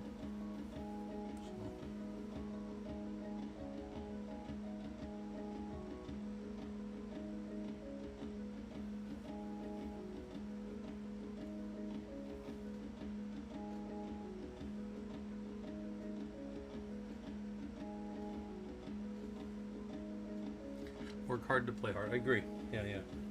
Except in this case, I'm taking my vacation time to do more work in a different context. So I'll be taking vacation time to do residency work, which will literally just be writing and working on my doctorate the whole time. I won't have any downtime. And then it's funny too, like with the residency, they're like, well, we want you to stay in the hotel down here. And I'm like, okay, the hotel's like 8 miles from my house. And they're like, you need to give us a plan on how you're going to get here. And I'm like, what am I, a fucking child? I was actually mad when the college was like, you can't do this residency unless you send us a plan on how you're going to get here. And I'm like, excuse me? I had to give a plan when I was like 20 years old in the Army to like go on vacation or something. But I don't, as a 43-year-old dude that's maintained his life all right, need to send you a fucking, whether I'm flying or driving down. It's 8 miles away. I'm walking. Like, leave me alone. It's the stupidest thing I've seen. You know, especially like, I don't know why they coddle people, but I don't know. Maybe I'm just overly. I'm definitely overly annoyed easily by things. But who wants to? Yeah, who wants to be told they have to? Like if I told you guys, hey, before you come to the next meeting on Discord, I need you guys to let me know how you're gonna get there. You'd be like, what the fuck are you talking about, dude? Oh my gosh. Well, yeah, Robodom. One, I'm a doctorate candidate. I'm not a freaking, you know. Ugh. Two, it's stupid. Like, what do you care if I flew or drove? Doesn't matter. If I should be there, I'm paying you guys, right? Like, and the other way, if you guys don't know, so like, you know, in your undergrad and maybe master's program, you know, I got my VA benefits and all that stuff. But for this, I'm paying this myself, right? I just pay it up front. And I told the wife, I'm like, hey, like, yeah, as long as I show up, what should they care? They're gonna charge me either way. I don't know, maybe because people. I got a weird email the other day because I think private colleges all have to do this now. But like, if you need to complain to the Fed, here you go. And I'm like, why would I complain to the Fed? As long as you guys keep teaching me shit, and as long as I keep learning it, I don't think we got any problems here, you know. Although doctorates are mostly just you reading stuff and writing stuff yourself. It's not really like a lot of.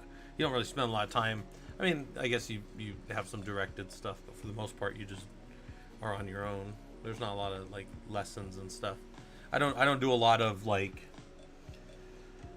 watching videos on how to be, you know, a doctoral candidate or whatever. I'm back with banana muff. Oh man, the wife got you banana. Look, I got all kinds of stuff here that the wife got me before she left. But I'm running low, and like I've been sending her messages like every day, like supplies are running low, must run out for more water bottles, like this and this and this, and I've just been giving her shit. She's like, no, I'll make sure you have more water bottles next time, and I'll be like, there might not be a next time if I can't make it through this one, you know, and I'll send her like pictures of me and Ranger like looking all sad, and then I did the one the other day. I was like, yeah, this is Ranger with the in the arms of the angel, you know, the that commercial where they make you feel bad about like the dogs and the lost puppies and stuff. Yeah. So I've been giving my wife a hard time about leaving me and being gone. So that's all right. She's coming back, and then we're gonna have like 4 days together, and then we're gonna go to Hawaii together. So I think she's happy with that because she's like, "Can I come with you to Hawaii when you go?" And I'm like, "I mean, I guess so." It's like if you want to. And she's like, "I'm gonna have to take that week off unpaid because she's burned all her leave or whatever." And I'm like, I don't care. Like, you know, like my wife doesn't have to work, but she works because well, we're older, so we don't have the kids in the house, but she works because she's only 5 years away from getting retirement from the school district, so it doesn't make sense for her to retire right now. Like, if she retired now, it would just be, you know, loss of income, but it would also be like a retirement that she doesn't get in a few years. So, oh yeah, where are my teeth? I give my wife a hard time all the time. She's great. Let me see. So I got to start with the. Oh, that just tripped me out. I was looking on my other monitor, and that screen came up and started moving, and I thought something was moving in the corner of my eye. That was trippy. So, all right, running Slurm, and then now I got to talk about bare metal startups. So, all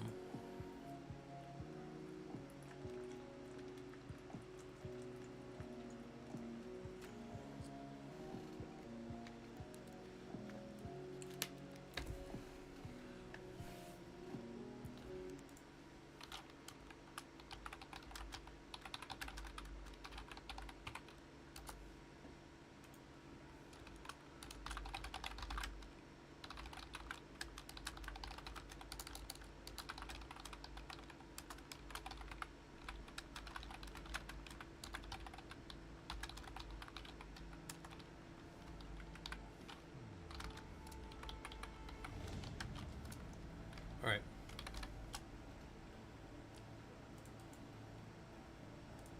So, networking, storage.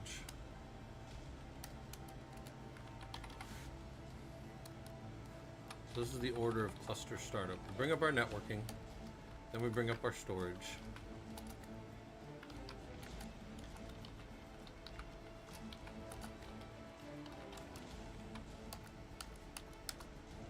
And then By the way, have I shown you guys this lately? Look at this.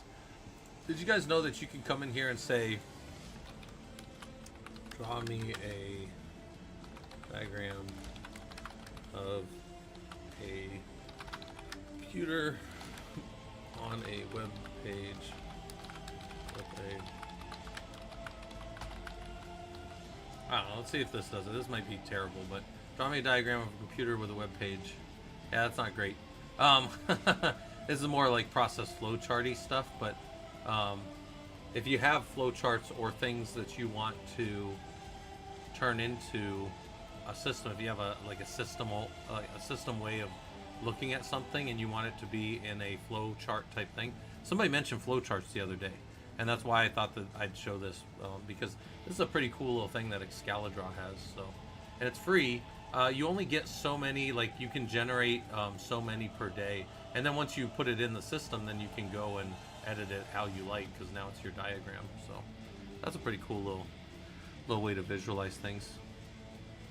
Need flowcharts from your pseudocode? Yeah. Hold on, I gotta go. So storage, networking storage, head nodes.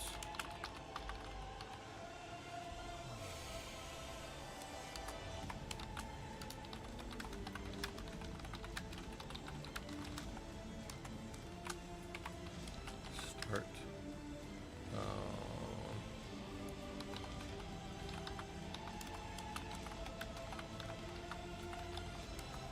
Verify. Werewolf.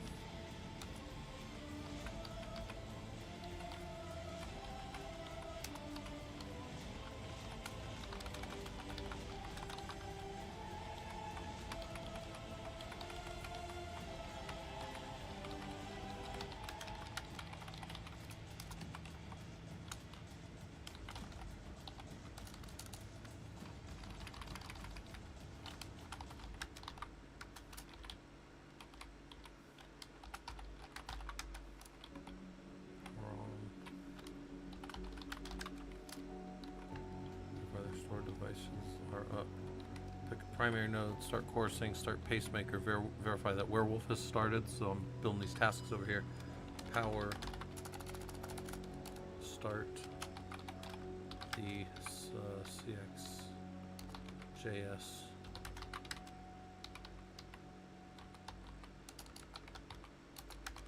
Two nodes.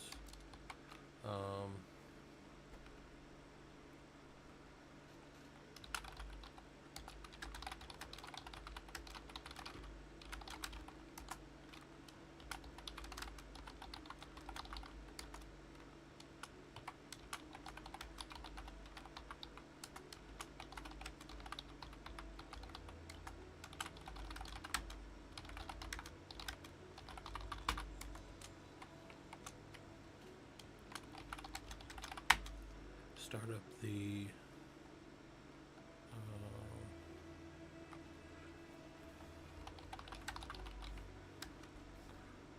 the other nodes.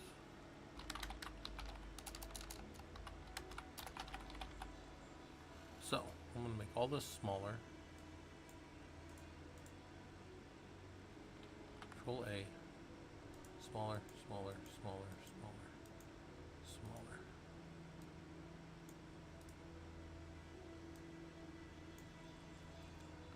Start up the other nodes in the cluster.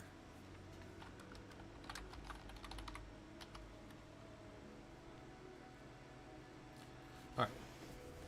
You need flowcharts. Okay. Making sure I'm not missing anything. I think I've seen all the chat. I've seen all that stuff. Okay. Yeah, guys, and I'm not trying to ignore everybody.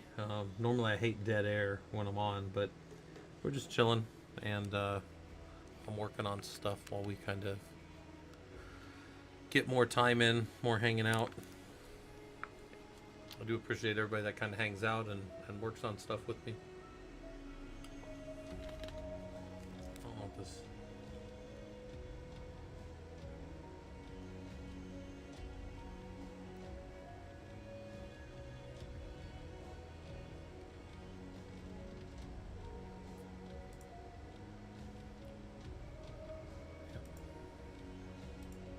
We'll get rid of that stuff now. Back is still good. On alloy, interesting. we got chat for that, so for that we'll leave that up for these two guys.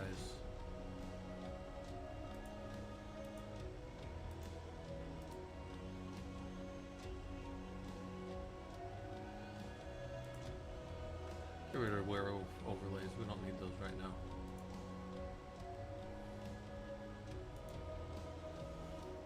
Alright, I'll get rid of that too, because we were talking about firewalls yesterday, but we don't need all that right now. So, alright, we'll let that keep spinning up there. Keep hanging on.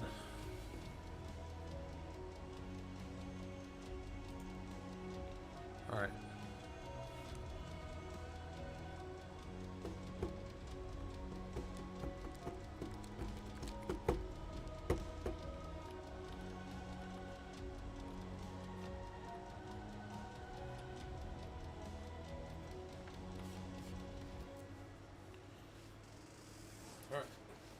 So here's our startup order of our cluster. Power on networking, power on storage. Say storage nodes, there's 20 of them. Power on the head nodes, verify their storage devices, their local storage devices are up. Pick primary nodes, start the stuff that needs to be started, verify that werewolf's going. Then start the Slurm. It's gonna be start the Slurm nodes, and then verify their storage is up, pick a primary, start core sync and pacemaker, verify that Slurm's running, and then start up the other nodes in the cluster as needed. So okay, that's a pretty good rundown of how startup's going to happen in our environment. And then when that's done, so that's pretty good. That's a pretty good slide for that. So got 50 total slides there, 47 there, and 80 there still. So, oh, I haven't added any slides. I need to start working on adding some slides too. So, all right. I think what we're gonna do, guys, we're gonna go find somebody to raid. I'll get off of here for a bit. Throw this over here. I appreciate everybody that kind of hung out with me for a while. And let me go grab somebody for a raid here. Find somebody that's doing something on the interwebs, and we'll go over there and see what they're up to. NPC's on. We'll go hit up NPC. I like practical NPC, so we'll go raid over there. Find our little raid button. Who are we following? There is practical NPC, so we'll raid over there.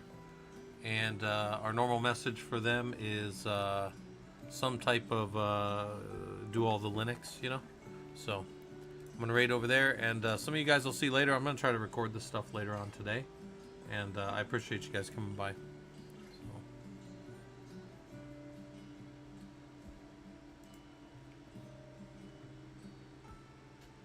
Nice.